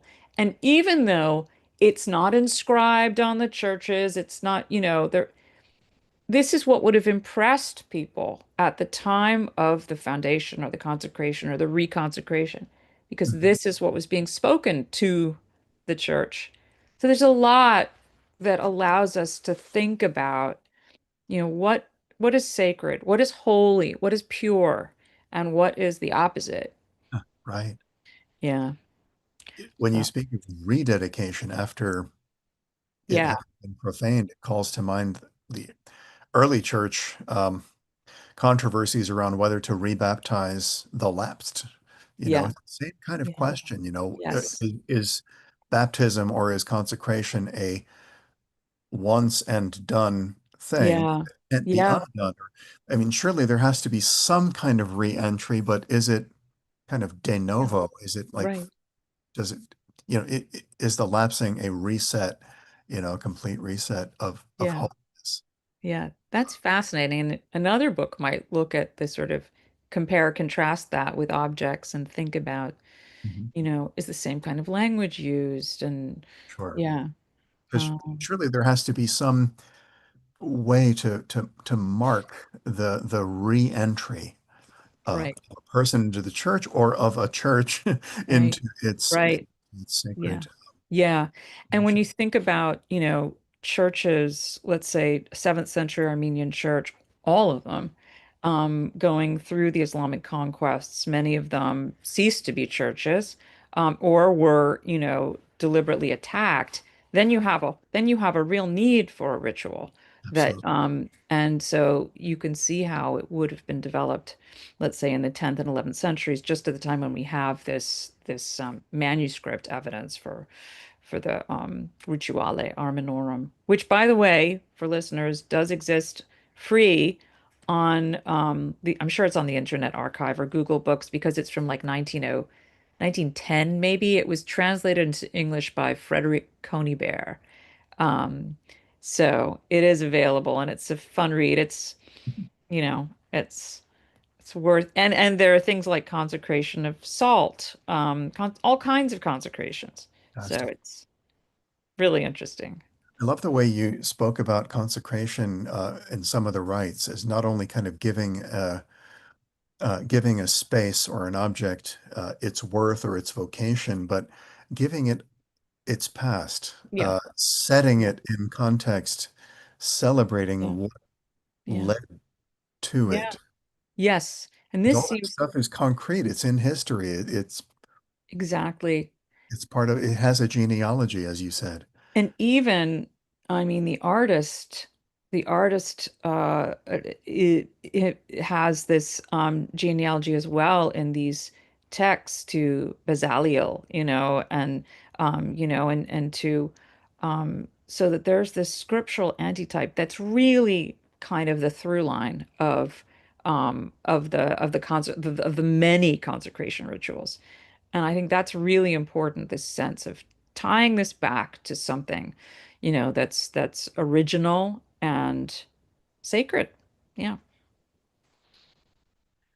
You know, I talked about it the other night, but only because the lead essay in our book by the great Anne Marie Wild Yeah. Parr, who said she wanted to listen today but couldn't be with us, but she'll certainly be watching the YouTube Yeah. video that comes out of this, maybe a podcast too. But her lead essay, which is just this magisterial work, um, as Yeah. only she can I do. know. Yeah. One of the things she calls to mind is just the very basic kind of etymology of sacred from Yes. sacer, Yes. to Yes. set apart. Exactly. Which is, when you use the word to consecrate, that naturally kind of means to Yes. set it apart. And Yeah. Yes. you know, Yes. that led me the other night to kind of ask, so, if the world is holy already, it's already God's. Yeah. Yeah. It's the Lord's and the fullness thereof. Yes. Praise Yes. God, sun and moon, stars and lights. Yes. Um, Yes. what are we setting apart Right. for? That was so interesting. What That is was set apart so from what? right.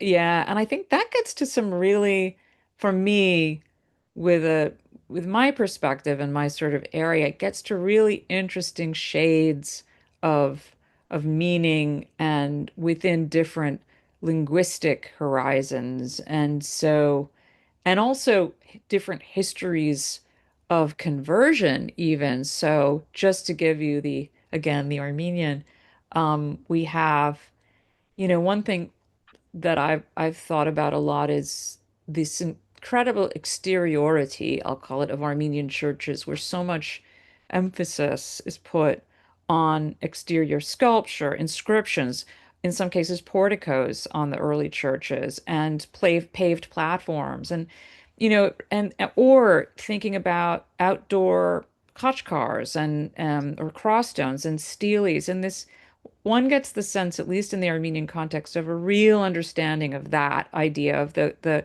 cosmos as having this sacredness. And when you tie this to, and I'm thinking of the landscape, when you tie it to the story of the conversion, in which God creates the Armenian plateau by using a golden hammer and making it flat, or the pagan king Turdat, in part of his kind of healing and his own conversion, goes up to Mount Ararat and quarries the stones for the first Christian churches, then you really have this strong connection between the outside and the inside that's very different, from what one usually thinks of. And so, um, I think about, that and how that kind of ties to what you Oh, were talking about, it's you so know. brilliant.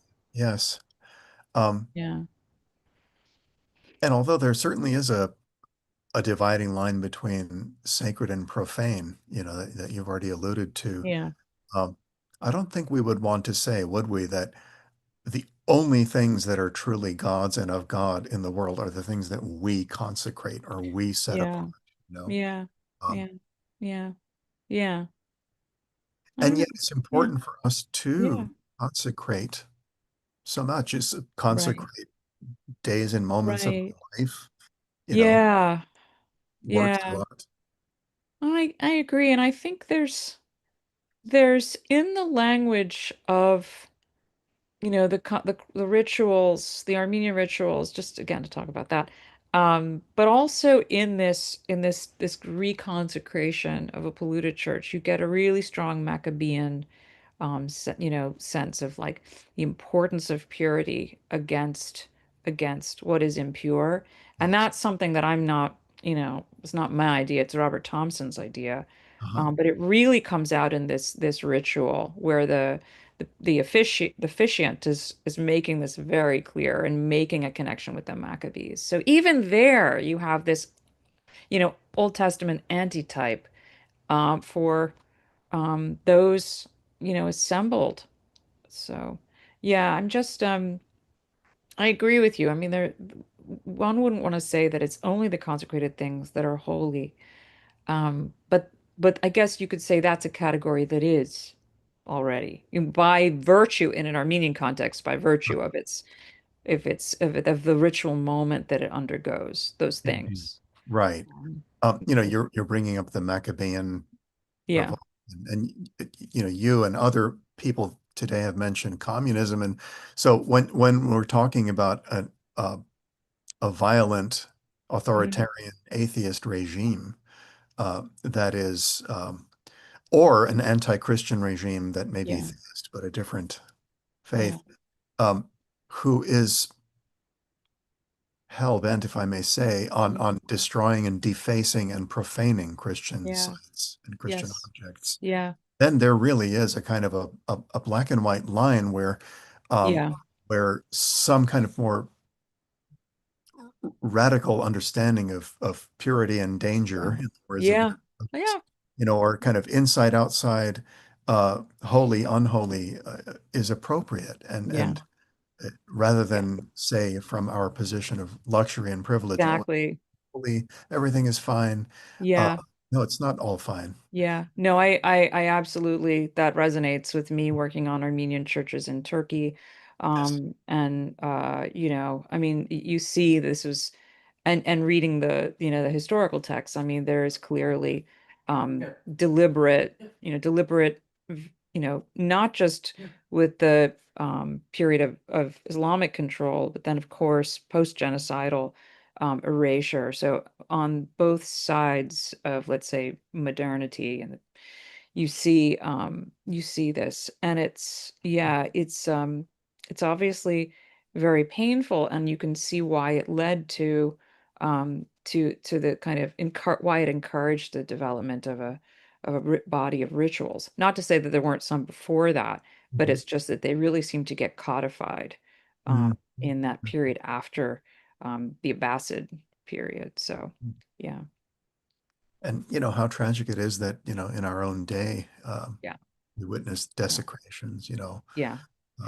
the Yeah. I mean, desecration right now, and just, I mean, yeah, it's I know. It's really, it's so difficult to bear. And I think, if anything is innocent, these monuments haven't done anything to hurt anyone, generally, unless they've fallen on you, in which case you have a right to be angry. But um that's okay. not good.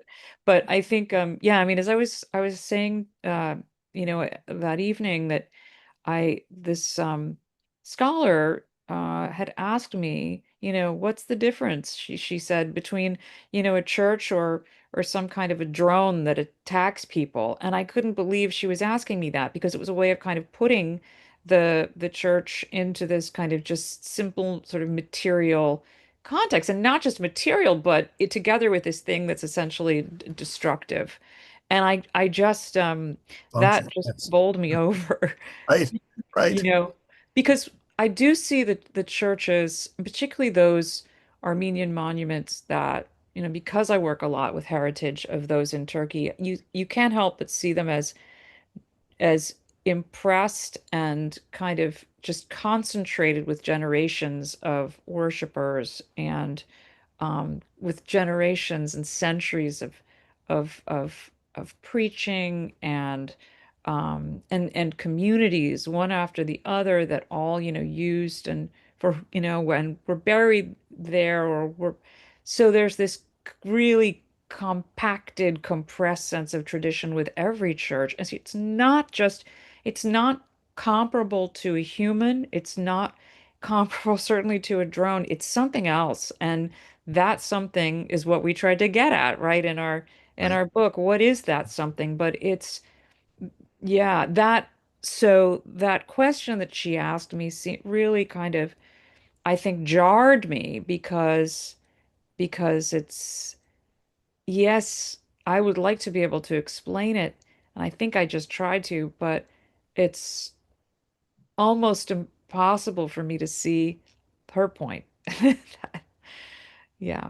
I can't quite understand the question, but I guess any question like that that jars us, it's worth, you know, Yeah. in helping us invite us into a Yeah. deeper Yeah. inquiry. Mm. Um, it goes a little bit back to that earlier point we made about kind of the visceral level of how a church, or how a space, or how an icon, or how a piece of music or poetry may act on us and Mhm. affect us just in this deep, deep way. Yeah. And, Yeah. and that will more readily happen if we are encountering, perhaps even, especially in some way, some ancient church which has its Yeah. own sort of story and ties with the Yeah. past, and kind of just aesthetically jars us. Yeah. But perhaps it can affect us too if we're thinking of a humble Mhm. storefront church that was Right. adapted from a furniture Yeah. store, you know, Yeah. Yeah. Oh, yeah. Yeah. and you walk past it, Yeah. and you think, What's going on there? Wow, Right. there's something there." Um, Yeah. I when I was a kid, our church for a while was, it was in Harrison, New York, and it was a converted garage. So that was the Armenian church. I think it was Holy Ascension. And I think that it's no longer, I don't know, maybe I can't remember what happened to it, but I remember at the time just thinking this is really interesting. And but I think it also gets to how different ritual kind of works in different spaces, and that makes each experience so specific for the individual. And that's where it's so striking when you have a really like a set ritual and then it gets sort of individuated in all these different sites. And Yeah. yeah. Incarnated, Yeah. implanted. Yeah, that's Yeah. fantastic. Yeah. Yeah, kind of garage churches probably has a more ancient heritage, with the Yeah. catacombs. Exactly. Um, It's I don't know if yeah. you had catacomb bands. You have garage bands, but no. Right. But we were talking the other night a bit about uh, the holiness of a place, Mhm. and the holiness of an object, the Yeah. holiness of an icon of a work of art, etc. And via my friend and mentor Richard Schneider, I kind of explored that question a bit. Yeah. Um, his thesis is very strongly that um, an object itself doesn't have its own innate, what was the other word we used? Yeah. Holiness, that Intrinsic. intrinsic, Yeah. Yeah. Yeah. but rather that the holiness is obviously it's of God and from God, but it is through human love and Yeah. veneration Yeah. and pilgrimage and all of the Yeah. things bring to the object. Yeah. Ultimately, what, I don't know, make it holy? It's obviously, of course, God who makes it holy, but it was those kinds of questions where Yeah. the holiness resides. Yes, exactly.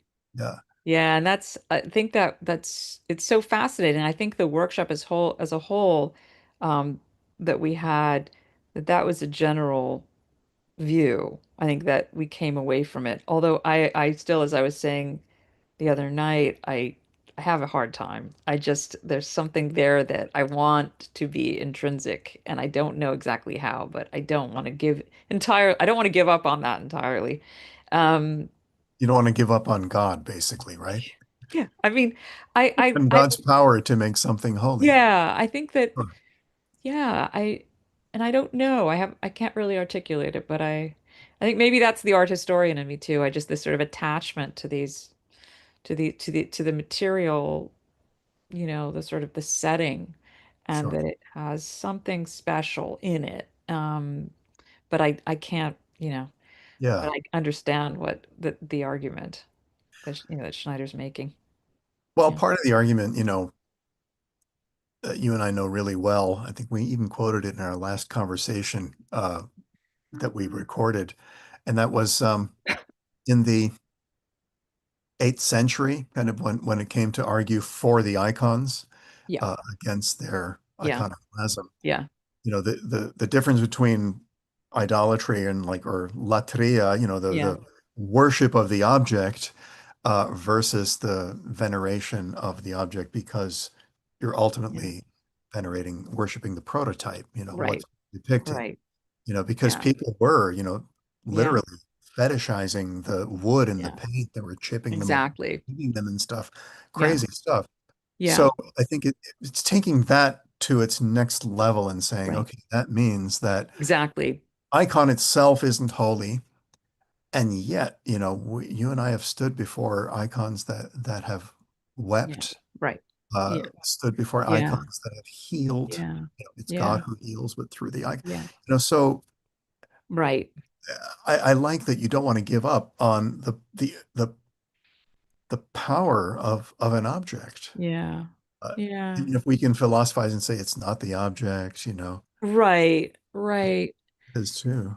Yeah, I mean, you remind me, there's a wonderful, outside of John of Damascus, and before, in fact, John of Damascus, there's a wonderful Armenian theologian who writes about, in defense of holy images. And I mean, he puts it very bluntly. He says, we worship the right God, the pagans worship the wrong ones, and therefore it's correct to, to offer veneration to the images of God. And he says a lot of other things too that are really interesting and actually give a very different flavor to image defense. Things like And this may sound a little strange, but things like talking about what images are made of, which is also a wonderful thing to hear for just the history of art, but talking about how some of these are medicinal, they're good to eat, or they're for medical purposes, like arsenic and eggs, which I guess arsenic used to be something good for you. Can be No longer, medicinal. right? Yeah. Mhm.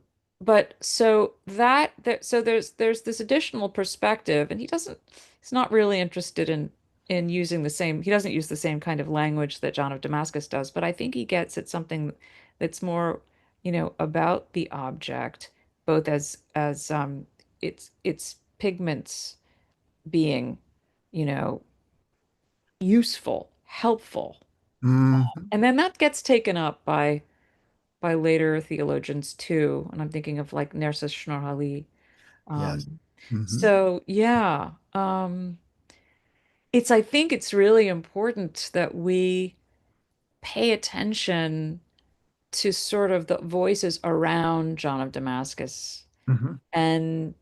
and see where we get different kinds of insights about this question. And Mm. uh, you know, Yeah. I think the point Schneider and we were trying to make the other night yeah. is that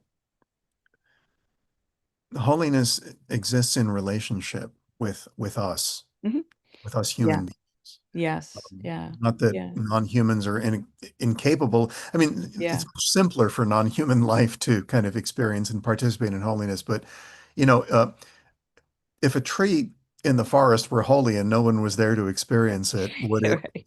Yeah. right? Yeah. Would it make a Yeah. holiness, you know? Yeah. Yeah. Um, Perhaps, but we wouldn't know. And Yeah. Yeah. you know, Right. was the bush on Mount Sinai always burning? Right. Or Right. did it burn only for Moses? Or Right. did it burn only, or did it only start mattering when Yeah. Moses approached it? You know, um, Yeah. it's that relationship Yeah. that I think is so Yeah. important. And maybe teasing apart, is it God? Is it us? Yeah. It's always God first. Right. Yeah. But holiness somehow almost needs our response. Not that God needs anything, but I think he chooses to need our response, Mhm. you know. Yeah. Yeah. It's Just a thought. it's wonderful. Yeah. Ah. Should we take questions? I see them mounting. They are mounting. Um, oh, I like the last one. It says great discussion. Oh yeah. I think so too. Really lucky to be a part of it. Someone who likens the reconsecration of church to a re-entry ritual that astronauts participate in as they Oh move yeah. from outer Ah, space to Earth. That's great. beautiful. That's great. That's great. Yeah. Uh, Someone asked you to repeat the name of the Oh book that yeah. It's called Rituale or Armenorum, and I can write it in the I can write it and it's yeah, it should be available online with no paywall, and it is the collection of rites of consecration. So I'm just sending it to that person right now. Hmm. Yeah. Yeah. Yeah. Oh, and then can you recommend a few movies that exemplify your philosophy of art and beauty? I was just talking, it's funny that's mentioned, because I was just talking to um was Peter, were we talking about it, or was I talking to someone else about The Color of Pomegranates, which is the most beautiful. Not with me. Yeah. It's that to me, and there's a strong sort of ecclesiastical dimension to it, liturgical dimension to it. Hmm. But that to me, by Sergei Parajanov, 1969, Wow. is gorgeous. It's just beautiful. So that's my, and I We show it to students and they're just amazed. Oh, that's great. Yeah. I will find it. I will Yeah. see it. Yeah. We do a course here called Religious Themes in Film at the seminary, and it's fun because we go from kind of the more explicit Yeah. portrayals. We steer clear of gospel movies, but the one that makes the cut is Pasolini's Gospel According to Matthew, which is a masterpiece, I think. But we also go to much less explicit Yeah. evocations of the spiritual. Yeah. Some of the Yeah. work of Lars von Trier, which is very, very challenging. A work like Melancholia or even Breaking the Waves, very Yes. challenging. Yes. Yes. But, Yeah. for those who are ready and willing and able to kind of take it in and be brought to some spiritual Yeah. place. Yeah. That's another interesting thing. We spoke of sacred arts as, arts created with the intention of devotion to God. Well, there are so many non-believer artists who willy-nilly, Right. because God Right. is everywhere, Yeah. make art that Yeah. brings people to God, Yeah. Yeah. which doesn't make it sacred art in my definition, but it makes it art that Yeah. brings you to the sacred. There's, yeah. You make me think about too another essay that I just wanted to highlight in the book, and every essay was wonderful, but Charles Barber's essay on the artist and the role of Yeah. the artist in Yeah. was in making sacred art, and the evidence he brings forward I thought was just fascinating. So that was very special essay. Yeah. Yeah, I'm glad you point that out. Yeah. Just to mention one or two other people in the book, because Yeah. they've continued to kind of be part of the Institute's life, namely Richard Viladiso, who's a Yes. emeritus Yeah. professor at Yes. Fordham University. Yes. He's just this giant in the field of religious aesthetics and the beauty of the cross. He has 5 Yes. OUP volumes on that theme. Wonderful. Yeah. This woman named Christina Maranchi is in it. Oh, She's never heard of her. Eh. the iconographer and dear friend of mine personally and of the seminaries, George Cordis. Yes. One of the greatest living That iconographers. was, yeah, that was In wonderful. conversation with our dear colleague, Evan Freeman, who has his own. Yes. Yes. Yes. George comes at least once a year here to teach an icon painting workshop Wonderful. in every June. It's amazing to have the insight from artists Oh, and someone like that. I mean, I remember just showing him some Armenian manuscripts, and he had so many insights that I just never would have, that's great. thought of. Yeah, it's fabulous.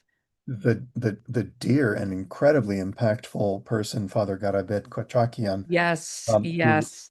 Wonderful. he's kind of a father of Armenian I sacred. know. He's Okay. wonderful, just a wonderful person and a wonderful mind and incredibly welcoming. So Yeah.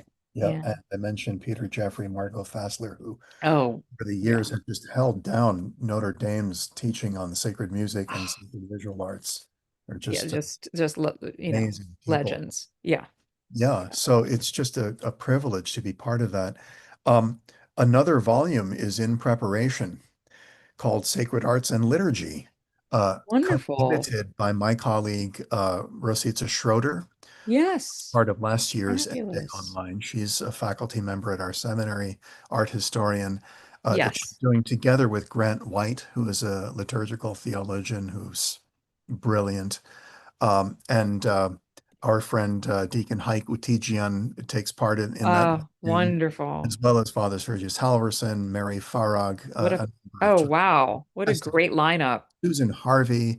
I mean, we're That's so amazing. lucky to be doing what we're doing in this institute. And it's wonderful that you're sharing it. I think that's really important because it will help to break down those disciplinary divides among scholars that we've been kind of really up against. And also just to, for the public as well. It's really important to do this work. So thank you.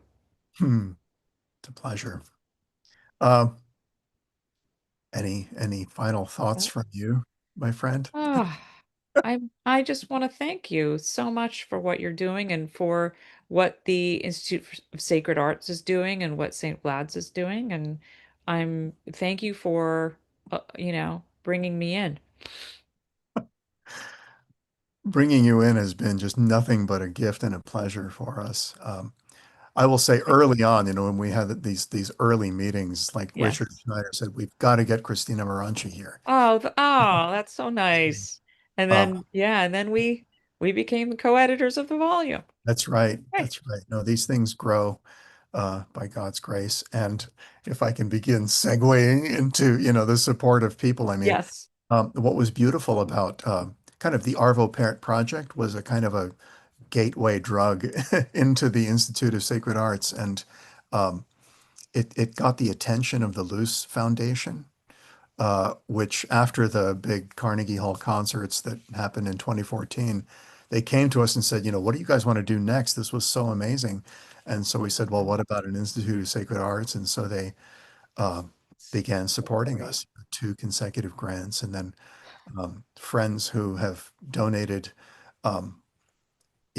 some really substantially because of what the arts mean for the life of the church, its inner life and its kind of outer preaching life. People get it, thank God, and respond. I just feel so lucky to be a part of it, and heading it in some way. It's Arvo Pärt's 90th birthday year, and Happy birthday. right, and he is Deb's Composer's Chair at Carnegie Hall this year, so he's Composer of the Year. Wow. 2 weeks from now, there will be 2 back-to-back stunning concerts at Carnegie Hall. The seminary actually has a few tickets, which is good because they're sold out. So if you're interested in a ticket, get in touch. I know a guy. And I'll be going to Estonia actually a week from now to be part of an international conference on Pärt. I go there as often as I possibly can.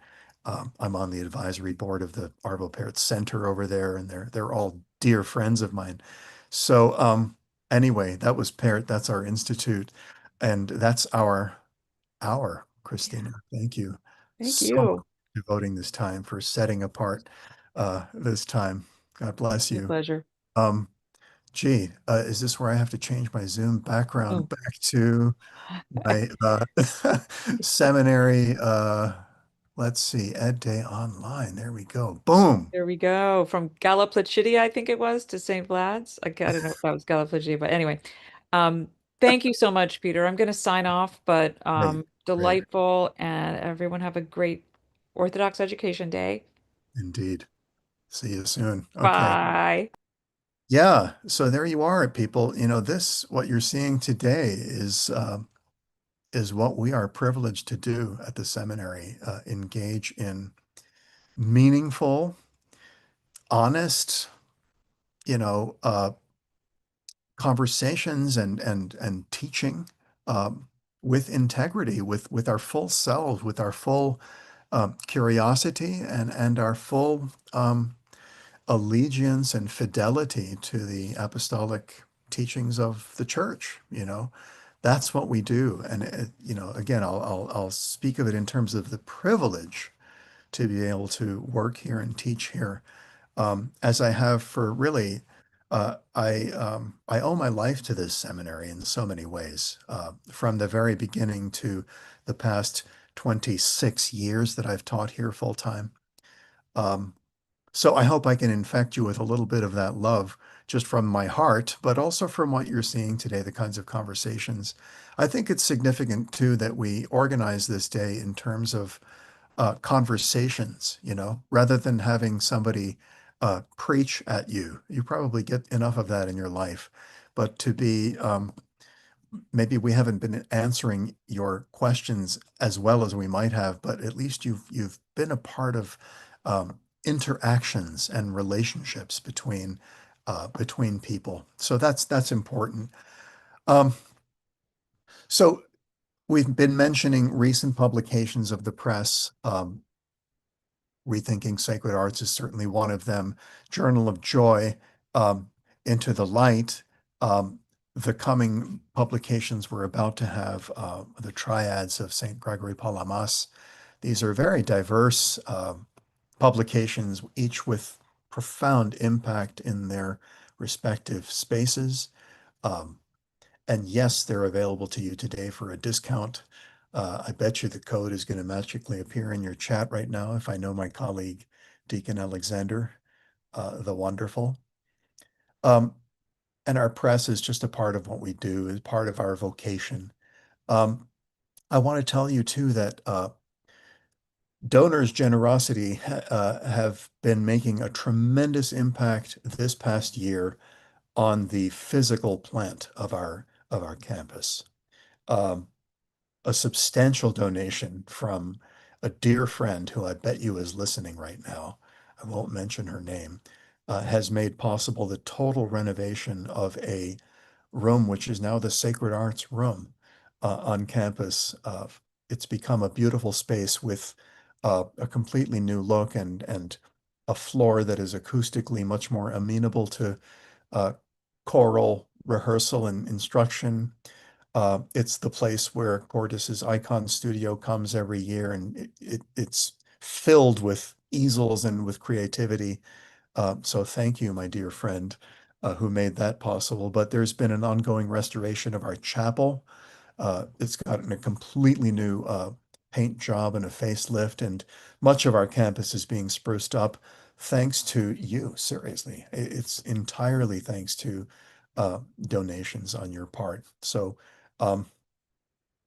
my dear Dean, Alex Tudorie, says the following: investing in our campus is really about investing in our seminarians, faculty, staff, and their families. We have a responsibility to keep our campus and facilities updated and improved as a part of the overall experience of living, being formed, and worshiping here. So if you want to read more about our campus improvements, with more work still to come, visit the website svats.edu. And if you want to do even further, you add a little slash and write the word give after that, svats.edu/give, and you continue that support. Just a quick final word about, asking your support. And I mentioned earlier that I find it something easy to do because I'm not begging people for money. I'm not trying to twist any arms. I'm inviting people into joining and participating in something that is genuinely good, that by God's grace, despite our unworthiness, actually makes an impact in the life in Christ, in the life of the church, and your participation in it. Some donations are always in some way sacrificial, and some of them more than others, but they ought to be something that brings you joy and fulfillment, to be a part of this picture, this bigger picture. So it's in that spirit that we open ourselves up to you on a day like this and put ourselves at your disposal, and we exist for you. And we need you. So, we're kind of continuing in the arts theme here with two more wonderful colleagues. The title of this next presentation is Realities and Responses for Orthodox Church Music in North America Today. Okay, church music has, from the very beginning, been such a major part of what the seminary does, from Boris Litkovsky to Dave Drillick to Harrison Russin, and to all the people who have taught and celebrated and brought to life the musical life of our seminary. And it's a co-vocation with the other seminaries here, including St. Tikhon's Seminary, which has its own absolutely brilliant musical life through its monastery choir and seminary choir, and through the instruction there. So it's a joy to bring those two seminaries together in this presentation. I just want to give a quick shout out to the fact that we are once again having our Summer Music Institute this year. And right now, because I have 60,000 things on my mind, the dates aren't coming to mind, but Deacon Harrison will give you the dates as soon as he gets on. June 22nd to 27th. My man, thank you. June 22nd to 27th. And a lot of you are going to get a save the date postcard in the mail. So that's really exciting. Topic introduction. What is the current state of the Orthodox Church in America's music? Orthodox Church music in North America. With a focus on the OCA, our next speakers will address anecdotal and data-informed evaluations of the state of music, consider interventions. That can't be good. Interventions which have been implemented in the past 10 to 15 years, such as the St. Tikhon's Music Residency and new publications, and express hopes and desires for the future. My dear friend and colleague, the Reverend Deacon Dr. Harrison Basil Russin, Harry, is Director of Music and Assistant Professor of Liturgical Music at our seminary. His life is just so much a part of seminary life, also because he's Associate Dean of Residential Life here. So his impact here is immense. And he specializes in music history and music analysis. Anastasia Kapanadze teaches and directs music at our sister seminary, St. Tikhon's Orthodox Theological Seminary, and she collaborated in the founding of the St. Tikhon's music program in 2021. So happy to give you the floor. Thank God. Thank you, Peter, for that generous introduction. This is a really wonderful day, of course, in New York. It is raining, so that means it must be Education Day. Exactly. When I was a student, of course, it was always the first Saturday of October, and it was often a rainy day. But I'm happy to be here. I'm happy to be here with you, with Anastasia, and to talk about church music. This, as Anastasia and I were talking about this more and more, I think our description is ambitious, particularly because neither of us feel equipped to analyze or discuss or really portray in broad strokes all of the music of the Orthodox Church in America. It's a very large church. We have 500 or 600 parishes across all 50 states, or I think most states, and that's just the OCA. We're not including the Greek Archdiocese, the Antiochian Archdiocese, ROCOR, the Serbian, etc. So it's we are limited by our experience and by our knowledge, and of course what we see in the seminary. I'm at St. Vladimir's, Anastasia is at St. Tikhon's Monastery, but what we see at the seminaries and at St. Tikhon's Monastery is not always representative or indicative of the broader life, either liturgical or musical or artistic, of the wider church. So I acknowledge that. So hence the both anecdotal and quote unquote data informed part of our discussion. So the first question that we had talked about is, in a sense, establishing these definitions. So what do we mean by the state of Orthodox Church music in North America?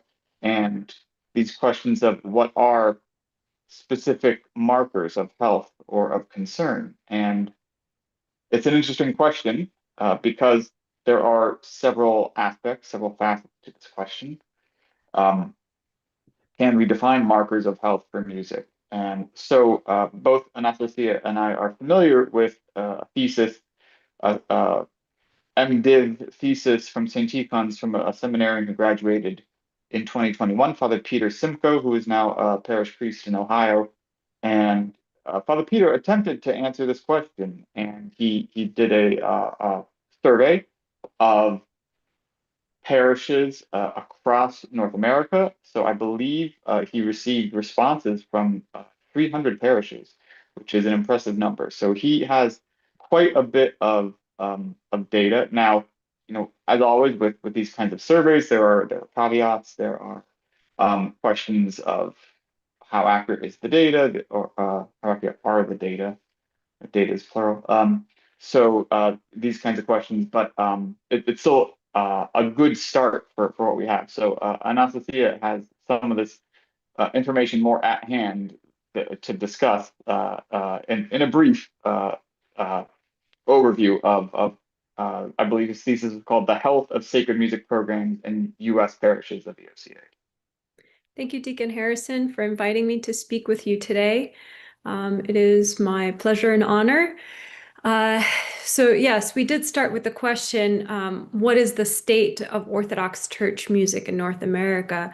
And that is a very big question to tackle, especially considering the limitations of our experience. But I think Father Peter Simcoe had an interesting way of defining health. And it's interesting that he uses the word health, the health of sacred music programs in U.S. parishes of the OCA. And so by health, he tried to measure how parish sacred music programs are continuing, quote, surviving and growing. And so considering the fact that he did do this project back in 2020, he did ask the respondents to respond to the questions from the perspective of typical conditions outside of COVID, and purposefully left out monasteries and seminaries, which is the more familiar territory of you and me here. But in measuring the health of sacred music programs, he was looking at time investment, training and education of church musicians, the demography, and wages and budgeting. So by time investment, he was looking at what the ratio of rehearsal to service time was, challenges in commitment, in terms of training education, how much formal or versus informal training, if any, do the church musicians have, particularly head musicians. Noticing that most church singers, church musicians, we could say, are amateurs with relatively little musical training, formal training. Of course, this is a generalization, but based off of the data in his survey, you can actually see the comparison across different dioceses and across different regions of the country.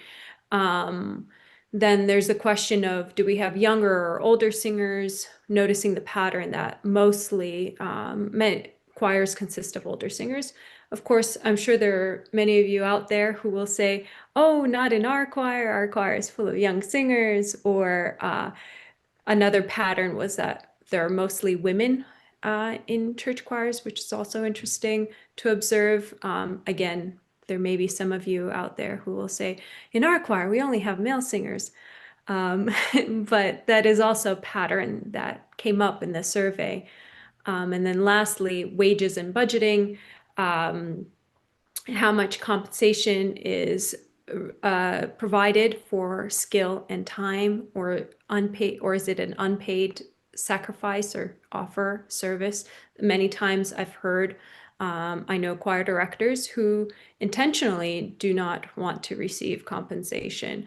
And that's an interesting question to approach.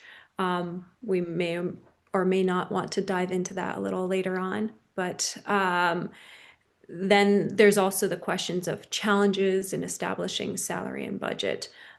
So I think Father Peter summarized very well the general areas that may determine what may allow a sacred music program in a parish to grow and thrive, depending on a variety of resources, as we see here.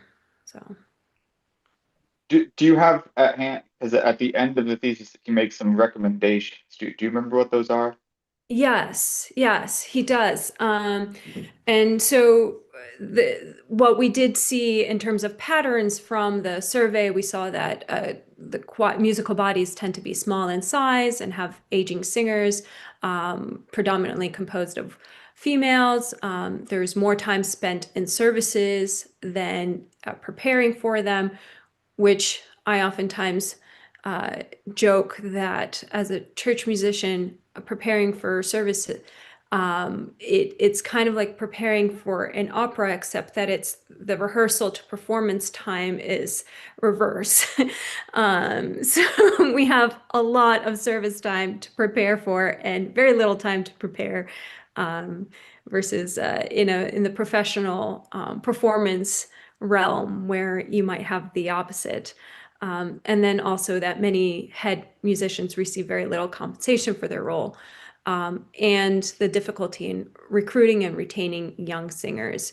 And so some of the recommendations that Father Peter makes at the end of all the results from his survey are to make an effort, first of all, to actually hold regular rehearsals and do that on a consistent schedule. Then consider which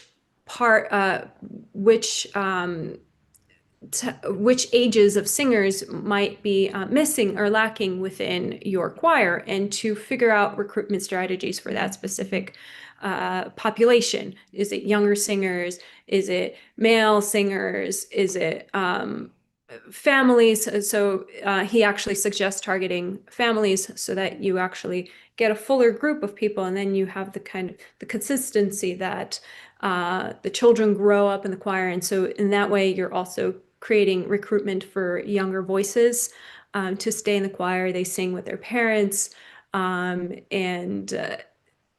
so they see that this is something important, something that we do as a family, and will grow up to be themselves adults who sing in church choirs, hopefully, God willing. And then he suggests, of course, an interesting suggestion he makes is creating, hosting presentations about the Orthodox musical tradition for parishes, because maybe parishioners in some parishes don't know much about the Orthodox music tradition. I think it may be even as simple as putting on a concert, and to have an opportunity to talk about the music and give program notes, or have a discussion afterwards. And then investing in the training of head musicians, seeking to provide lessons for singers who can't read music. There's a lot in this list. I would love to go into all of them, but I don't know if you want to add something at this point to this. I think we'll move on at this point. But it is also part of this idea of the recommendations is also, I think, part of what we'll talk about towards the end. Yes. But yeah, these, I mean, it is. It's also, important to note that in a lot of cases the demographics also match the demographics of the OCA in general. I mean, although the OCA is by some metrics getting younger, at least according to some polls. In general, the trend for the past several decades has been older, as in most churches across North America. So it wouldn't be surprising to see an aging population singing choirs. But there are definitely, I think we also need to add signs of real life and vitality and growth. And also, I just need to add that just because a choir is older doesn't mean that it's not a good choir. It's also there are many beautiful strengths that come with a choir that has been singing together for a long time, in terms of experience, in terms of knowing the services, knowing the director, knowing how to sing with each other. So there are a lot of just to portray the data as one-sided. I think we need to also come at it with a nuanced view. The second topic then we had talked about was, what are we seeing at the seminary in particular? So if we talk about the church in the USA or North America at large as one thing, what are we seeing at the seminary? And I guess another question that we don't really have time to answer right now is that indicative of the broader musical life of the OCA? But what do we see at the seminary? How are students, how are seminarians coming to the seminary in terms of musical formation, musical training, expectations?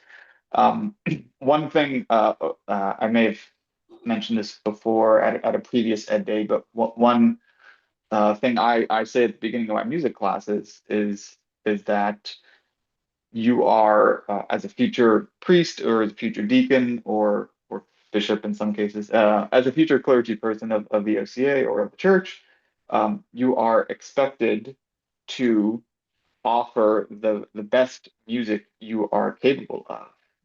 That's what we are asked to do.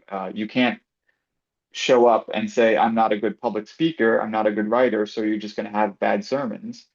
You have to do the best that you can, and give the best sermon you're capable of, and you have to sing with the best voice you're capable of. Our voices are unique. We only get one. It's the only voice that God has given us to pray, to sing. So it's that's how I start out my classes, because so many people come to seminary at this point never having sung, never really having used their voices. And I know we just started the semester at the end of August 25th or 6th, and it really, we're in the 6th week, 7th week of the semester now, and it really has taken this long for a lot of the singers to kind of feel comfortable coming to choir, coming to rehearsal, coming to the services, and being able to sing. That's certainly not the case. That's not the case for everyone. If we're speaking in terms of statistics, that might be within the standard deviation of students who really have very little in terms of musical exposure and musical training. But a number of students also did have musical education, whether that was in public school, in band, in choir, in orchestra, these kinds of things, elementary school music training, music ed, and perhaps because the average age of our students is around 30, probably 30 to 35, but the older edge I've observed had a more rigorous public musical education than the younger edge, and perhaps that reflects the budget cuts that a lot of public school music education programs have had over the past few decades. But in general, there is some musical exposure coming in. There is very little in terms of having sung before. At least within that, if we say within that kind of middle third of students, and then, but there also is a very, I would say, advanced top third, and some of them do have, in some cases, professional music training. I know, Anastasia, you mentioned a few students who have come to St. Tikhon's, one with a doctorate in choral conducting, another with a background in singing opera. And we've also had a few students come to St. Vladimir's recently with similar, a lot of professional or semi-professional musical experience, and that's really a gift. It's a gift to me as a choir conductor. It's certainly not the norm, but we have been getting these students. I often say, as a deacon, it's easier to teach a musician to become a deacon than a deacon to become a good singer. I don't know if that's true, but I think because a lot of times the good singers are they get dragged to the choir and they don't get a lot of time serving in the altar, so they get a little nervous when they're approaching ordination. I said, don't worry, it's like you'll be fine up there because you're a good singer. But that's not just because you're a good singer. It's also because I find that good musicians are attentive to a lot of details around them. Or being a good musician takes a lot of concentration, a lot of observation, a lot of attention to detail.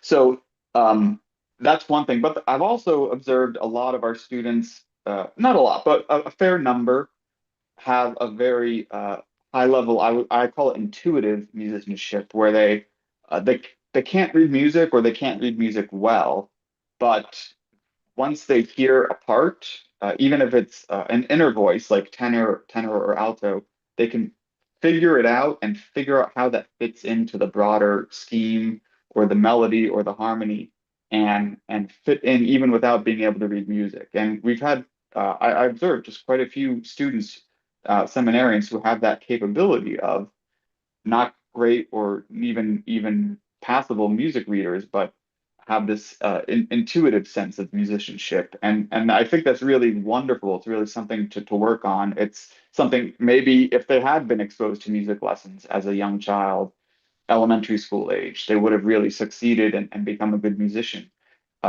But it's still something that gives me a lot to work with as a choral conductor here. I know you have things to add to that. Enough. Yeah, one of the questions I do like to ask of new choir members is, what is your previous musical experience? And that includes any kind of, oh, I play ukulele for fun. Because that already tells me you have an ear to work with, and you can, you know what you're listening for in terms of matching pitch, etc. But yes, we don't have time to really dive into this.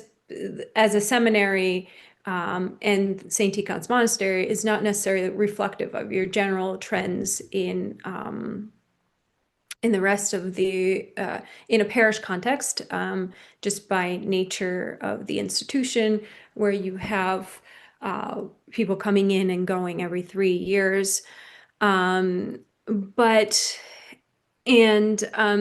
Yes, it is not a requirement for seminarians to have a musical background to attend seminary, though I think it used to be in some seminaries on the other side of the pond. I hear decades ago, centuries ago, but I would agree that, so this skill set is not what necessarily makes a good priest or not, but it is a necessary skill. And in some ways, I laughed at when you said that it would be easier to teach a musician to be a deacon. And there's so much anxiety. You see the seminarians who are preparing for ordination, there's so much stress for that first litany that they will have to chant. And oh, should I listen to the choir director giving the pitch? Do I take the choir's pitch, etc.? All those questions of how to make the services go more smoothly, and it's part of keeping the services orderly and beautiful. And by chanting, it does require some musical skill in terms of managing your voice and projecting, and but with practice, with training, that of course can be acquired. And I've been in the choir loft watching one of our previous voice teachers just cried tears of joy upon hearing a student give his first litany, because of hard work of educators who are invested in teaching seminarians and all to use their voice. Yeah, I will say, when I was first ordained to the Holy Diaconate, I didn't have a lot of experience serving in the altar. It took me probably 6 months just to be able to listen to the choir. And I mean, and this, like, I could hear the choir, I could hear what they're singing, I could match pitch, but in terms of like paying attention to what they were singing, how they were singing it, because when you're in the altar, there's just so much going on, so much to attend to, so much to keep track of. And I imagine it's probably a similar experience for new seminarians who've never sung in choir. When you first come to choir, there's so much going on, there's so much movement, there's so much to pay attention to: music, liturgy, words, prayer, that it can be overwhelming. So I think, I know we talked about this earlier. We haven't said it publicly, but at St. Vladimir's and at St. Tikhon's, every student, regardless of musical skill, is expected to sing in the choir. It is not that case at every other seminary. I recently had a meeting at the Roman Catholic Seminary in Yonkers. I was speaking with their choir director, and they don't require singing for all their students. I mean, all their students do have to take a music class, but the students who actually sing in the daily services, it's like a small select group. That's not how we do it at our seminaries, because we know that you will be expected to be able to sing as well, as I said, as well as you can. I realize we're actually kind of low on time now, so we'll move on to our next topic, which was what are signs of health that we see at the seminaries and at St. Tikhon? So I know, Anastasia, you haven't actually introduced the music residency program, so maybe now is a good time to actually talk about the music residency program, and then some other publications and these kinds of things. Yeah, so I've been at St. Tikhon's for 6 years now. Mainly, I've been employed by the monastery as the mixed choir director. I've been also involved in the founding of our new music residency program that is currently in its 5th year. Alongside with that, we've been hosting workshops, about 3 an academic year, where we've brought in different specialists in areas of liturgical music practice. We've had conductors, composers, educators, John Boyer, Byzantine specialist. So it's always wonderful to be able to bring in the clinicians and have people come from all over the country to attend our workshops. So for a weekend, so we have one coming up in November with Nick Reeves on composition.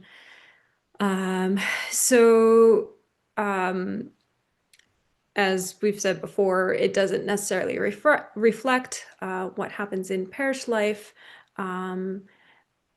but here we do have, I cannot not mention the work that has been done by Benedict and Talia Sheehan in the past decade in terms of the growth that's been happening here. With a lot of their energy, we've done great recordings and put on wonderful concerts, and I have my position here thanks to them, just the growth of our music program, where now we have several music directors employed by the monastery, that all grew out of one position. And so we have several choirs. Of course, all the seminarians, as we mentioned before, are required to sing in choir. There's a rotation of smaller and larger choir groups that sing weekly. Then we have the mixed choir, of which I'm the director, the women's choir, a children's choir, the brotherhood choir, and several directors of us on staff that all direct on rotation, since we have a full liturgical cycle of services. With that, I think a marker of health is that we have student directors directing the different seminary choir groups, which shows that there is enough skill among the seminary students to trust them to be the directors of the different choir groups. Also, we have regular rehearsals, weekly rehearsals, just by nature of the academic setting facilitates that, of course. Then we put on Christmas concert. We've done some kind of musical presentation performance on Memorial Day. Our festival choir is a popular event for Memorial Day liturgy. We have a recital actually coming up at the end of this month with my colleagues and fellow music faculty, Father Caleb and Machka Tabitha Lewis. They'll be performing with Father Paul Stutsenko, one of the monks here, a recital of Rachmaninoff's vocal and piano pieces. So we have a very active music culture in different aspects. And also a publications team. Many of you may be familiar with the 2-part books, the Common Book of Church Hymn series. So there's already a liturgy and Vespers book out in print. and matins is forthcoming. I will add that a lot of people want more musical education, and the residency is really wonderful. They've had, like you said, started in 2021, 5 years now. How many, like two to four students a year or so is my impression. Yes. And they do a really good job, but not everyone can go to St. Tikhon's for 9 months and really hone Right. on the skills of choir directing. So they have these workshops, and just a really great opportunity. I think it's usually a Friday, Saturday, Sunday. Correct. You get lectures, you get workshops during the day, and then you get to partake in the cycle of services at the monastery chapel. So it's a really great opportunity to really seek that out, and the prices are very affordable considering the amount of education that you get. Vlad Morrison just did one Yes. on the October in September. So yeah, a lot of really great activity there. Similarly, at St. Vladimir's, as Peter mentioned, we are reinvigorating our Summer Music Institute. We're aiming to have a full week from a Monday through Saturday in June. And we have a really excited to have a good faculty lined up for that. Not sure how much I can say because I need to make sure we have signatures on the contracts. So stay tuned for official announcements on who the faculty is and what the program will be. But I'm excited about this. I will say, I get questions about this every once in a while. What's going on with music at St. Vladimir's? We had unfortunately almost a opposite trajectory recently compared to St. Tikhon's, in that at the beginning of COVID, our other music director left, and I was the sole music director at St. Vladimir's for 3.5 years essentially, and that's a lot of things to do for one person. So we have publications in mind, we have recordings and concerts and these kinds of things in mind, but it's very difficult to kind of get that off the ground. I'm very happy now. We are really building up a strong musical program here under the Institute of Sacred Arts. So we're very thankful to Peter and his leadership of that. We have Dr. Alex Lingus, who is he's officially retired from his position at a university in the UK. So he is now at St. Vladimir's, officially part-time, but he'll come for 6-7 weeks at a time and live on campus and be residential and come to our services, help direct the choirs, these kinds of things. We also have Zach Mandel, who is assistant director of music and the director of admissions for the seminary, and he's an alum of St. Vladimir's as well from the class of 2020. So it's really great to have this kind of momentum at our seminary moving forward.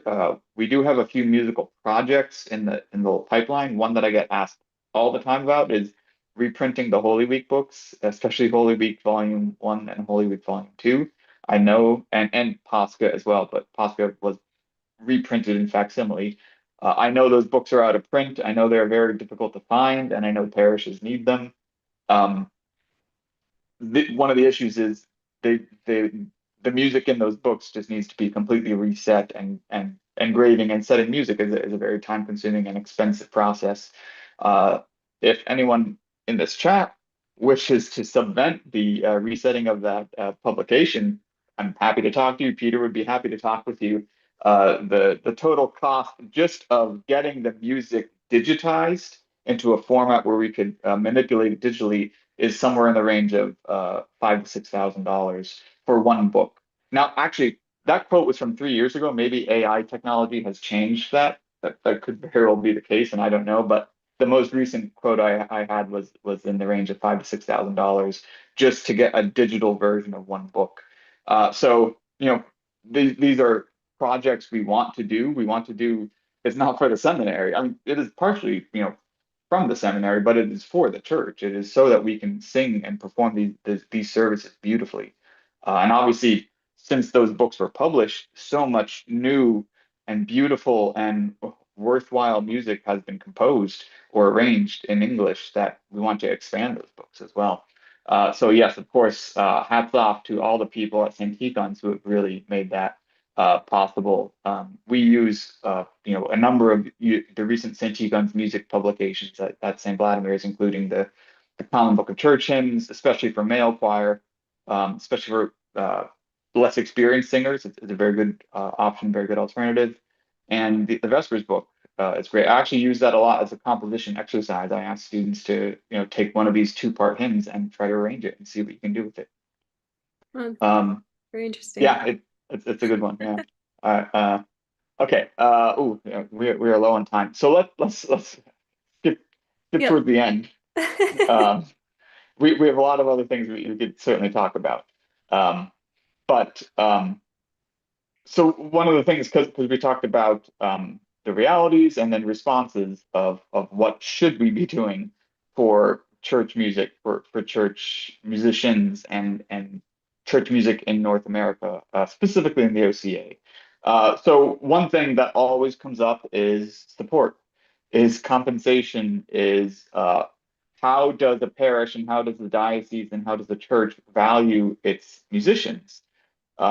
So we are very grateful for, of course, the new feast day of the Church Musician Sunday, which is I love celebrating that day. We had it this past Sunday, so 6 days ago, and it's I try to make a special coffee hour or a special thing for our musicians at church, and it's a good time. But there's also support that needs to happen from the parishes in terms of choir rehearsals, making time for choirs. I realize so many of our churches are in a sense commuter parishes. Anastasia and I are very lucky that we live very close to the churches we worship. I could walk to the St. Vladimir's Chapel in about 4 minutes. So I realize that is not the case for most people. So one thing that I've tried to do is we now have I try to do it once every 3 weeks, a rehearsal on Sunday before liturgy. Anastasia said she has done something similarly at the monastery chapel. And I find that that's a pretty good time to get people together, because a lot of people aren't going to be able to come on a weekday, on a Tuesday at 1 o'clock or on a Thursday at 7 o'clock. So to have that Sunday morning option is, I have found it works well. We at St. Vladimir's, we do start liturgy at 9 a.m. on Sundays, so that means it's an 8:15 a.m. rehearsal. It's a little on the early side for some people. I don't mind. I have a 3-year-old and a 1-year-old, so I'm up by that point anyway. And it's not as much of an issue, but I understand that it can be difficult, especially if you're traveling distance. There's also the question of compensation. There have been talks in the past of not necessarily a union, because we don't want to go in that direction, but at least a guild of professional qualifications and standards for choir directors in North America.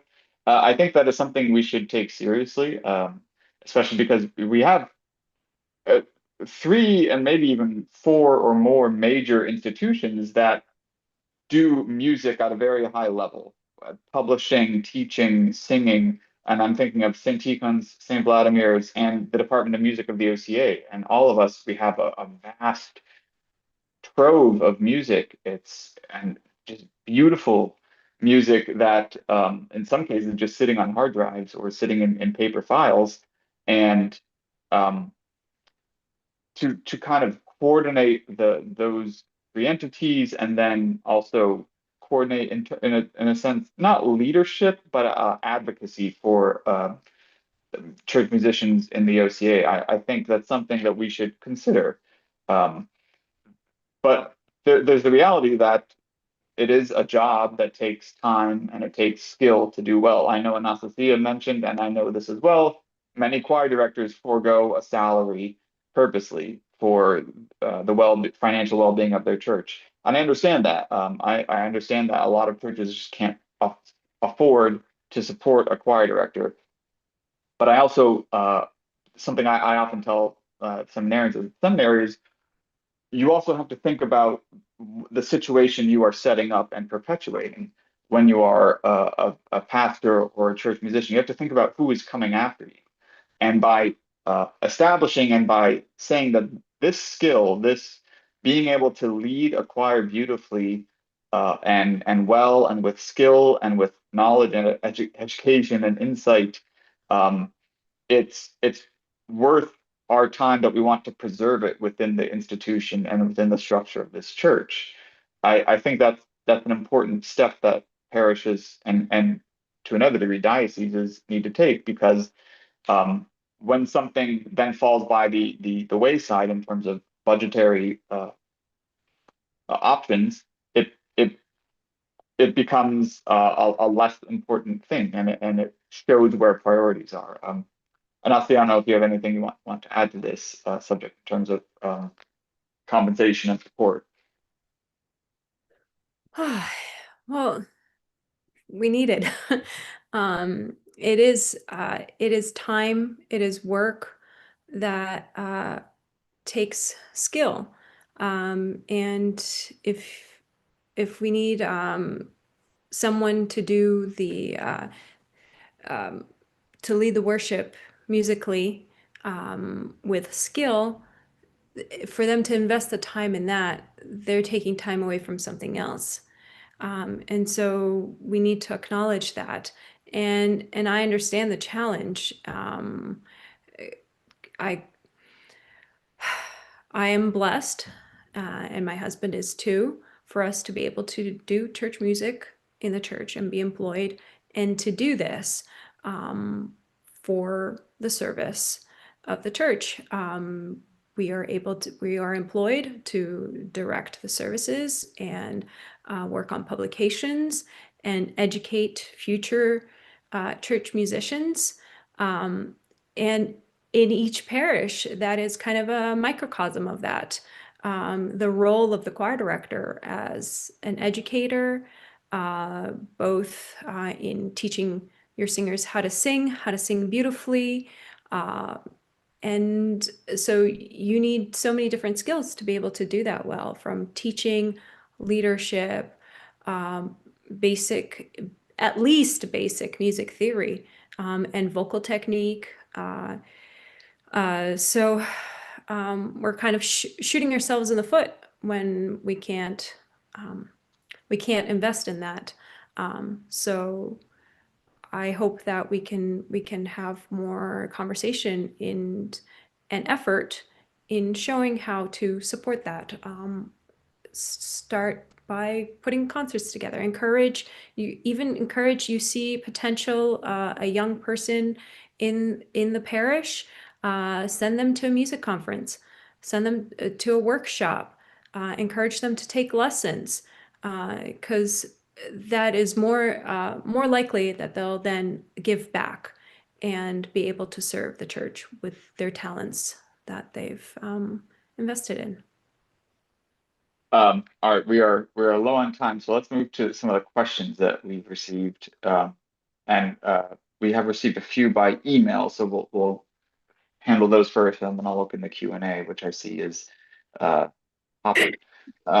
So the first question I got by email was, the Carpatho-Rusin Church created their own tones based on folk music, which is questionable. I mean, there's some truth to that, and there's also, ancient precedent to a lot of the tones that are present in the Carpatho-Russian tradition. The prosopianie. In America, we are increasingly disconnected from our older folk music. So is the trend towards Appalachian style singing of our music too little, too late? I think Anastasia and I both agree that these kinds of questions of, in a sense, enculturation is one of the missiological terms that's used to discuss this. It takes time. If you look at, for example, the history of the reception of music and liturgy in the Slavic lands, beginning in the 8th, 9th, 10th centuries, and then really picking up steam after the baptism of the Rus in 988. The services that they inherited were, Greek, and then translated into this Slavonic language, and the Slavonic language was essentially a kind of just a made-up Greek language in Slavonic. And a lot of linguists and philologists have demonstrated that so many of the Slavonic words purposely, and the word order within the hymns are almost purposely imitating even the same syllable count as the Greek hymns. And the melodies, as far as we can tell, were imported. And it really took several centuries for these Slavic Christians, Orthodox Christians, to develop their own musical identity. It wasn't an instant thing. It wasn't like they were importing Slavic folk tunes or looking to their past. It was I would say, organic process that developed, and it took a long time to really instantiate. And it's a very, I'm portraying it in very simple terms, but this is a very complex history. But I think any sort of importation of, for example, Appalachian style music, it can be, I don't know if the right term is disingenuous, but it can be forced in a sense. And I wouldn't want to force something on, for example, all the North American churches, which are very fast in their makeup. Anastasia, do you want to add to that at all? Yeah, I taught in the seminary 2 years ago for a year. I was an interim music faculty there. And of course, we had these conversations in class about the importance of music in our liturgical tradition. And we covered the different traditions. And part of that conversation is just, I encourage the students to notice that it is a richness of our Orthodox Church that so many different cultural traditions of music exist and coexist. It's not all uniform, and it's the richness. And I would hesitate to say that we have to adopt one over the other. And I think we need to, especially if this is something that is new to you and still foreign, spend some time with it. Try to live in it. It is the received tradition. What each parish may have its own heritage based on the people who founded the parish, and live in it. But also, it's a living thing. The tradition is a living thing. And I think if you live the life of the church and understand, acknowledge the tradition that we have received, the new tradition that may feel more American will naturally evolve. It will just take time. Thank you. That was beautifully put. Okay. Second question was, how do we generate interest with youth in joining in, especially to four-part singing? I'm hesitant to say generating interest in youth, because I think, if kids want to sing, want to participate, they'll do it. Maybe there are some social things that we need to be attentive to, like, making it socially acceptable to want to sing in choir. But I think, and Anastasia and I both just talked about this, bring your kids to choir. And now I do have a rule when I'm conducting, at St. Tikhon's, there's a choir loft, so it's a little different. But at St. Vladimir's, I say, if your kids are in choir, they're in choir. They're not going back and forth. They're not going to mom, then going back to dad, and this kind of thing. They're gonna stand there, and it takes a lot of attention, a lot of discipline, especially for a 7-8-year-old child. But it's possible, and I think children like to be challenged, and I think children like to participate in something that is difficult and really has a beautiful sound. And I think also children's choirs, we need more and better training for children's choirs. Yeah. Organize a youth choir. And if Yeah. that is not yet realistic, at least teach the children to sing Christ is risen in different languages. I remember when my mother taught us to do that when I was little. And we, on Bright Monday, the children sang Christ is Risen in different languages in front of the altar before communion. And that was a very special moment. And so encouraging that can grow towards learning a whole liturgy or parts of a liturgy that a children's choir could sing. And that makes it their own special thing. Otherwise, just encourage youth to take music lessons, perform in a music talent show, attend choral concerts, to just nurture this appreciation and love for choral music, and grow into adults who will then be members of the church as church musicians. 100%. Peter, are you? Don't let me stop you. I'm just looming over you to Okay. remind you that you're Well, I we'll like do one looming. more. We'll do one more quickly. Go. And how can choir directors help those singers who cannot read music but have good voices? This is difficult. This is reading music is reading a language, and it really does take a lot of work and a lot of repetition. If you look at a 5 or 6 year old child learning how to read, it's very slow, and you give them simple words and simple music, simple books and simple stories to begin with. I think it's the same with music. And first, like I said, you have to develop intuitive musical skills. You have to be able to match pitch and sing your part, and even especially with church music, because so much of our music is repetitive and formulaic in a sense. If you could figure out the formula, that's a great start. And I know you had some specific recommendations there. Encourage them to listen and sing, especially if they have good voices. I know even the example of my father, who grew up in the church, and he has a good ear. He can't really read music. Maybe he can kind of figure out, he says towards now, as he's getting older, he's maybe paying attention if the notes go up or down, but he's learned a lot of this by ear. And the skills of hearing and matching pitch are just as important as also reading music. Reading music will just give you so much more to be able to to be a better church musician. So encourage your singers to listen and sing with time. Teach them and encourage basic sight reading skills during rehearsals. So that again goes back to have rehearsals.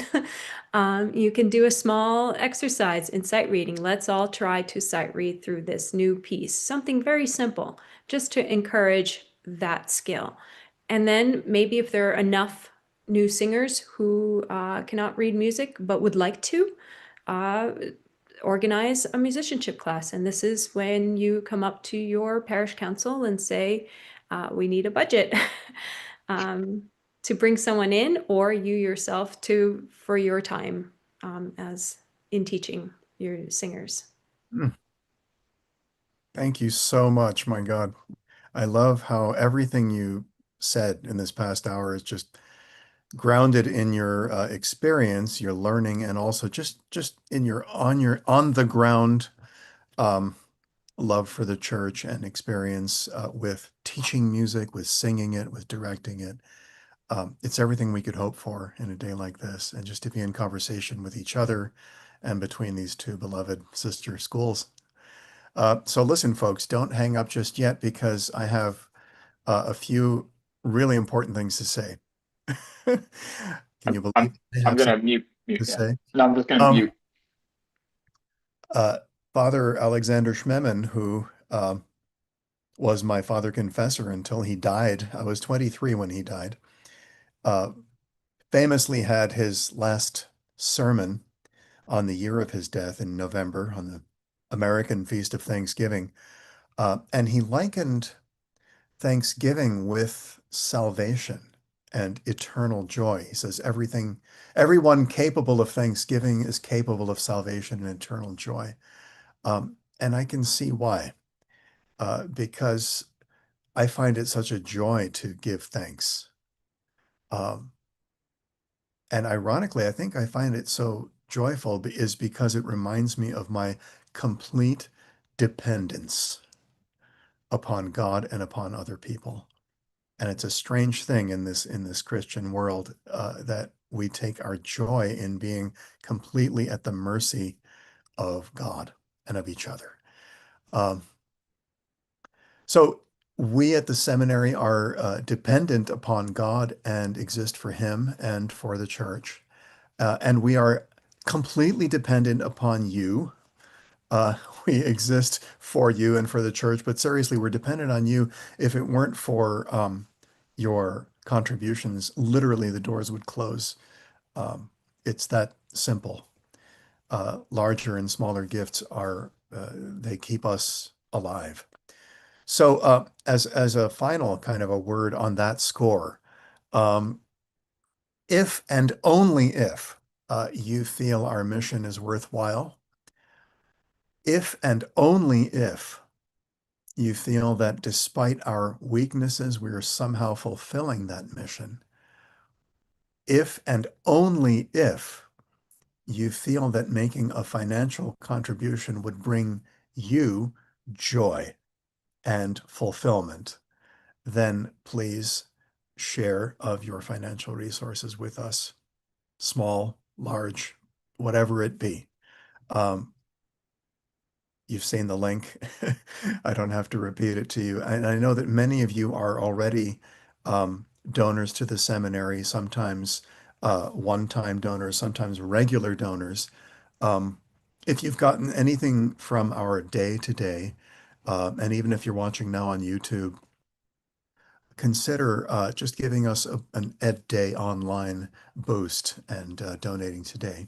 And in any case, I just want to say thank you very, very much for being there and for loving us, and for also when you're critical of us, and for when you care about us, when you're there and listening to us. Thank you.